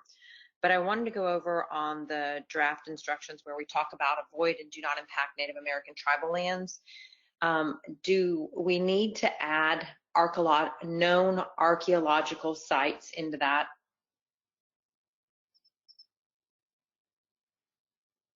So we have known cultural sites. I think that's standard with FDOT, Billy. Yeah, exactly. That's exactly right, and Jason touched on that when he talked about the PD&E process. Those are things we have to do anyway. Okay, great. Thank you. Thank you. Kent Wimmer, your hand is up. Thank you very much. I thought another good instruction you might include, and even though my fellow the county commissioners don't like it, the Suncoast actually had some very good language. I think there would be a positive addition to this. Work with communities on preferences to enhance safety, quality of life, and character of communities. Community preferences for incorporation into corridor planning, interchange locations, additional infrastructure needs, and project development may include access, toll versus limited access locations, aesthetics and landscaping, branding, and signage. Thank you. Kent, was that taken from Suncoast? It was. Okay. I think I didn't write down everything you said, but I think a lot of that's covered with our other guiding principles. I thought this was much more specific and to the point. Okay. Okay. Or what Charles says is crisp. That's a good word. So we'll look to refine this to make it more crisp, as you Thank said. you. But while also it is ensuring the flavor of our the discussions thus far of this task force. So let us look at that and come back. Commissioner Kennard, we're the balance of looking at the protection of the whole and also the intent and ultimate goals of development and growth and of a community. So I know we're balancing between the two of those as we have conversations today. What did you want to share with the group? Well, not to be argumentative over a couple points, but I would encourage this task force not to adopt a draft instruction, if you will, that supersedes something or leaves the local representatives, the local governments, out of the picture or gives them less of a voice. We're elected by the people in our community. We are the representatives of the people in our community and are responsible to them. If they don't like decisions that we're making, they go to the ballot box and let us know they don't like those decisions. So I would not agree with something that leaves your local elected officials out of the picture or gives them less of a voice in it. And again, I would revisit the point of bringing in draft language from another task force. I understand Charles' point that he was just wanting to bring in some of the framework of a couple of the principles and not the actual language itself.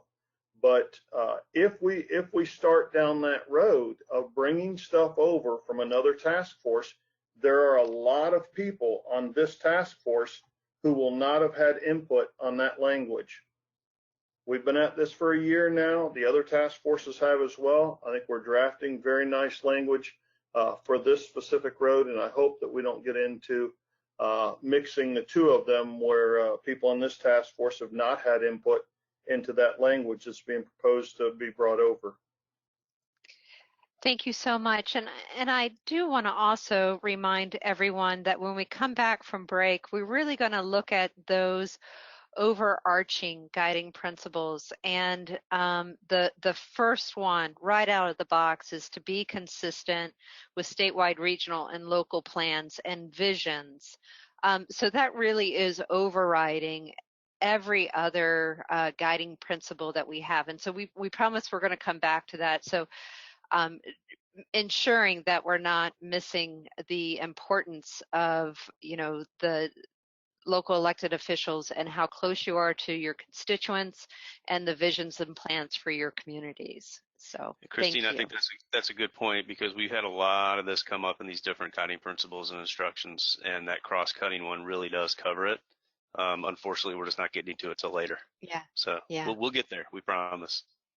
Okay. Thank you.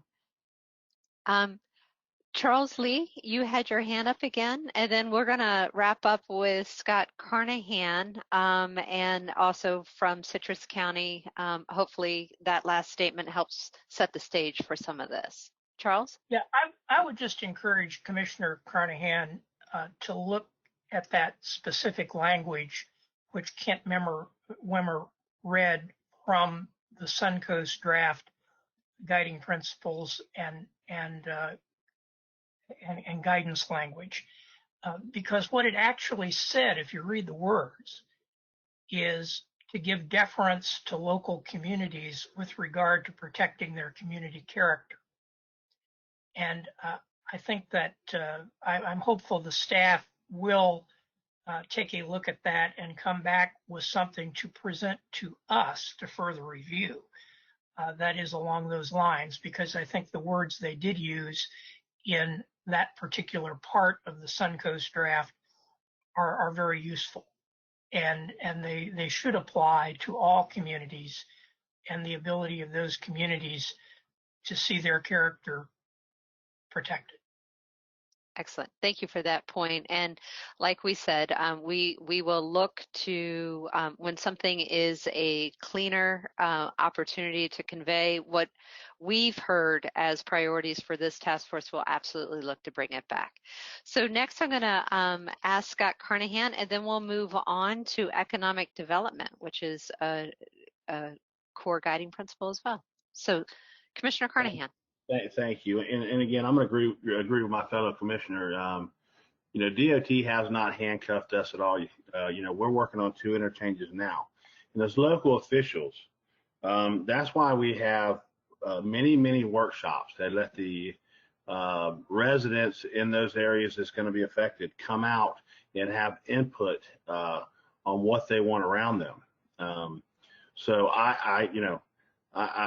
we definitely don't want to be handcuffed, and DOT has not done that so far. I don't really care if the language is in there or not, but you know, as local officials that touch our community each and every day, and I'm sure that other commissioners will agree with me, that's why we plan many workshops, and you know, that's why we have a PDC. So you know, and then we have community meetings. So at the end of the day, we listen to what our constituents want, and we move forward with doing that. And I would hope that every other counties, and I know they do, local officials are going to listen to their people. But again, I think you guys are doing a great job, and you know, I don't think any of that language needs to be in there, because I think that the local governments are already doing that anyway with listening to what the people want. So thank you. Thank you, Commissioner. Jason, you want to wrap this one up? No, but I did want to offer just a thought, and just for everyone that may not be well versed in the PD&E phase and what happens later. I use this line a lot. I say that, you know, we deal with the environment, and we deal with bunnies and birds and trees and water, but we also deal with people. And people don't understand sometimes that when we talk about the environment, we're not talking just about the natural environment, but we're also talking about how our infrastructure projects deal with communities. We do a big SCE, social cultural evaluation, about how a roadway is going to affect the surrounding community. We do lots of open houses, as was mentioned. We do lots of public meetings and hearings. We really do want the feedback from the community. A lot of what you're discussing to put in draft instructions, and I'm not opposed to putting it in draft instructions, but it's part of our standard template. And I just wanted to give you confidence that we do really look to the communities as we go forward with projects. So thank you. Thank you, Jason. All right, Billy, anything on that one that you want to wrap up before we move to economic development? I don't think so. I don't think so. Yeah, let's move on.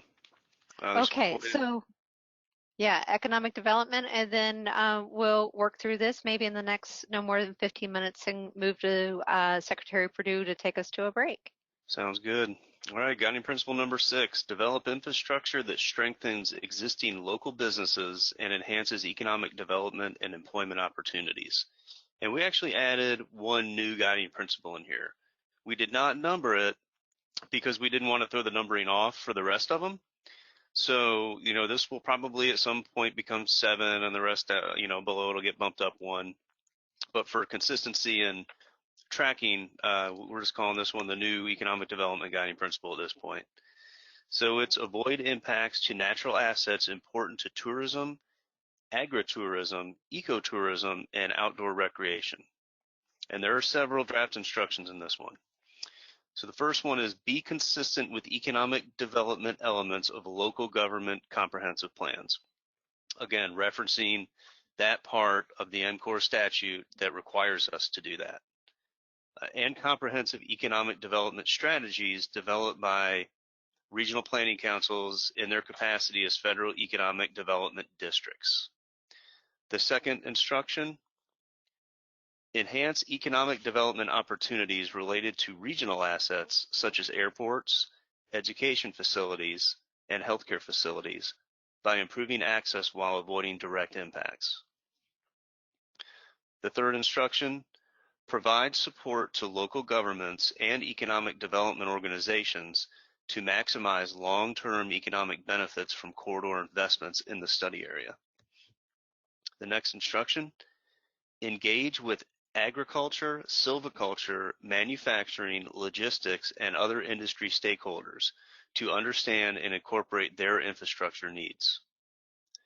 The next one is plan for and design truck parking and rest area needs. I think we touched on that a little bit before too. And we'll touch on that, I think, in the technology one a little bit too. And I think this is the last one. Support the local tourism, or is it? Yes. No. Oh, that is the last one. I'm sorry. Support the local tourism and recreation economy by providing opportunities for access and connections to outdoor recreation areas, such as recreational greenways, trails, and hunting and fishing areas. And Vice Mayor Hancher, that's where we have your hunting and fishing areas. It made its way up into economic development. Billy, I think there might be one There's more. one more. There is one more. Is it not? Yeah. Is it not on there? Well, so I'll just read it off mine. That's okay. Okay. Plan for and design infrastructure to protect access to existing businesses in rural communities. Yeah. Okay, that was the last one. That's a lot. That's a lot of instructions. Well, and Billy, if I may, I think you went to the new guiding principle, but I don't think you covered number 6, the existing one that was there. I thought I did, but I'll read it. I'll read it just in case. So the first of the two, so you see 6 under draft guiding principle, and then another sentence underneath that. So that's kind of, consider that 6B. The first one is 6A. I just want to make sure we don't lose sight of the first one that was there. Sure. So this one, number 6, is develop infrastructure that strengthens existing local businesses and enhances economic development and employment opportunities. Great. And then, of course, the new one that will be later numbered. Yes. Okay. So this really gets back to that revitalization and honoring kind of legacy industry, as well as encouraging job creation and growth. So we had a lot of input along the way on making sure that we're consistent with local preferences. We wanted to support existing local businesses. Danielle, you provided that feedback to us historically. And while at the same time, Zach, you wanted us to make sure that we were avoiding impacts and providing for kind of that recreational side, which is still economic development.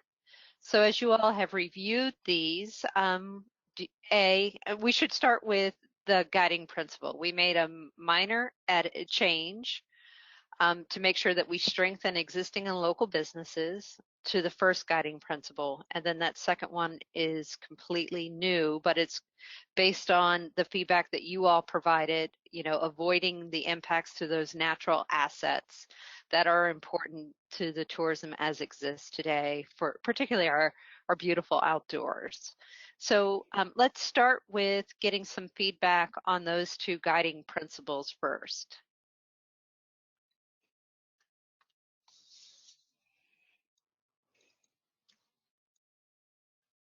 I don't see any hands up right now. So Billy, you must have done just the right thing with those. No, because every time you say that, someone raises their hand. Oh, they're sorry. I'm confident they're coming. Well, I don't know. Well, let's then look at how are we doing on the instructions on project development and beyond. Have we looked at that comprehensively, what we've added in what you've seen before? I think it captures the conversations that have been had. Protect the existing economy and opportunities, and really look for and accommodate future, both in the natural realm as well as industry moving forward. And keep in mind, these, we only showed a couple of these in draft form last month. So the first 2 and the last 2 are new. We didn't look at those at all last month. And the only untouched one is the third one. So the 1, 2, 3, 4th, and 5th are also modified. So just take a close look at them.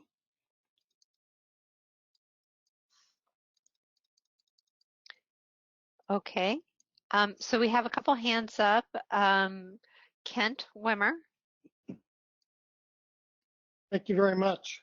I tried to weigh in on the last conversation, but I got cut off. You know, the legislature did combine these two tasks, did have geographic overlap of these two task forces. So if the commissioners from Citrus County, you know, don't want to be a part of the northern one, maybe then, but they're basically dictating to the other members of this task force, you know, it's going to be their highway or no road. So anyway, that's the one point I want to make on that. But I did have a point on the economic. I recommend another guiding principle: avoid and minimize adverse economic impacts to individual communities, businesses, and resources.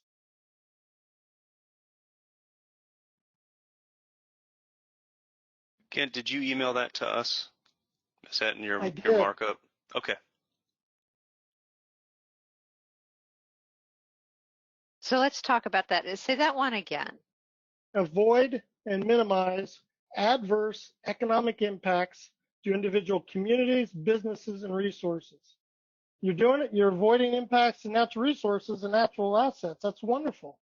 But, you know, we should also be planning these corridors so they're not wiping out existing businesses, communities. So. All right, thank you.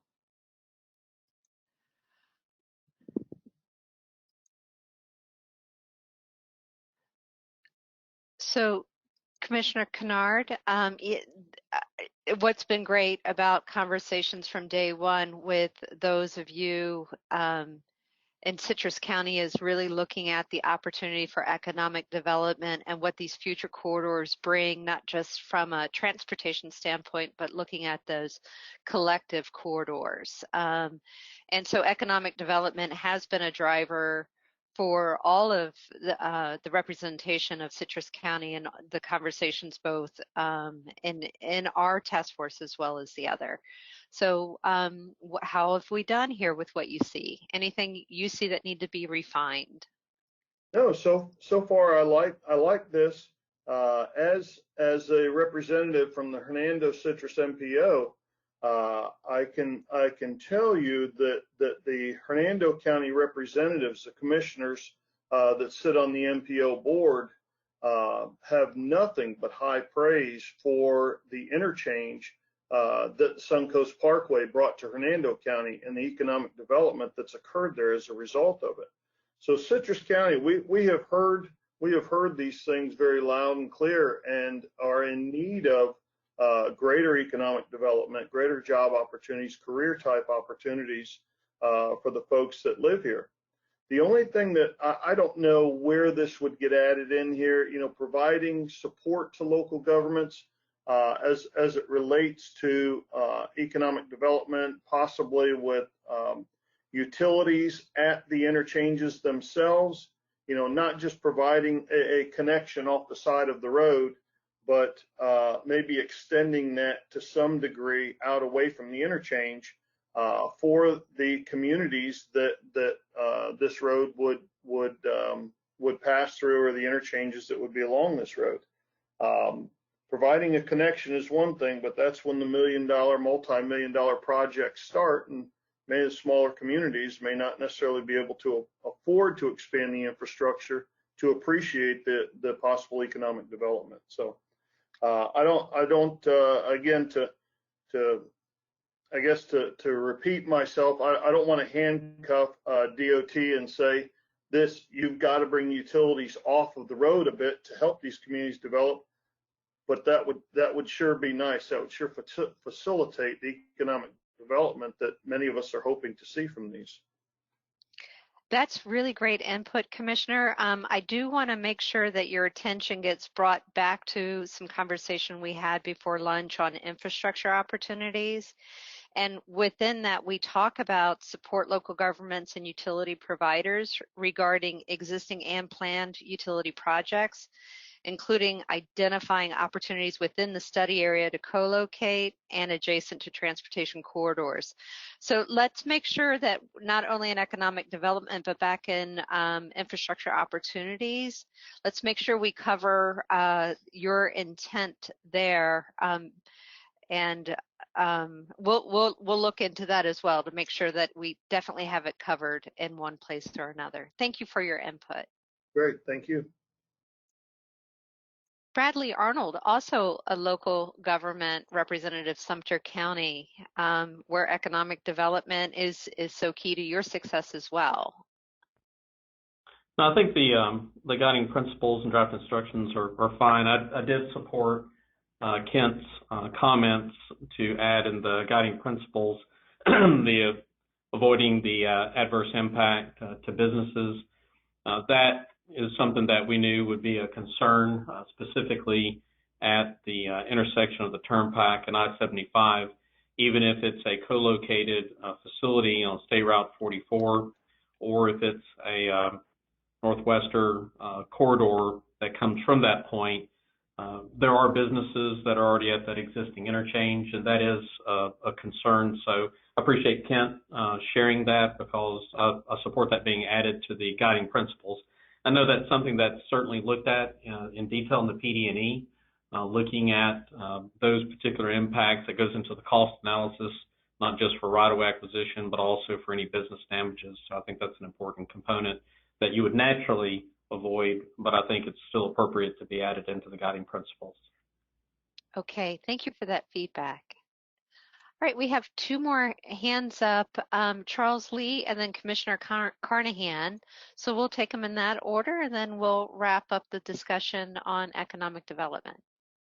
Well, I'd simply like to sort of point out what might be the elephant in the room, and it relates to the language that's very appropriately placed in the draft guiding principle, and that is developed infrastructure that strengthens existing local businesses.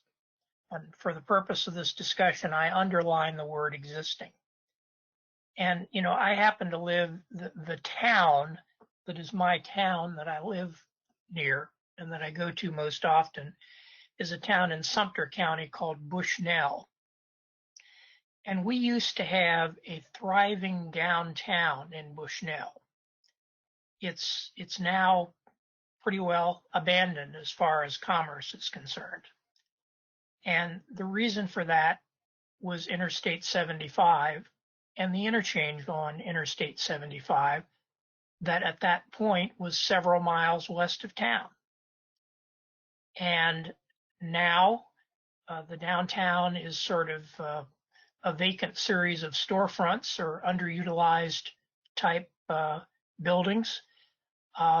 And west of town, we have the Walmart and the truck stop, and a lot of the commerce activity that used to go on in town is going on quite a few miles west of where town used to be.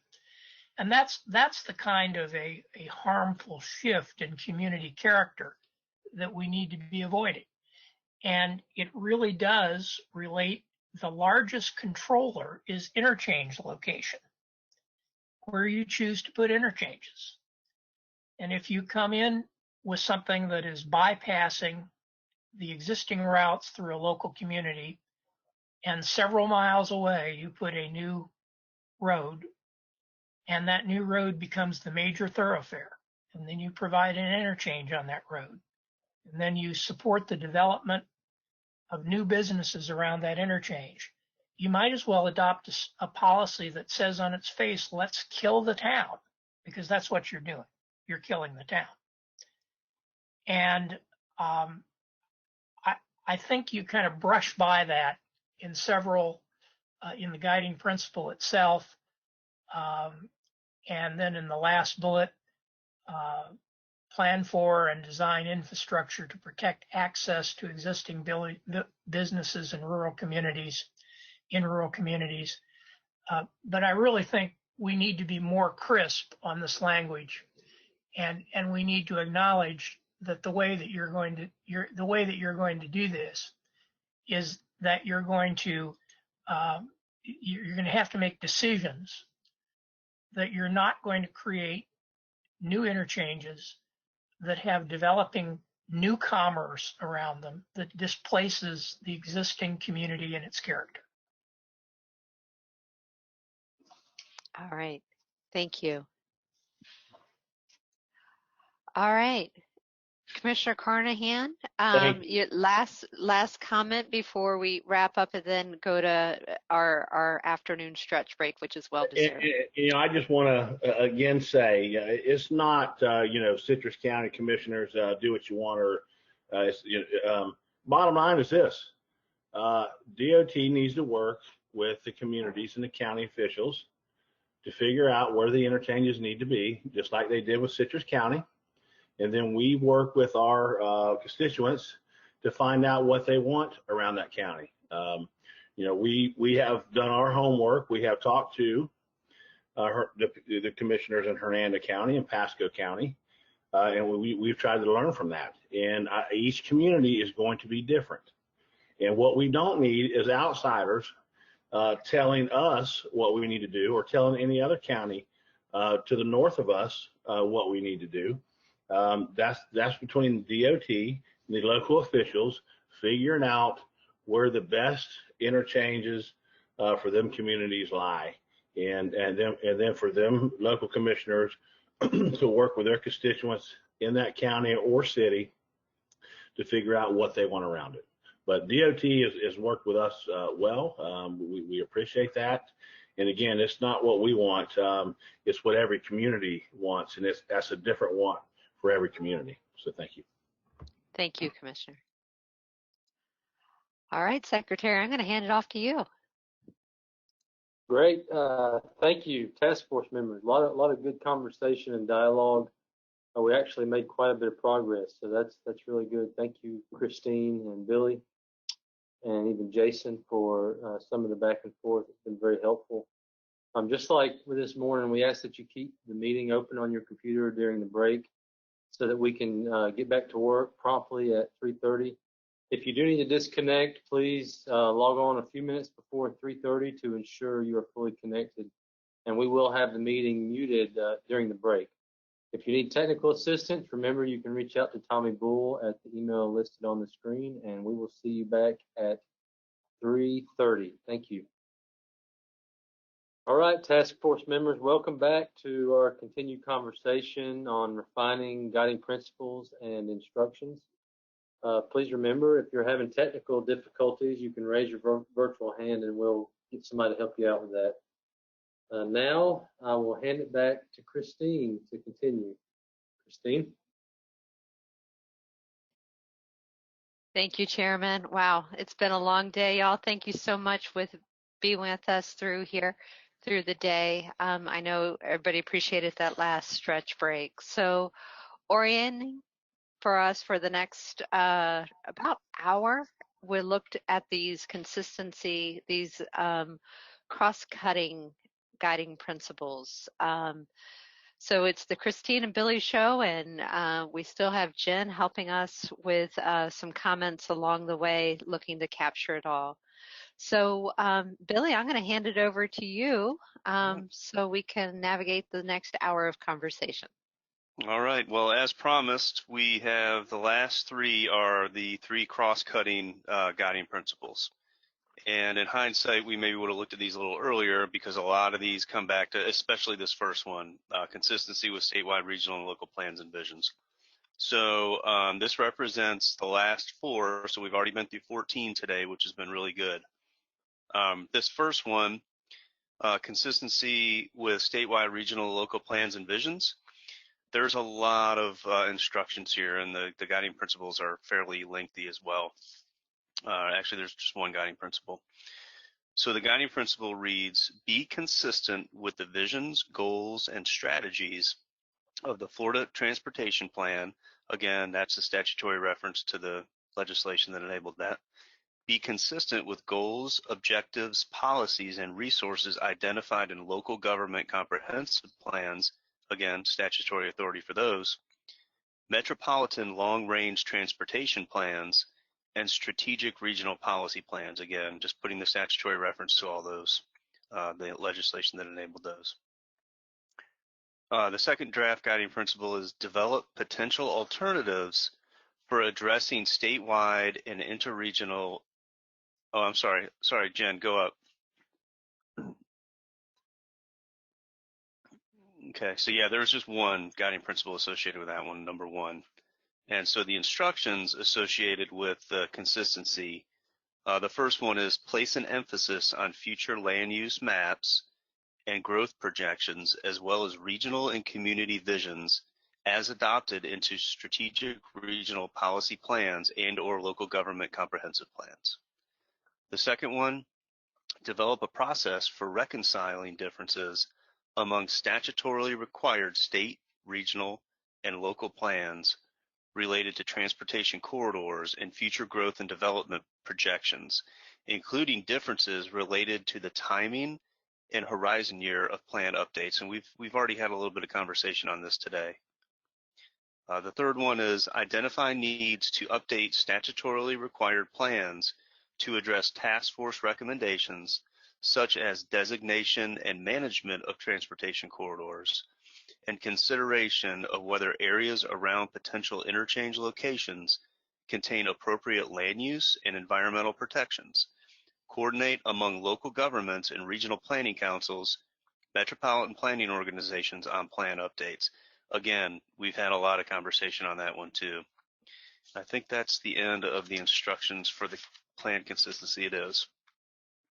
So again, just, kind of want to emphasize that a lot of the other guiding principles, we keep going back to this plan consistency, particularly with local government comprehensive plans.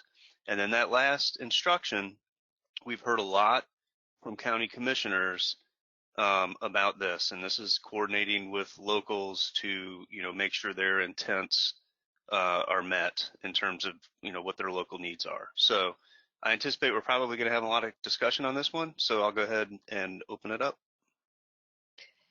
Thank you, Billy. And to draw attention on the draft guiding principle, if you're looking at the marked up notes, it all looks relatively new, but it's not. It's just codifying and sharing exactly where we are required to do so many of these things. So it's generally the same intent as what we discussed at our last meeting, but it just has that a little bit better clarified.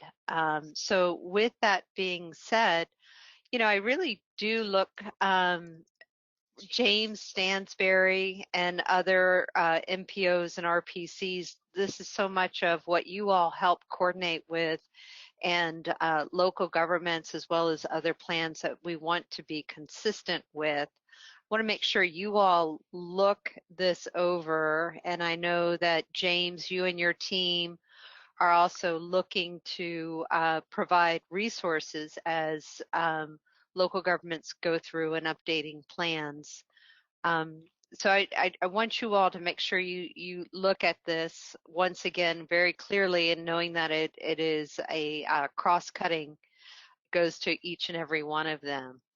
So James, did you want to comment on what we're seeing here? I think the draft guiding principle captures the messages I was trying to get across earlier. And yes, the department, as long as we have funding for technical assistance, will always emphasize this, the opportunities that the local governments have to update their comprehensive plans to address the character of the community that they want to achieve or preserve through this process. So okay. I have no suggestions for changes at this time.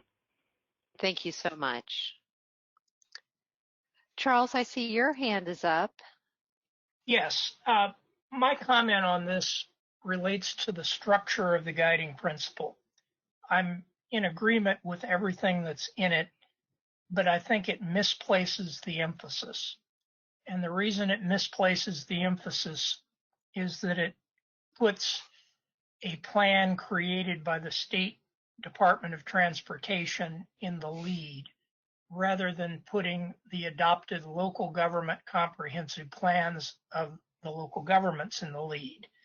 And so my recommendation is that the order be changed. The language can remain the same, but I think we should lead with be consistent with the goals, objectives, policies, and resources identified in the local comprehensive plans. And then the second should be the metropolitan long-range plans and strategic policy plans. And then the third should be the state transportation plan.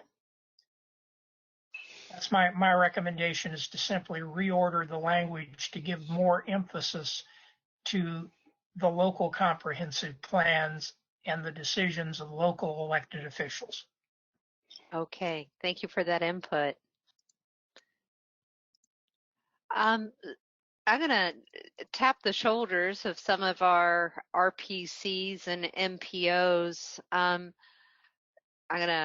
We've not heard from some of you, so Scott Coons and others. Scott, have you had a chance to review this, and is it heading in the right direction based on what you've reviewed?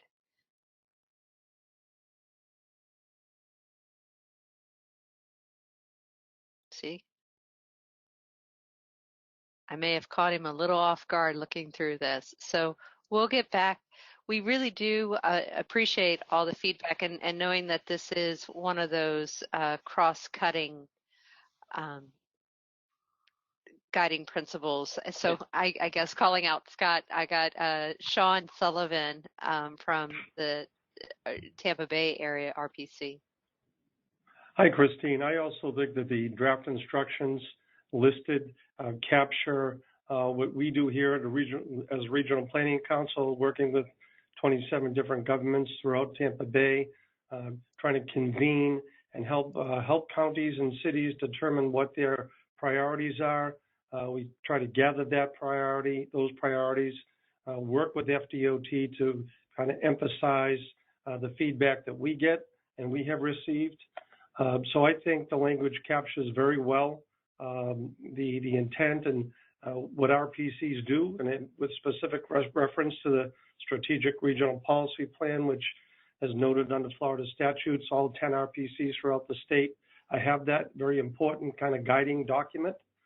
So I think the language captures very well our RPC's role in convening the process to assist city and county government working with FDOT. Thank you so much for that feedback. And that kind of concludes the comments we have on this one. And I guess it's because we've touched on these throughout the course of the day that we've discussed them already, shall we say, earlier. So are you ready to move on? Sure.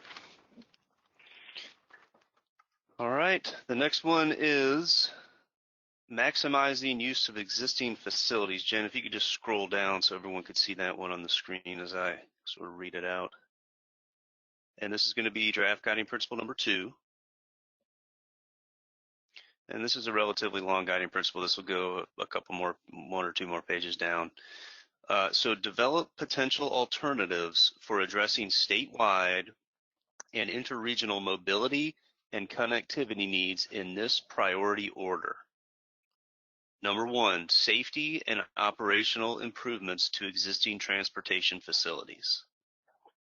Number 2, then additional capacity in existing transportation facilities or right-of-way in or near the study area, including co-location of facilities within existing right-of-way and other approaches to transforming existing facilities and right-of-way to accommodate additional modes, uses, and functions.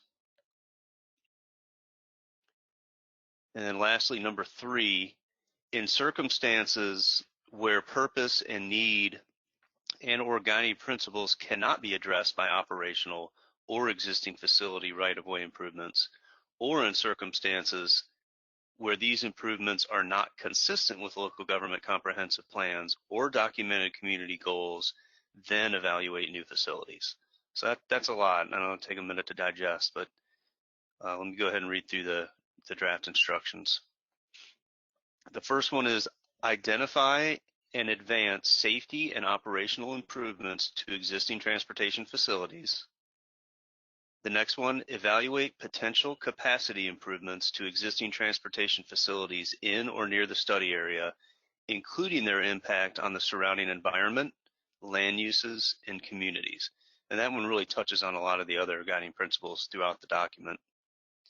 The third one, evaluate opportunities for co-location within or adjacent to existing right-of-way in or near the study area, including, wait a minute, that one's, okay, that was capacity. So this one's basically the same thing except co-location instead of capacity. And then the fourth one is assess connectivity gaps between existing transportation facilities and areas identified as priorities for attraction and potential opportunities for closing those gaps. And then the last one is evaluate opportunities to advance specific improvements that support a system meeting the long-term needs of statewide and interregional movements of people and freight during future phases of project development. That's a lot, I know. We'll give everyone a minute or two to digest these. And if you need me to repeat, if you don't have your worksheet in front of you and you need me to repeat any of those, because I know it's multiple pages, just let me know. Billy, let's high level real quickly on the guiding principles, because we're going to do these things in priority order. Just instead of reading through kind of cliff notes, 1, 2, or 3, right? Oh, First, we're going to. Discussing it. Yeah. So if that makes sense to everybody, again, just as a reminder, 1, it kind of builds on itself. So 1 is safety and operational improvements. 2 is kind of a co-location, you improve existing rights of way or facilities within existing rights of way. And then after you've exhausted those, 3 is look at new facilities. So if we can just refer to those as 1, 2, and 3, yeah, that would probably expedite our conversation a little bit. Yeah, it's the only one where our guiding principle is longer than our instructions, I think. Yeah. So, Bradley, your hand is up. What do you have for us? You did call on me, didn't you, Christine? This is Brad Yes, Arnold. sir. I did. Okay. I did want to thank Charles for his comment on the guiding principle for number 1. I think that is also a good show to support the commissioner's prior comments of Citrus County. And I think that the guiding principle number 2 and its order priority, as well as the draft instructions, are appropriate. And for Sumter County, this ties into some of the past studies and also studies that are being launched.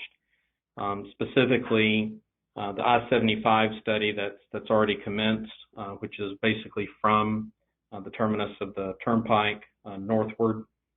The PD&E has been completed on US 301 from 44 down to 470. That ties into an existing problemed interchange of the Turnpike and 301. And then talking about the co-location as one of those starting routes is State Route 44. I think that this really captures the emphasis that those existing roadways really do need to be addressed and also further studied. For example, State Route 44, if that would be part of this alternative corridor. So I think this is a very important principle. I think it's in the appropriate order following number 1 because I think this really has the most positive impact for our communities, specifically Marion County and Sumter County, because 301 is the current alternative route when I-75 is shut down. We have a lot of capacity issues on 301 during that type of event, and that ties back into the original safety issues related to evacuation. So I just want to sort of reemphasize how important this particular guiding principle is and the specific order those items as well as the draft instructions. So thanks. Thank you, Bradley. Yes, you all had provided the input at our last meeting to make sure that they're somewhat exhausted one step at a time. So we have a couple other hands up also from local government. Kathy Bryant, I'm going to call on you. I really do appreciate everybody's engagement and attention through a very long day, so thank you. It certainly has been a long day, and we all appreciated that last stretch break. No, I'll make this very quick. I would just concur with all of Mr. Arnold's comments. They were spot on. Okay, great. Thank you so much. Commissioner Kennard? Yeah, I just want to chime in and say that I support the last three speakers' comments, and I appreciate them all. Thank you. Excellent. Thank you so much.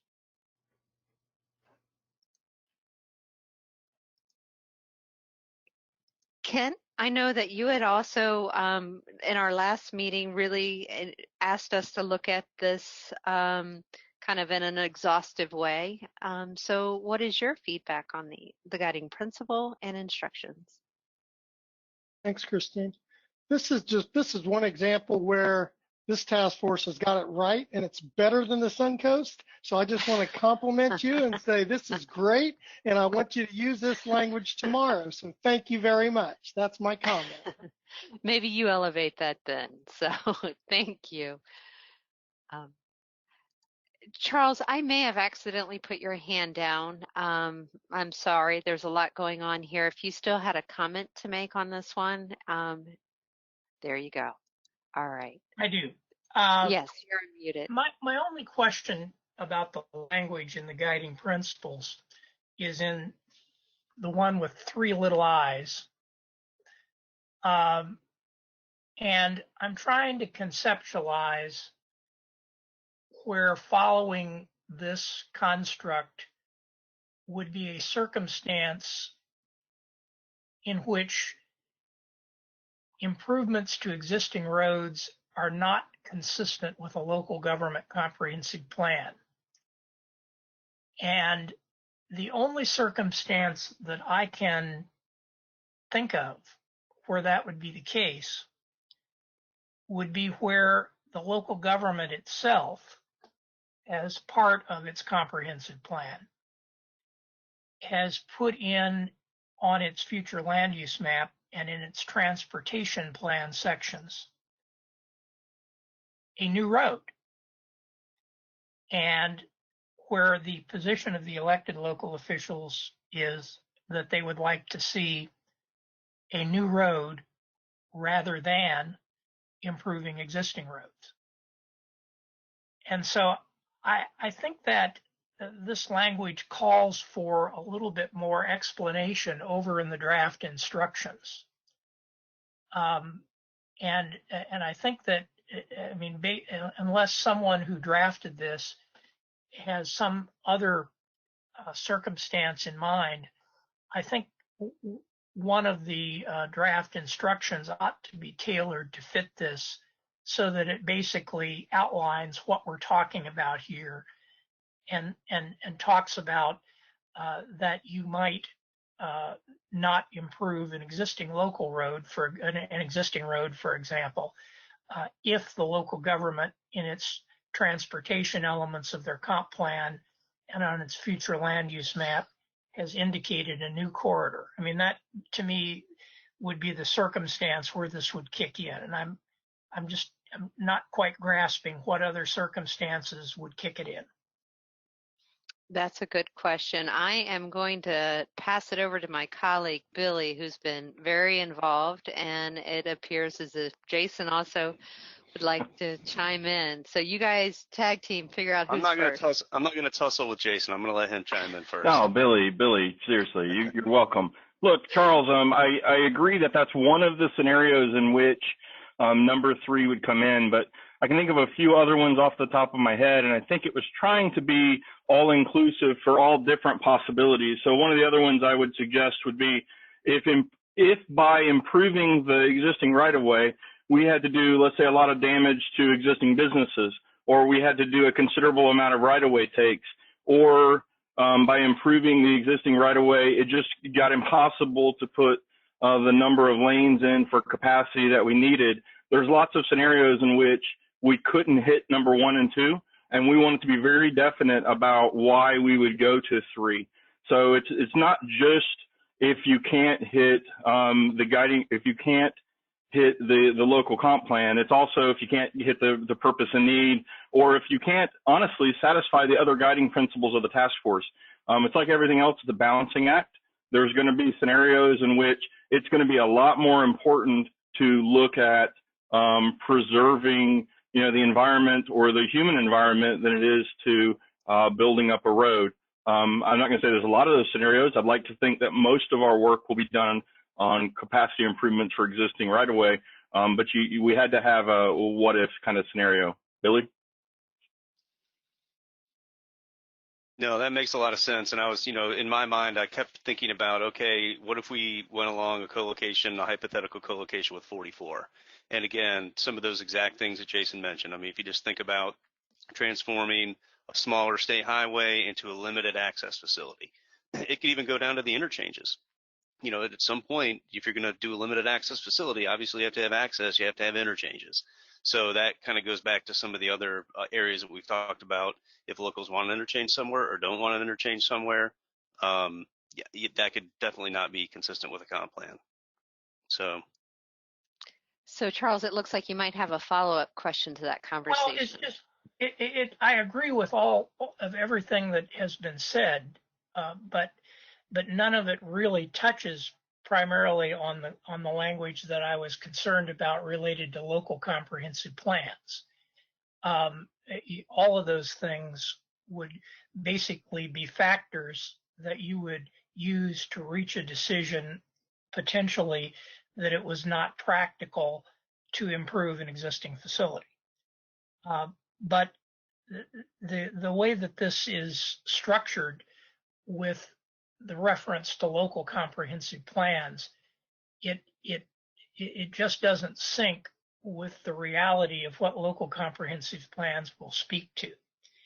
And so if in fact a local plan has proposed a new road, then you're sort of speaking to it. But other than that, I think all of the factors that you mentioned are factors that you would take in under the other parts of this guiding principle and under the other guiding principles with regard to the ultimate decision on the location of the final alignment. I'm just all I'm suggesting is that you put into the guidance language instructions something that fleshes out this point of contact with the comprehensive plans a little bit more carefully. Charles, I think that, I'm sorry. I think that what you've said is very clear that there's a few different sections in this number 3 bullet, and you're focused on the comp plan part. I understand now. We'll take it back and see if we can offer some clarity either through clarifying the guiding principle or, as you suggested, doing a guiding draft instruction to basically lay out the 3 or 4 different scenarios that are all wrapped up into this crafted sentence. So thank you. Thank you. Thank you, Charles. I think instruction number 2 starts to get there. If we can scroll up and read that one, it's kind of hard when they're not on the same page. There we go. Evaluate potential capacity improvements to existing transportation facilities in or near the study area, including their impact on the surrounding environment, land uses, and communities. To me, we could probably add some language in there and tie it back to that one. But Jason's right. If we do adjust those instructions and they go with 1, 2, or 3, we need to juggle the order a little bit so it's a little bit more comprehensible. Yeah, I'm just suggesting that open-ended reference not be left to complete interpretation. It needs to. Sure. There needs to be some guidance in the instructions. So. Sure, understood. All right, thank you for the feedback, and we will refine that and clean it up a little bit for our next meeting. Brad Arnold has his hand up. Yeah, I was just going to help Charles, and again, y'all are moving forward, and I do agree with Billy that the second draft instruction is really where it ties in, and I can give some specific examples here in Sumter County, but it does look at what the traffic impact is off the proposed land uses, and it goes into the overall district model. So this would be part of the modeling process of looking at what the impacts would be for the existing roadways.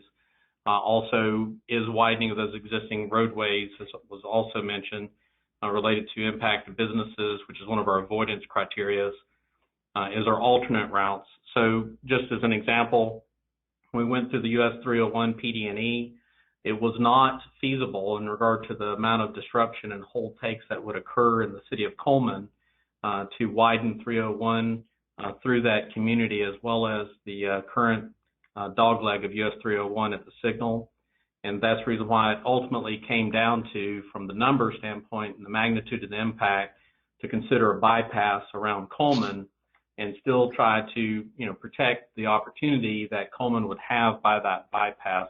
That's just another, just one example that's fairly recent here in Sumter County that fits into that third guiding principle that would hit that second bullet point under the draft instructions. All right, it's great to have some real life examples. Thank you so much. All right, Billy, is there any summary that you want to cover on this one before we move into technology? No, I think Jason hit it. We can better tie some of these guiding principles into the instructions. I think again, instruction number 2 starts to get at Roman numeral number 3. We just need to reorder them a little bit. Yeah. And I think obviously Kent says we got it better than Suncoast, so I think that's really all we need to know. There's your win for the day. All right. I'll take it. All right, team, we've got technology. It's our last of our cross-cutting set of guiding principles, number 3 and 4. And it's so interesting. It started early today when Don was talking about emergency evacuation and using technology there. And it really has touched a lot of the conversation that we've had here and there during the course of today. So why don't you kick it off, Billy? Sure thing. Guiding principles 3 and 4 are the last 2. So technology, incorporate technology into corridor planning, design, construction, operations, and maintenance. And number 4, accommodate emerging vehicle and information technologies, such as autonomous, connected, electric and shared, also known as ACEs, and mobility as a service, also known as MOS. And the 4 draft instructions are coordinate and partner with agencies and the private sector to leverage resources, applications, and infrastructure. The second, plan and design corridors to accommodate technologies and applications, considering their ability to evolve and adapt over time. Number 3, design, construct, and maintain the corridor using state-of-the-art, resilient, and energy-efficient materials and methods of construction. And then the last one is plan for and provide infrastructure for electric vehicle and charging stations. Now, I just want to touch on a couple of things because, again, there's a reason this is cross-cutting because it really does touch a lot of them. I know in our conversations about resiliency and emergency preparedness, Mr. Fulmer touched on, the fact that, a lot more semis are using electric power rather than, liquid fuel. So it touches on that one. Some of these, again, the third bullet point, touching on resiliency, again, that goes back to the emergency preparedness. So, obviously a reason these first 3 are called cross-cutting, and I hope by looking at these, you kind of see how we told you we're going to come back to that later, that here we are, that here's where some of those things apply. So just want to touch on that, and I think we're ready to open it up. Thank you, Billy. And I went back to my notes and I noticed that Zach Prusak had asked us to add planning for providing infrastructure for electric vehicle charging stations as part of the conversation.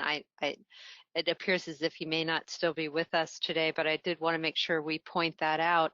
And once again, that goes all the way back to some very early conversations that we had as part of a task force, that we be future ready and looking for those opportunities. So we look for some feedback from task force members.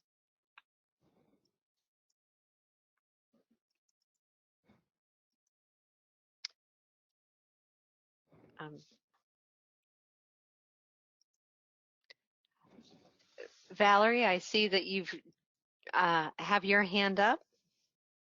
Yes, ma'am. Just yesterday at the Marion County TPO board meeting, we discussed this, and Marion County trying to get that traffic off I-75, and when there are emergencies, so it's it's that futuristic. The Jetsons are coming, but it's we are going ahead and planning, so I think this will all tie in quite nicely. So I look forward to it. Not that I understand it, but I look forward to it. Well, our cars will just tell us what to do. Don't worry. All right. Thank You're you. right in the corner. Well, and that touches on that second instruction too. So the plan and design corridors to accommodate technologies and applications, and this is the important part, considering their ability to evolve and adapt over time. We all know that this stuff moves exponentially, and so yeah, you have to be able to adapt and kind of think 1 or 2 steps ahead. Yeah. All right, great. Charles, your hand is up. I know you've had some interest in this area. Yes, I think this is I agree with the guiding principles, the way they're worded and the existing instructions. I think, however, an additional instruction may be in order. In the case of the Wekiva Parkway, which occurred, the design prior to a lot of the electronic innovations we have today, it was necessary to deal with local traffic adjacent to the toll lanes by building north of $300 million in additional roadway surfaces, including lanes that added to the width of the bridge crossing the Wekiva River. And I would submit that with the technology we have today, and we had some discussion of this when we had our subject matter expert panel on this, with the technology we have today, we wouldn't need to spend that money. With the technology we have today, we could utilize transponders and license plates to differentiate between local traffic and through traffic, and therefore save a lot of concrete and a lot of public dollars. And so I would suggest a bullet point that would talk about tolling strategies that would avoid the necessity of frontage roads and other physical methods of providing for local traffic in conjunction with a through toll road. And what that would mean is, if you live in town and you're going to the grocery store, you'd travel on the toll road, your transponder would be recognized by the system, but you would not be charged a toll. Whereas if you were using the road to go to Georgia, you'd be charged a toll. If someone was coming from Georgia to Tampa, they'd be charged a toll. The electronic system can do all of that for us now and avoid the necessity of building separate lanes that, of course, would, as we discussed in the last in the last guiding principle discussion, the issue of interrupting businesses and taking excessive right-of-way and all of that, we could avoid a lot of that if we didn't have to build separate lanes.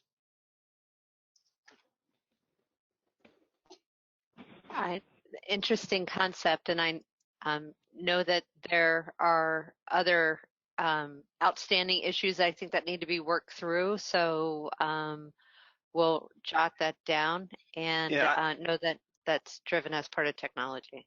And Charles, I'm just, I don't pretend to know about tolling technology, but those first 3 those first 3 instructions, given the, if it were, hundreds of millions of dollars to construct new, that would be something that if you can avoid that, obviously you're going to avoid that. So I think just from a kind of going back to how these things are done during PD&E and design, obviously you're going to do it for as cheap as you can do it and still meet the need that's there. So if you do those first 3 instructions and you can do something that's going to save, hundreds of millions of dollars in construction, it will be done. So I don't know if that helps you or confuses you, because again, I don't pretend to know about the tolling technology, but I know that DOT isn't going to build more road than they need to. I think Charles has a follow-up question.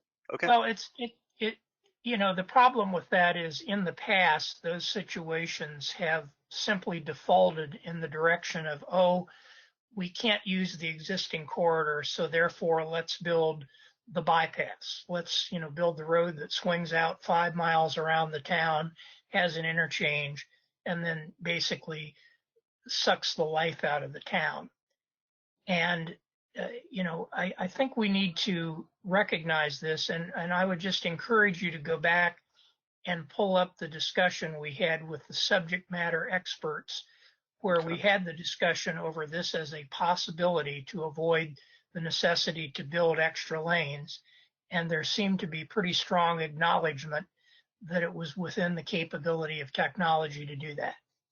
And so let's go back to our subject matter experts, and you can pull up the sections of the discussion. I believe it was in task force meeting number 4 where that happened. But in any event, I just ask you to go back to it. And I think it's worthy of specifically recognizing it as something in the draft instructions that should be examined. Okay. All right. Thank you. Well, Billy, Chris Wynn, I see your hand up about technology as well. Yeah, Go thanks, ahead. Christine. Yeah, just a real quick maybe addition to instructions related to fish and wildlife and habitat management.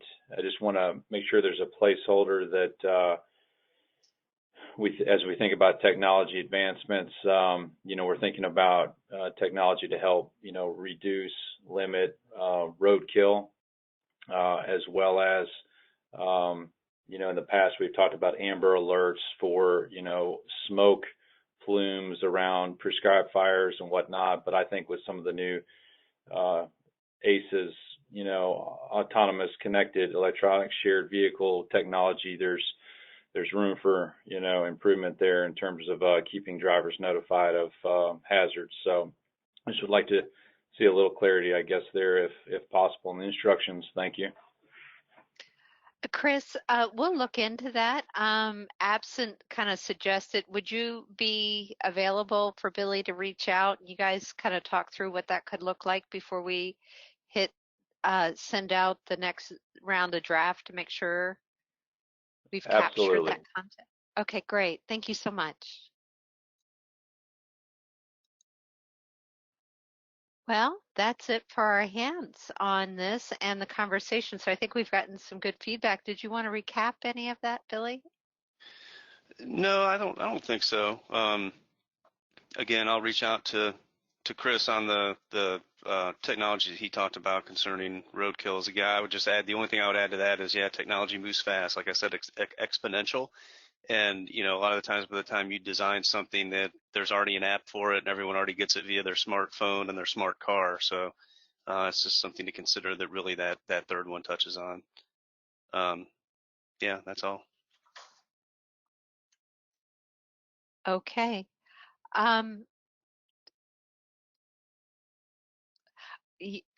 We're gonna just a second.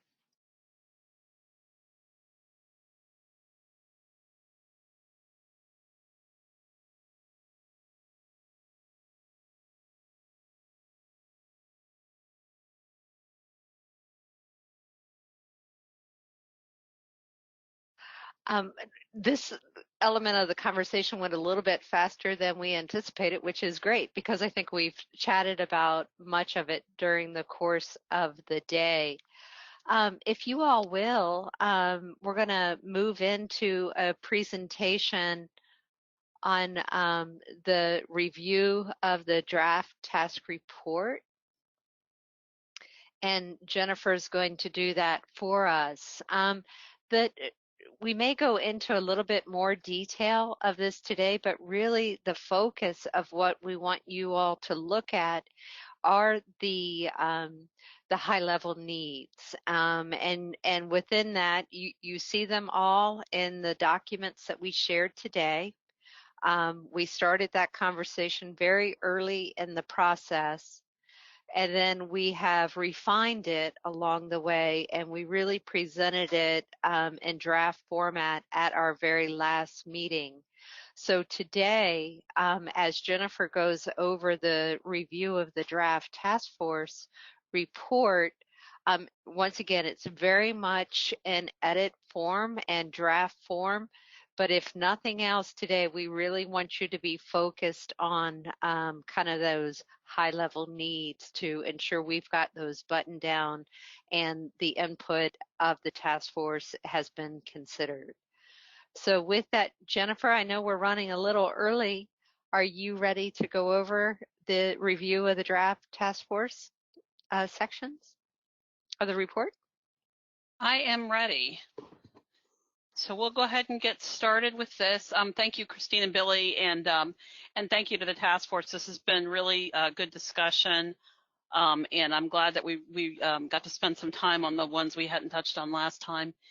The Florida statute requires that each task force submit a report to the governor, president of the Senate, speaker of the House by November 15th. And so the Florida legislature charged each task force with providing recommendations and evaluations in a final report, which will guide the Florida Department of Transportation in its subsequent study phases in the implementation of high-level needs, guiding principles, and instructions. So this report documents the Northern Turnpike Corridor Task Force's activities and recommendations, and the proposed outline for your final report and the process for developing the report were presented in the last two meetings. So today we'll review the initial sections of the report with a focus on high-level needs. And for folks who are following along, I just wanted to mention that we did publish this report that I'll be showing on the slides ahead of time. So you may want to have that handy if you printed it out or have it on an extra screen. It might be a little easier to follow along, but we are going to walk through it. And then at the end, Christine will facilitate a discussion on that. So that is our, okay. That is our section. Okay, so here is the outline for the task force report, and the background summarizes the task force overview, including membership and process, public and agency involvement, and so that's been drafted. These sections are still in draft format and will be completed after meeting number 9 in October. The study area overview section provides a summary of key environmental, community, and economic characteristics. And this information was discussed in previous task force meetings. And the draft report sections were also uploaded on the m.cores website August 20, which I mentioned. Guiding principles, instructions for project development and beyond, and the action plan will be added into the report and discussed in the next meeting. And so then we'll review the content of these initial sections. So the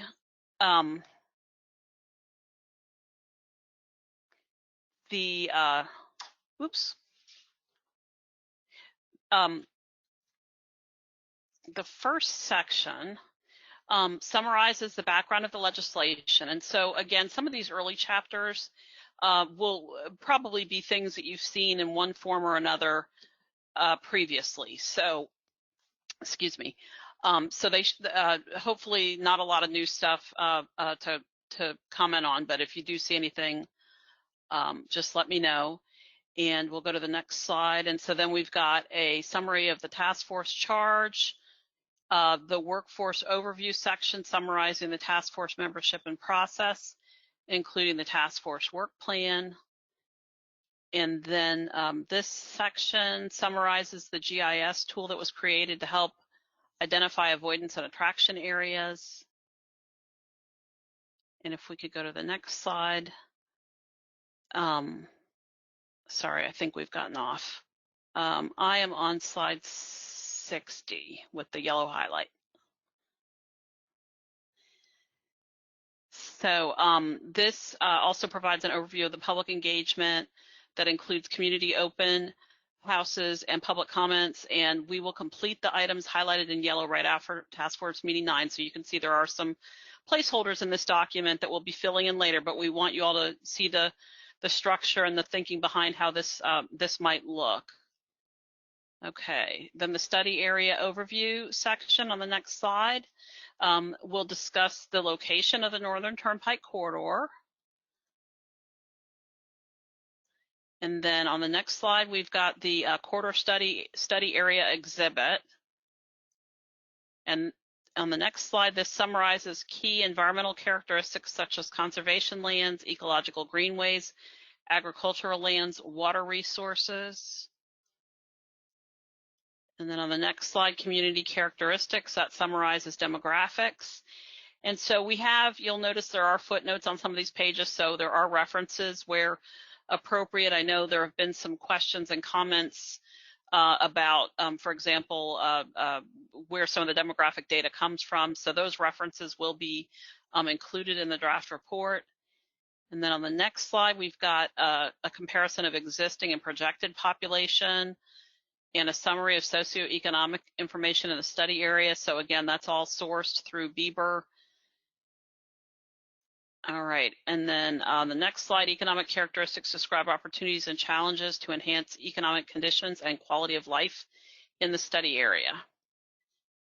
And then in the next slide, we get into the infrastructure characteristics. This describes the sewer needs in the study area. So we had a lot of discussion about that today. Then we get into broadband and transportation facilities, existing roadway network and multimodal transportation facilities in the study area.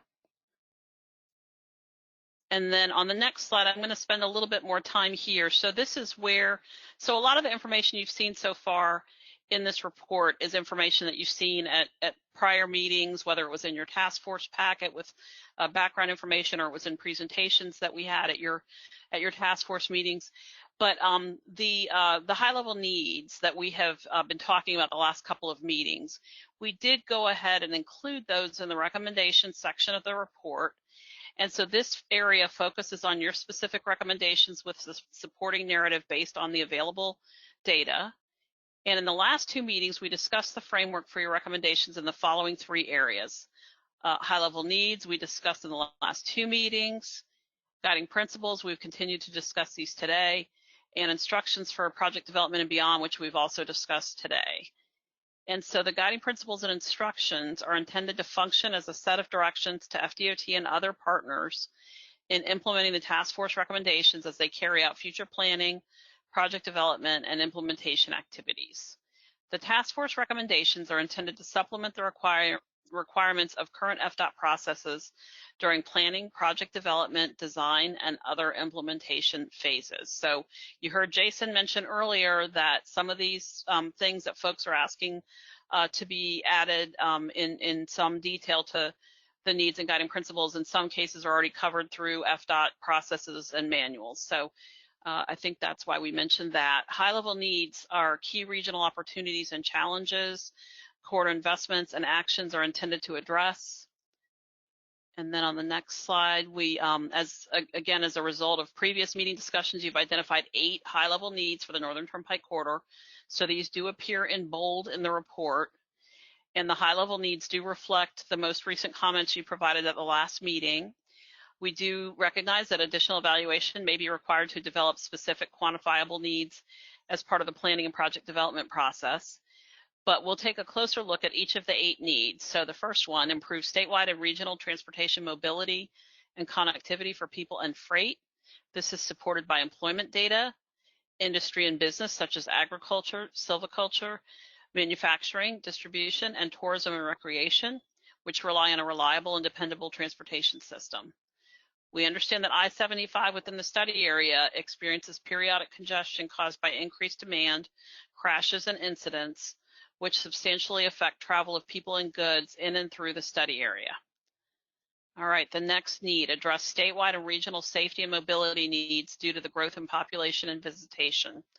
This need is supported by historic growth of population and tourism, which would increase demand to use transportation facilities and increase congestion and safety issues. Okay, yes, next slide. So we'll provide the next item, the next need is provide a transportation network that revitalizes and enhances communities and industries. This is supported by the need to provide and maintain reliable and redundant transportation connectivity to important community resources and services such as healthcare and education. For example, Levy County does not have a hospital facility, and access to this service is reliant on the regional roadway network. There is also a need to improve facilities to support alternative modes of transportation, such as bicycle and pedestrian. Resident access to public transportation is low in some areas, and in some areas there is also no fixed route public transportation systems. So on the next slide, strengthen emergency mitigation, preparedness, response, and recovery to enhance safety is our next need. This is supported by the need to connect to public shelters within the study area and decrease the time needed to safely evacuate out of the county. Recent regional evacuation studies indicate the time necessary for people to safely evacuate out of their respective counties can be 24 hours or more. Okay, the next need, support expansion of existing and new industries through enhanced access to jobs, education, and healthcare. 3 out of 4 counties in the study area have higher poverty rates than statewide averages. The average household income is nearly $10,000 per year lower than the statewide average, and the unemployment rate is higher than the state average. Without access to essential services and local high-skilled and higher-wage jobs for residents of rural areas, these communities are likely to continue to lag behind on key statewide economic indicators. And our next need is strengthen the local tourism, ecotourism, agritourism, and outdoor recreation economy. So local economies in the study area depend on tourism, ecotourism, agritourism, and outdoor recreation activities. Therefore, there is a need to explore innovative ways to develop a transportation system that enhances livability and preserves attractions, cultural resources, and environmental assets that are essential to the economic viability of these industries. Okay, and our next need is expand rural utility infrastructure, including broadband, water, and sewer to enhance quality of life. The vast majority of the population in the 4-county study area does not have access to fixed broadband service. Some of the surface water bodies in the study area currently do not meet water quality standards because of their close proximity to septic systems. Without expanded and upgraded utility infrastructure, rural areas could suffer from an economic competitiveness and quality of life perspective. Okay, our next need is protect, restore, enhance, and connect public and private environmentally sensitive areas, conservation lands, threatened and endangered species habitats, key water quality resources, and ecosystems. So this study area is rich in ecological diversity with an abundance of state parks, state forests, wildlife management areas, and conservation lands. There is a need to protect and enhance environmentally sensitive resources such as springs, wetlands, and floodplains to support regional and statewide habitat conservation and water quality goals. The m.cores program offers a unique opportunity to plan, design, construct, operate, and maintain transportation infrastructure in a way that protects the environment and restores past mistakes. And then this high-level needs section also discusses activities that will be performed by FDOT to support a robust evaluation of the existing and future transportation and related needs in the study area, building on the recommendations of the task force.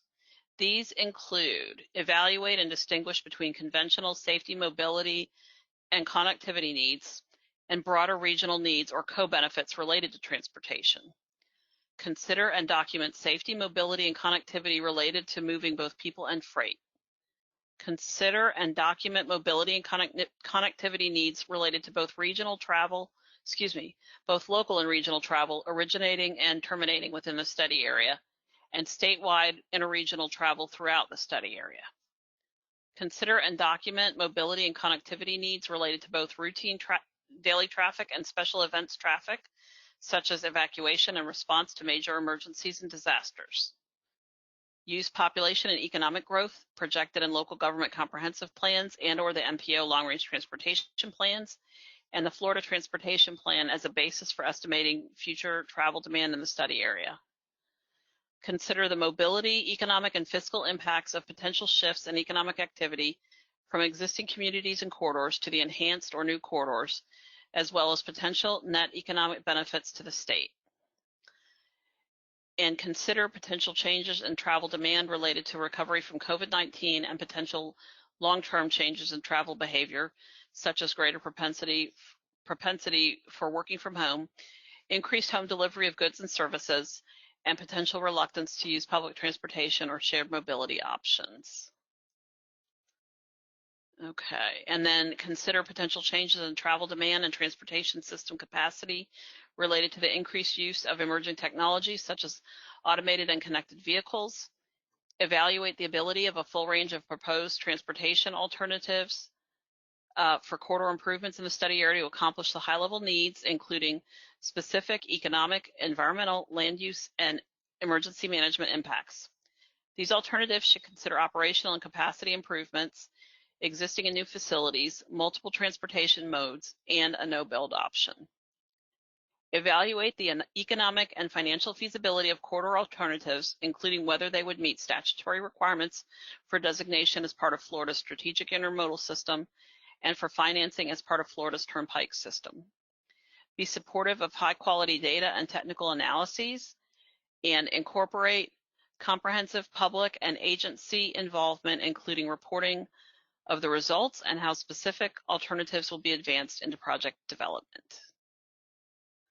So, Christine, I would like to turn it over to you for any questions that folks may have. And we just asked the task force members if they are able to reference the line number that they're referring to. I think that will help us to find the section that we're discussing. Thank you, Jennifer. We do want to get some comments on our draft report and make sure that we get final comments on the needs, and these will inform how we will continue to refine those guiding principles. So I see we're starting to see some hands up. This is very much a working document. That's why there are line numbers and so forth, so that we can make sure that we move to the document. So Bradley Arnold, you were the first one to have your hand up. Do you have a question? Do you want to go to specifically to a line so we can yeah, sure I can do the lines. I'd sent an email, but I did not use the line reference. So line 59 through 64, which has to do with the beaver population. I'm sorry, 159 through 164, having to do with the beaver population. We recently received, and it's probably true for the other counties in the study area, we received the 2020 estimated population. So for Sumter County, it's 141,000 and change. So it's a pretty significant change for Sumter County, and that's probably going to be true for the region. And that'll something that I think when we submit the study, we'll make sure it's as current as possible. So I think not having the 2020 population estimates would not reflect that currency. I have just noted a couple other typos, but I think the more important one for me is line 355. I'm not sure where that sentence came from, but we do have a special needs shelter. As a matter of fact, the Wildwood open house for m.cores was actually held at the special needs shelter. It's the Wildwood Community Center and Storm Shelter, and that is the designated special needs shelter. Yes, we got that comment, and we forwarded on to our the drafting staff, and we really appreciate those comments and you taking the time to review. Yeah, and also I appreciate that the fact that y'all are going through and presenting the draft report and the different sections as we go through. I think that's very helpful to make sure that we all get on the same page with what that final report is going to look like. So thank you for doing that. Well, it's been a big year, and it's a big report at the end of the day to kind of consume. So it's easier to do it a little bit at a time, and we can respond. So thank you so much. Jason Lauritsen, did you have some comments on the final report as drafted? Yes, I did. Thank you. Having taken another look at the high-level needs, I was hoping to revisit line either 395 or 396, just to keep consistent with the statute that calls out wildlife corridors. I was hoping to appeal to you to add in, among the other environmentally sensitive features, wildlife corridors. I realize it is spelled out in the guiding principle. However, having it in a high-level need would, I think, be appropriate given its elevation in the statute. All right. So I'm looking over Billy. He's giving thumbs up over there, making it look like it's easy enough to do. I want to make sure, because we're at refinement of all of this and hopefully final adoption relatively soon. That is a clarifying edit and something that we all embraced as part of the guiding principle and instructions. So if that adjustment causes anybody else some heartburn, we want to make sure that we talk about it here, because we are in the final kind of embrace of these high-level needs. So Jason, thank you for reviewing that and providing that amendment. You're welcome. So, and we'll get that out to everyone as well in its form. So I see a couple other hands up. Kent Wimmer. Thank you, Kristen. Sure. Where are the concepts that this roadway needs to be financially feasible and fiscally responsible addressed?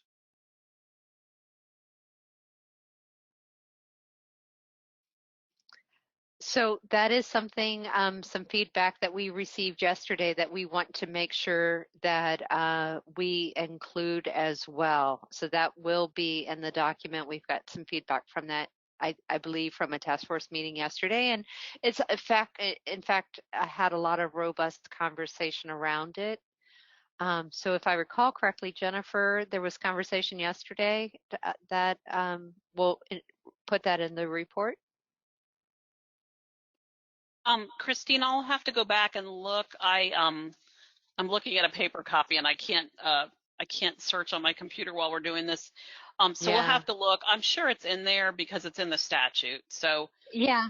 So a little bird. So it's so good to have a team. Line 431, evaluate the economic and financial feasibility of corridor alternatives.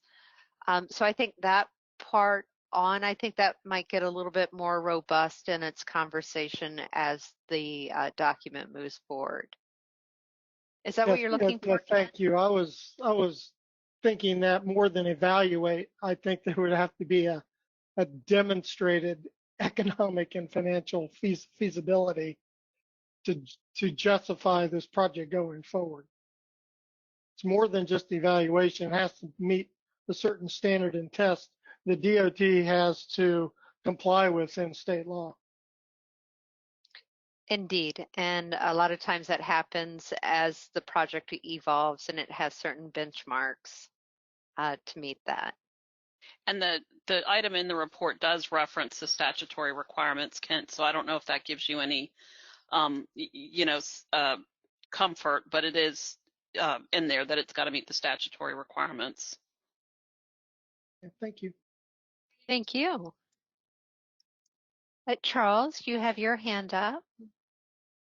Yes, I would like to make a recommendation that the language in this part of the report be distributed to each task force member in editable form. In other words, not a PDF, but in a Word document.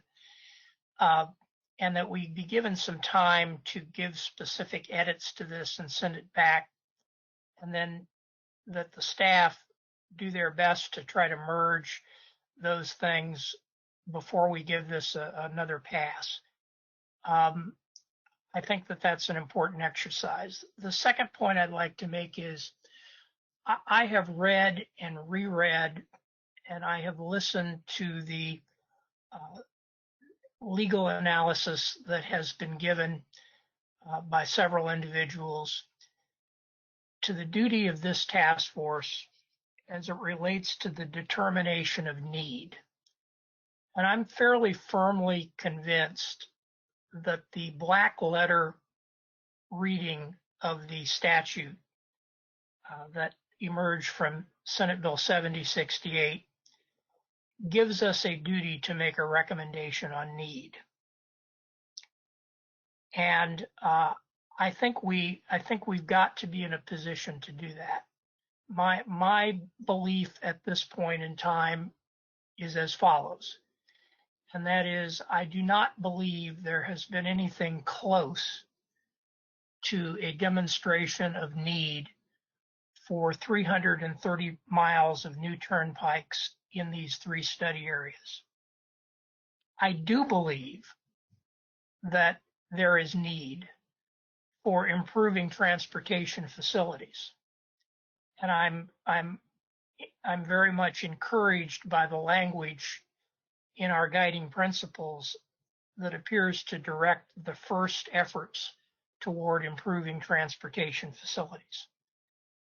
But I can't endorse a document that gives rise to a belief that Charles Lee from the Audubon Society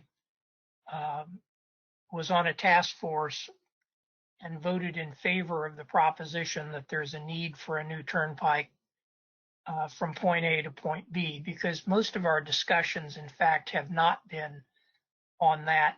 They have been on how do we improve existing highways to serve the projected traffic that's coming forward. So I think we've got to get to a point where we can endorse something. I'm not at a point that I can endorse a suggestion that there are 3 new toll roads needed, or in the case of the 2 I sit on, that there are 2 that are needed as such, as greenfield toll roads. And I think we've got to come up with some language that will embrace viewpoints on that and get it in this report. And then the final point I'd like to make is with regard to the specific identification of the recommendations of the task force. Because in the final analysis, when you read Senate Bill 7068, the only thing that counts coming out of this task force from a legal matter in terms of guiding the future efforts of DOT is going to be the recommendations of the task force, to which DOT is instructed by law to adhere to the greatest extent practicable, or something like that. It's the recommendations. All of this language that's on these numbered pages is sort of a preamble, sort of like whereas clauses. And the recommendations need to be the now therefore section where there's an actual position taken. And I'm getting pretty comfortable with a lot of the recommendations. But we need to identify the recommendations discreetly. And in my point of view, the recommendations are the guiding principles and the instructions language. And both of those are essential components of the recommendation. If it's a paragraph in the instructions language, it's a recommendation of the task force. If it's a paragraph in the guiding principles, it's a recommendation of the task force. If it's not in those 2 sections, from my point of view, it's probably just descriptive language in the form of a preamble. So I hope we could get to the point of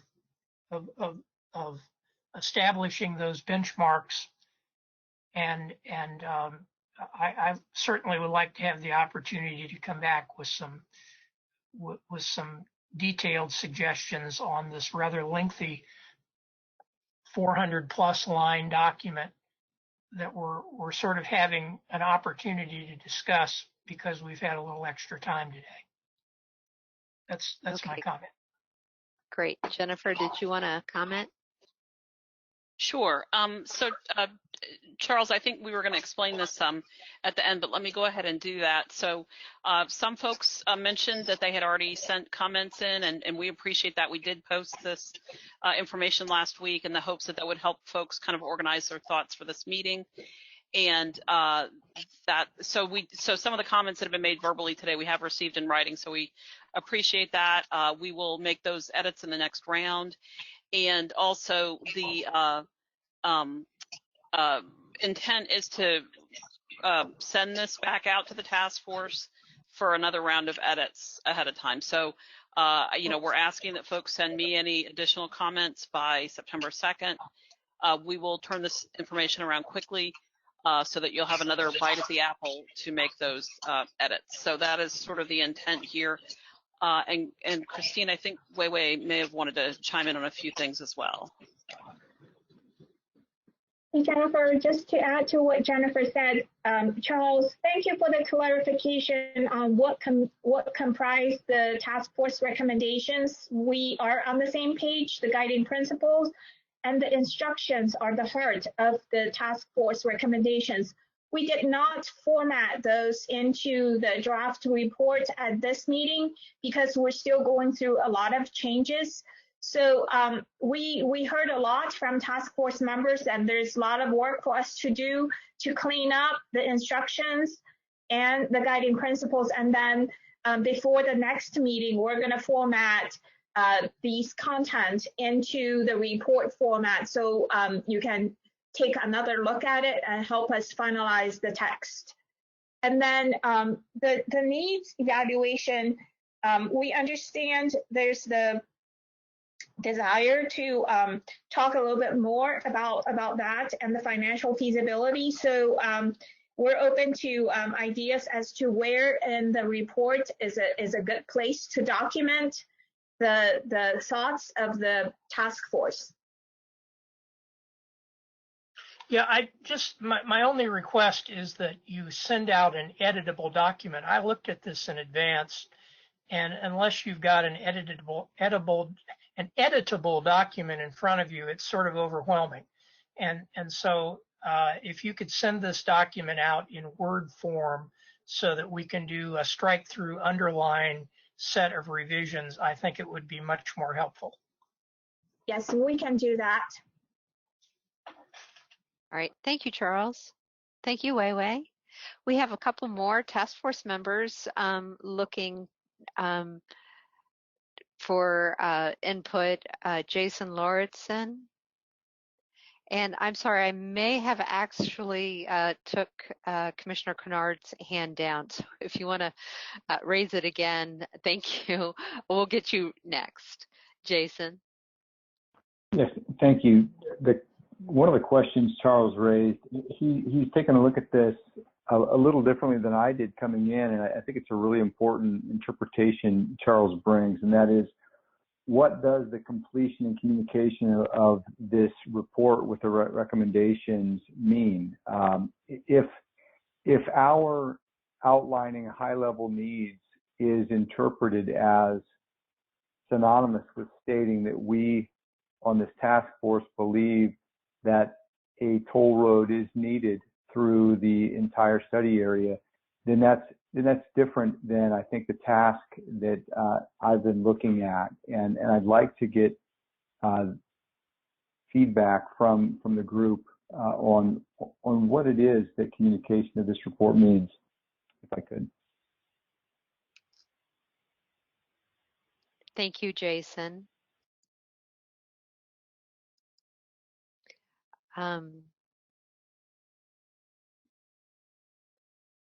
A request for clarification, and I know Wei tried to just address that.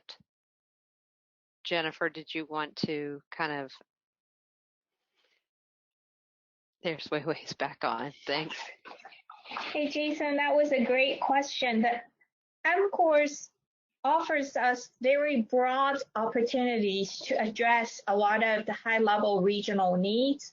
If you read the needs language that we formatted into the draft report. It does not say that the task force thinks we need to have this toll road built.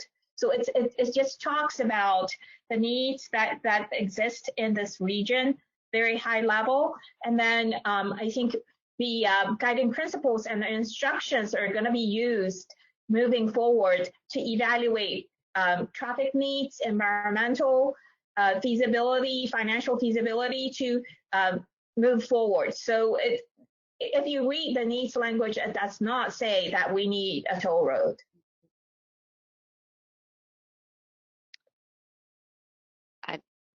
Jason, let me unmute you real quick. Sorry, I have to go down a little bit just to make sure that you have a comfort level with what Wei just shared. Okay, I do. Thank you for unmuting me. I appreciate that, Wei. And if I made you repeat that, I'm sorry I missed that in your earlier statement, but that helps tremendously. That is how I thought we were tasked with this. So thank you so much. And also, you know, with the data with the stage that we're in, with the data that's been provided to the task force, moving forward, there are unanswered questions. We can document that in the report as well. Thank you for following up with that question, Jason. All right, so we have Jeff Kennard and Bradley Arnold looking for a question as well. And Jeff, I'm going to unmute you first. Yeah, I was just going to chime in and suggest that I personally, I don't think that it's necessary to send out an editable copy of this to every single task force member. Again, we've spent a year working on putting this document together, analyzing each and every word, every sentence of this. And as we approach the 11th hour, now we're going to have 40 members, or however the total number of members on our task force will each be able to take this document, edit it, and send it back. We're going to end up with a document that not 5 people can agree on. So I'm fine with everybody taking a look at the document itself and making notes or bringing you know, specific changes that they want to with it. But just wholesale editing the document by each and every task force individually really is going to draw out this process, I believe. Thank you, Commissioner. And clearly, when it comes to the high-level needs, the guiding principles, and the instructions, those are all created through collaboration amongst every task force member, and we've worked through that. So I don't believe that would be on the slate for editing because that is the comprehensive conversation we've had. So really appreciate your input on that as well. Bradley, your hand's been up. Yeah, and thanks. I just wanted to follow up on Charles's comments as well as Jason and Wei. I do agree with Jason and Wei that I don't think it's our position to issue, if you will, a no-build determination as part of a recommendation, or even have that as an option for us. I think the guiding principles and the draft instructions, and as I pointed out earlier under guiding principle number 2, you know, really looking at those existing corridors may wind up determining for this particular task force that there is a no build that winds up being the final determination. But that's part of that PD&E process, that no build is considered in that activity. These guiding principles and instructions help guide that PD&E activity, which still will have the no build alternative considered in it. But there's a lot of benefits from the process moving forward because of that evaluation of those existing corridors, and also moving forward, as I've mentioned, with the US 301, the I-75 study as examples of this helps motivate FDOT to start moving forward with those activities. That's a benefit to all of our communities while they're going through the PD&E process evaluating capacity, because as those existing corridors are improved, capacity is gained. So just want to provide my support, because Jason had asked for how some of the other task force members feel about that end result. And I wanted to share my feedback back to him and to Charles's comments. Thank you, Bradley. And I think that goes back to reinforce that this is indeed a program and not a project. And I think that's something we've always talked about from day one as part of m.cores in general. So Charles, your hand is up, and then any other task force members wanting to comment on the report? If not, after Charles, yep, we'll move in to next steps. Yeah, I just wanted to assure the commissioner that I agree with him, it's not time to rehash all that we have been working to reach consensus on. What I've asked to be sent out in an editable document are not those things, but rather they're the 445 lines of text that will be a preamble to that, which heretofore and before a couple of weeks ago, it hadn't been sent out yet. And we've not worked through these paragraphs yet. And that's what I'm asking to have in an editable form so I can send back some specific recommendations on. And with regard to the question of no build, I'm not saying anything about no build. In fact, everything I've learned in the task forces suggests to me that there are segments of road improvement that do need to be built. That's not the issue here. The issue of need goes to the sort of bold question of 330 miles of new turnpikes. And while I don't see a need for 330 miles of new turnpikes, I think that our guiding principles and instruction language lead to the appropriate valuation of what ultimately will be determined to be needed. All right. Thank you for that clarification. Wow, it's been a long day, everyone, and we still have one very critical element to our day. So I'm going to hand it over to Chairman Perdue to kind of kick off next steps. Thank you, Christine. It has indeed been a long day. As you can see, I came out of my sport coat and rolled up my sleeves. So we've made it almost to 5 o'clock. And before we begin the public comment period, I'm just going to recap a few of the next steps. First, today's presentation in the task force meeting number 7 recording will be posted on the website. Second, the team will record the revisions to the guiding principles and instructions discussed today and provide an updated draft for circulation in advance of our September meeting. Also, as discussed, if you have additional comments, particularly some of the editorial changes we did not get to discuss today, please send them to Jennifer Stoltz, our production lead, by Wednesday, September 2nd, which is 1 week from today, so we can incorporate into the next version. Third, we have just reviewed the high-level needs in the draft report, which there was a lot of good discussion surrounding the high-level needs. We've discussed them over the previous 2 meetings and refined them along the way. In addition, the guiding principles and instructions are evolving based on your comments and discussions. Please reach out to Jennifer Stoltz by Wednesday, September 2nd in the next week with any additional feedback so we can incorporate into the next version. We'll provide an updated draft for circulation in advance of your next meeting.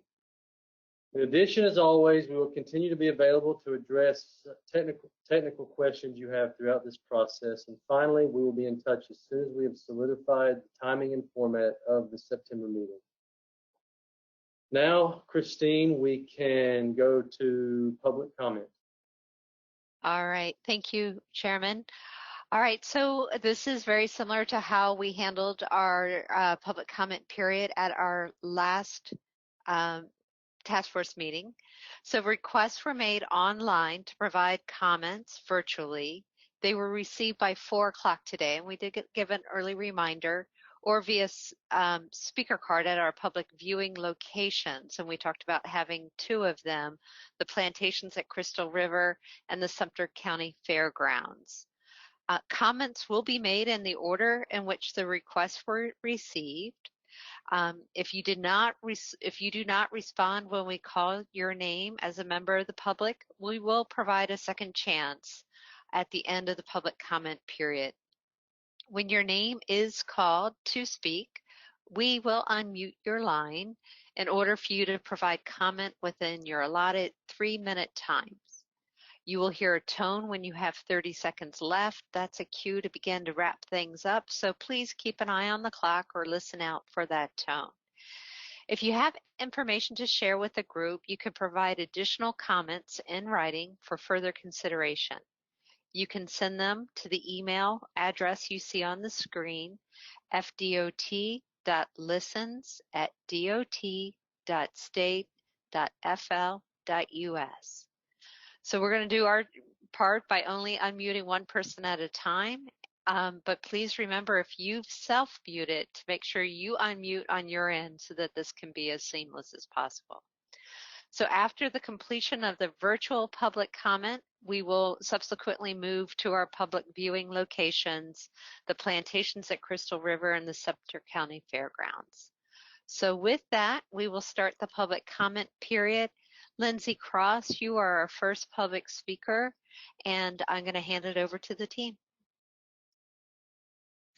Good afternoon, task force members. This is Lindsay Cross with Florida Conservation Voters. Thank you for all of your engagement today. Today I'm asking you to not sign on to a consensus report unless it includes no build. Many decisions are riding on this document. If DOT and our legislative leaders do respect its findings, it will shape the state of our future. If they do not, and it is just a rubber stamping exercise, then this whole process has been a sham. I appreciate the concerns that many of you have raised about the needs to protect water, wildlife, agriculture, and rural communities. These are the things that Floridians care deeply about. Will Watts stated this morning that the task force report is the foundation for this program, yet the very foundation for this program is not solid. m.cores was conceived not from local communities, but as a political pet project. The legislation is expertly crafted so that the funding, which is actually increased despite an economic pandemic, is nearly impossible to undo. It plays upon our emotions by highlighting fears like hurricanes or scarcity in our rural communities. You've heard today that a piecemeal approach may be taken if we can't afford to build all of these roads. Several of you have expressed concern about funding sources and whether local communities that will bear the direct destruction as a result of these roads will have to foot a portion of the bill, despite being promised economic revitalization. If we can't afford the roads, how likely is it these communities will get broadband and sewer? As we watch Hurricane Laura approach Louisiana and Texas, let us remember that Florida has not conducted a statewide regional evacuation study for more than 10 years. It would be foolish to invest in new roads that play until there is data to support them.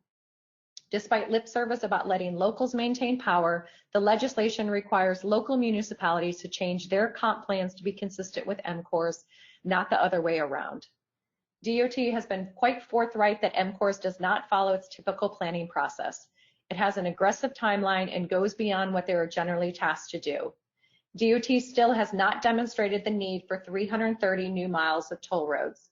DOT has not just demonstrated that this project is financially viable, and we know from multiple reports, including the Florida Tax Watch report for the Suncoast Corridor, that the total project cost could be between $20 and $30 billion.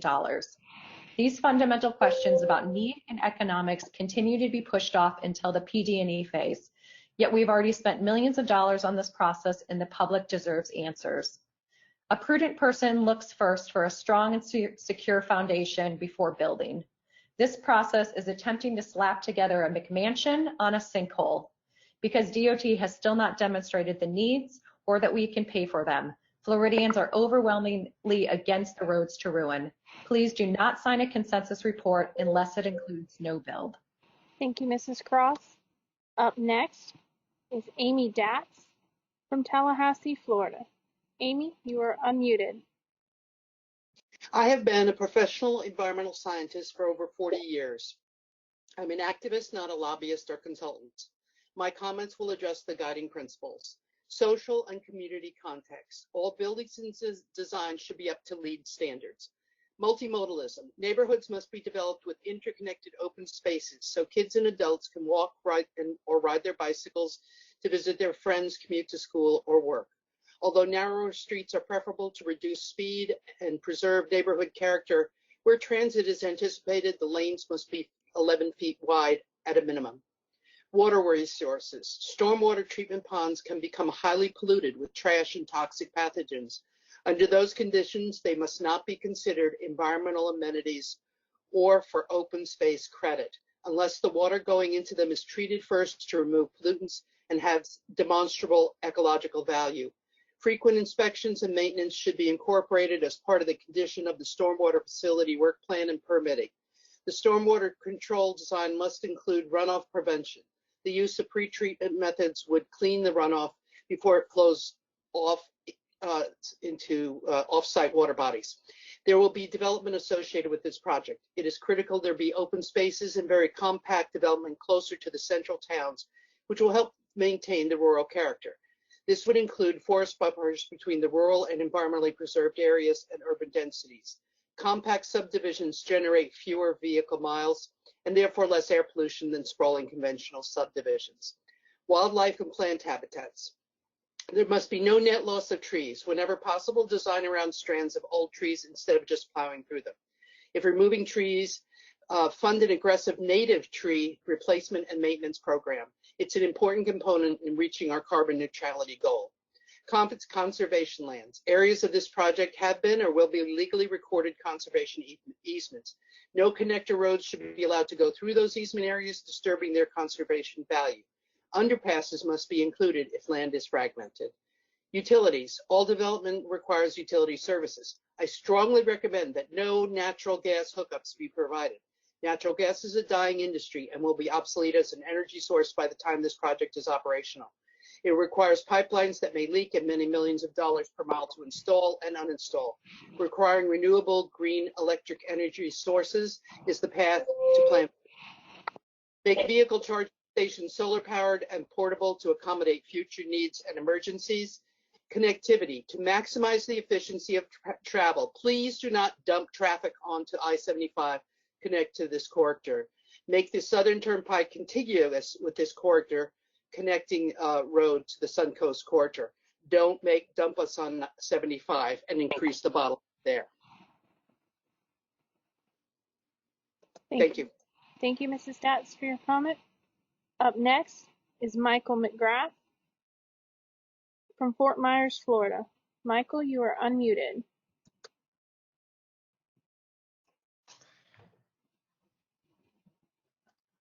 Michael McGrath, you are unmuted. Good evening, Task Force members. My name is Michael McGrath. I'm with the Sierra Club. We are now approaching the anniversary of this task force process with little to show for it. There has been no thorough, empirical, data-driven analysis to determine whether this project is environmentally, economically, or fiscally feasible. FDOT has blatantly disregarded the statutory obligations required by Senate Bill 7068 and has wasted an enormous amount of taxpayer money. Adding insult to injury, FDOT has failed to track internal costs associated with m.cores. The public will never know just how many millions of dollars have already been misspent on the m.cores project. Task Force members, you are running out of time. The public has spoken vehemently against the sham of a process and has been overwhelmingly opposed to m.cores. I urge you, don't be complicit to a sham. Do be disruptive.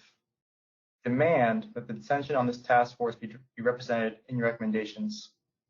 I am asking you do not sign on to any consensus report unless it recommends the no-build option. Thank you.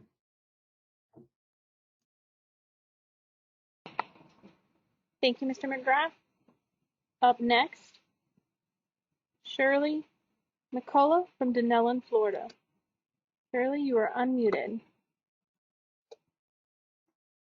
Hi.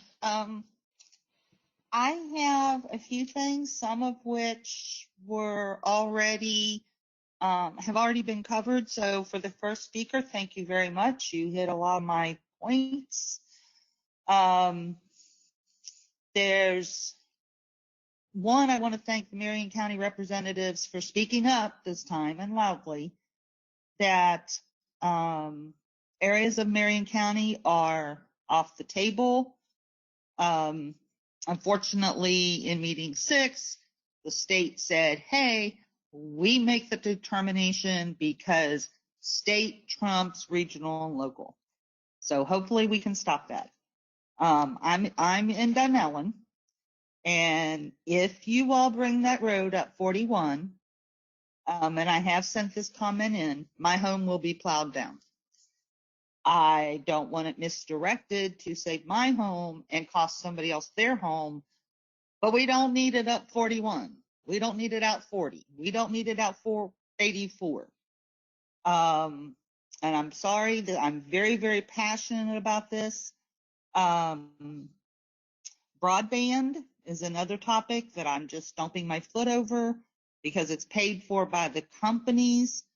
This was stated in meeting 6 by, oh my goodness, I can't remember her name, but from the Florida Department of Transportation, there is no money to pay for this. It is up to the companies.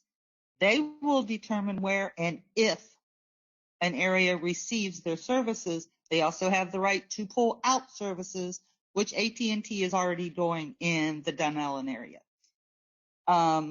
Sewers, and this was also stated very plainly in meeting 6, all of this glossed over in this meeting.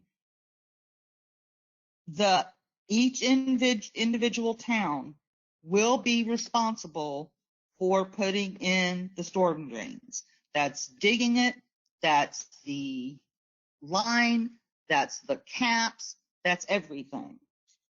Dunellen specifically, because, you know, you're all talking about, you know, needing an area here, needing an area there, but you are not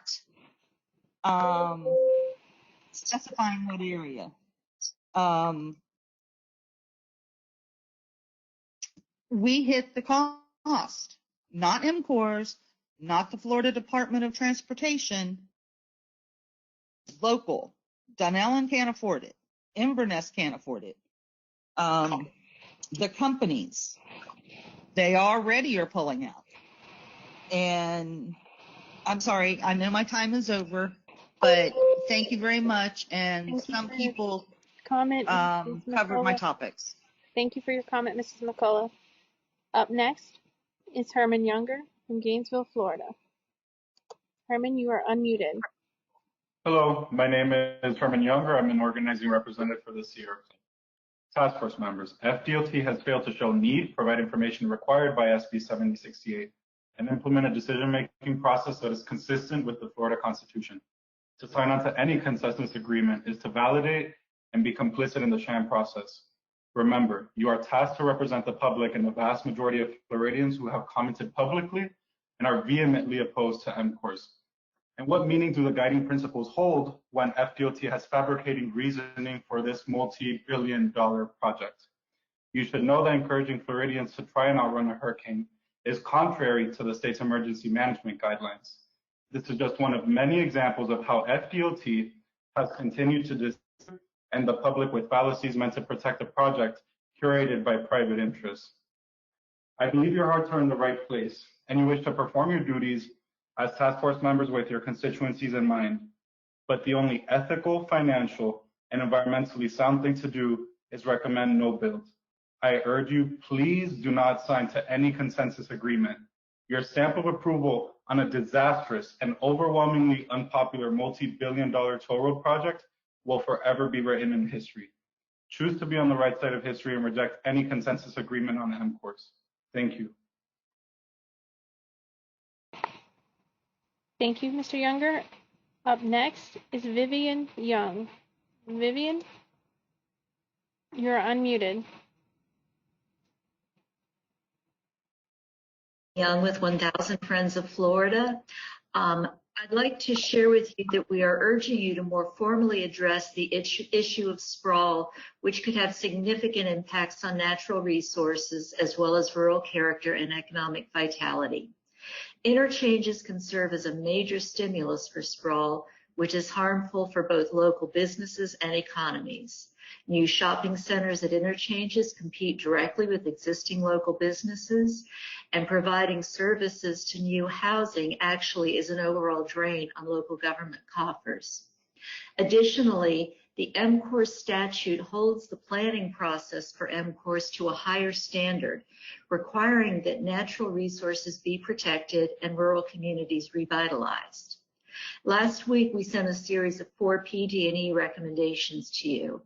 Today, Paul Owens mentioned the first recommendation to meet the m.cores statutory language to protect natural resources from the direct and indirect impacts of m.cores by protecting certain conservation lands within 10 miles of each planned interchange. Our second recommendation, also mentioned by Paul, is to accomplish the m.cores statutory requirement to revitalize rural communities by also protecting land at new interchanges. Our last 2 recommendations relate to the issue of need and financial feasibility. A fundamental problem with m.cores is that it bypassed the 3-step Florida corridor planning process first established by Governor Jeb Bush and adopted by DOT in the early 2000s. The first phase of this process is to conduct a preliminary determination of need and financial feasibility. Not until you get to the third phase is the PD&E process undertaken, and this is only if there is a preliminary determination of need and financial feasibility. What happens under m.cores if tens of millions of dollars are spent on planning to find out that the roads either are not needed or are not financially feasible according to Florida statutory requirements? We suggest that the task force recommend a guiding principle that the preliminary corridor planning review of need and feasibility as outlined in the Florida corridor planning process be conducted before moving ahead on the PD&E, where FDOT now intends to undertake that assessment. Our next recommendation relates to language regarding determination of need, which we submitted to staff and has been incorporated into lines 412 to 416 in the draft staff report, task force report. However, staff has added the provision, consider the potential for additional population and economic growth that could be generated by proposed land use and economic development changes in and surrounding the study area. We ask that this sentence be removed as it is clearly intended to accommodate sprawl. Thank you. Thank you for your comment. Up next is John Heinberg. John, you are unmuted. Hi, this is John Heinberg from Umatilla, Florida. I'm a retired pre-K teacher. Our world is heating up so fast that our weather has become radical. Bigger storms, droughts, fires, and floods. The damage that we've done to the earth is so bad that insects, the little creatures that stitch together much of how our biosystem works, are dying at alarming rates. Read the National Geographic article in the May 2020 issue. This imbalance at the biomolecular level has viruses becoming increasingly deadly to humans at an escalating pace. It's clear that we need to think in new ways if we hope to survive long as a species. This plan to cover Florida's fragile natural surface with millions of square feet of pavement is a good place to put this new way of thinking into practice. There's also good research that shows that toll roads are a regressive tax that hurts low-income individuals and families disproportionately, making the original plan questionable from a moral as well as existential perspective. I'm speaking up today to commend the work of the m.cores task force members. The guiding principles and instructions being developed provide a positive framework for thinking in a more holistic way about the development of human transportation infrastructure. The multimodal aspects of the m.cores project provide for rural development, rural deployment of high-quality public access to internet services, as well as train and other mass transit, pedestrian, and bicycle pathways. These are critical services for rural development and can be done using existing corridors. This eliminates both the cost and damage incurred by huge new swaths of pavement and accompanying denuded, disrupted Earth's surface. Public dollars will be used much more efficiently and effectively in the development of rural areas without destroying or altering the quality of life that makes these places so special for raising families. When the task forces recommend the no build option, I hope you are clear. This means no new huge highway construction. Please recommend using the same amounts of public dollars on the creation of multimodal systems for Florida's rural areas. Your guiding principles and instructions can then be used in the development of these much needed rural multimodal systems. Task force members, thank you for your work, which can become the new way of thinking we need in order to face the challenges of a rapidly changing planet. We can make Florida the future of the future a better place to live by building on your work if we don't build new roads. Recommend build for information systems. Time's up, Mr. Heimberg. Thank you very much. This concludes our public comment virtually. Now we'll go to our remote location.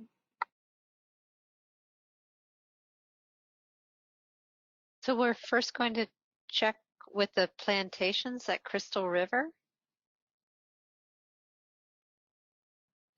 Jeff Arms is representing the team at the Crystal River. Jeff? Yes. Thank you, Christine. We've enjoyed a thoughtful discussion here today. We have no members of the public who have asked to speak, though. Okay, thank you so much. And in our second remote location, Michelle Brennan is there hosting the team at Sumter County Fairgrounds. Michelle? Thanks, Christine. We too have enjoyed the thoughtful task force discussion today, and we have no members of the public who've requested to speak from this location. Thank you. Thank you.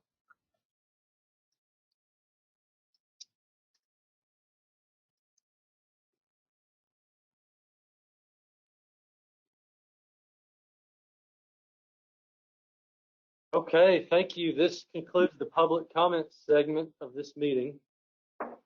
Thank you to all the members of the public for taking time and speaking about this very important topic. Public input is vital to the m.cores process. Public comments may be submitted at any time to fdot.listens@dot.state.fl.us and will become part of the public record. I'd like to thank the task force members for participating and receiving public comment today. And thank you again for joining us. This officially concludes the Northern Turnpike Connector Task Force meeting number 7. Thank you.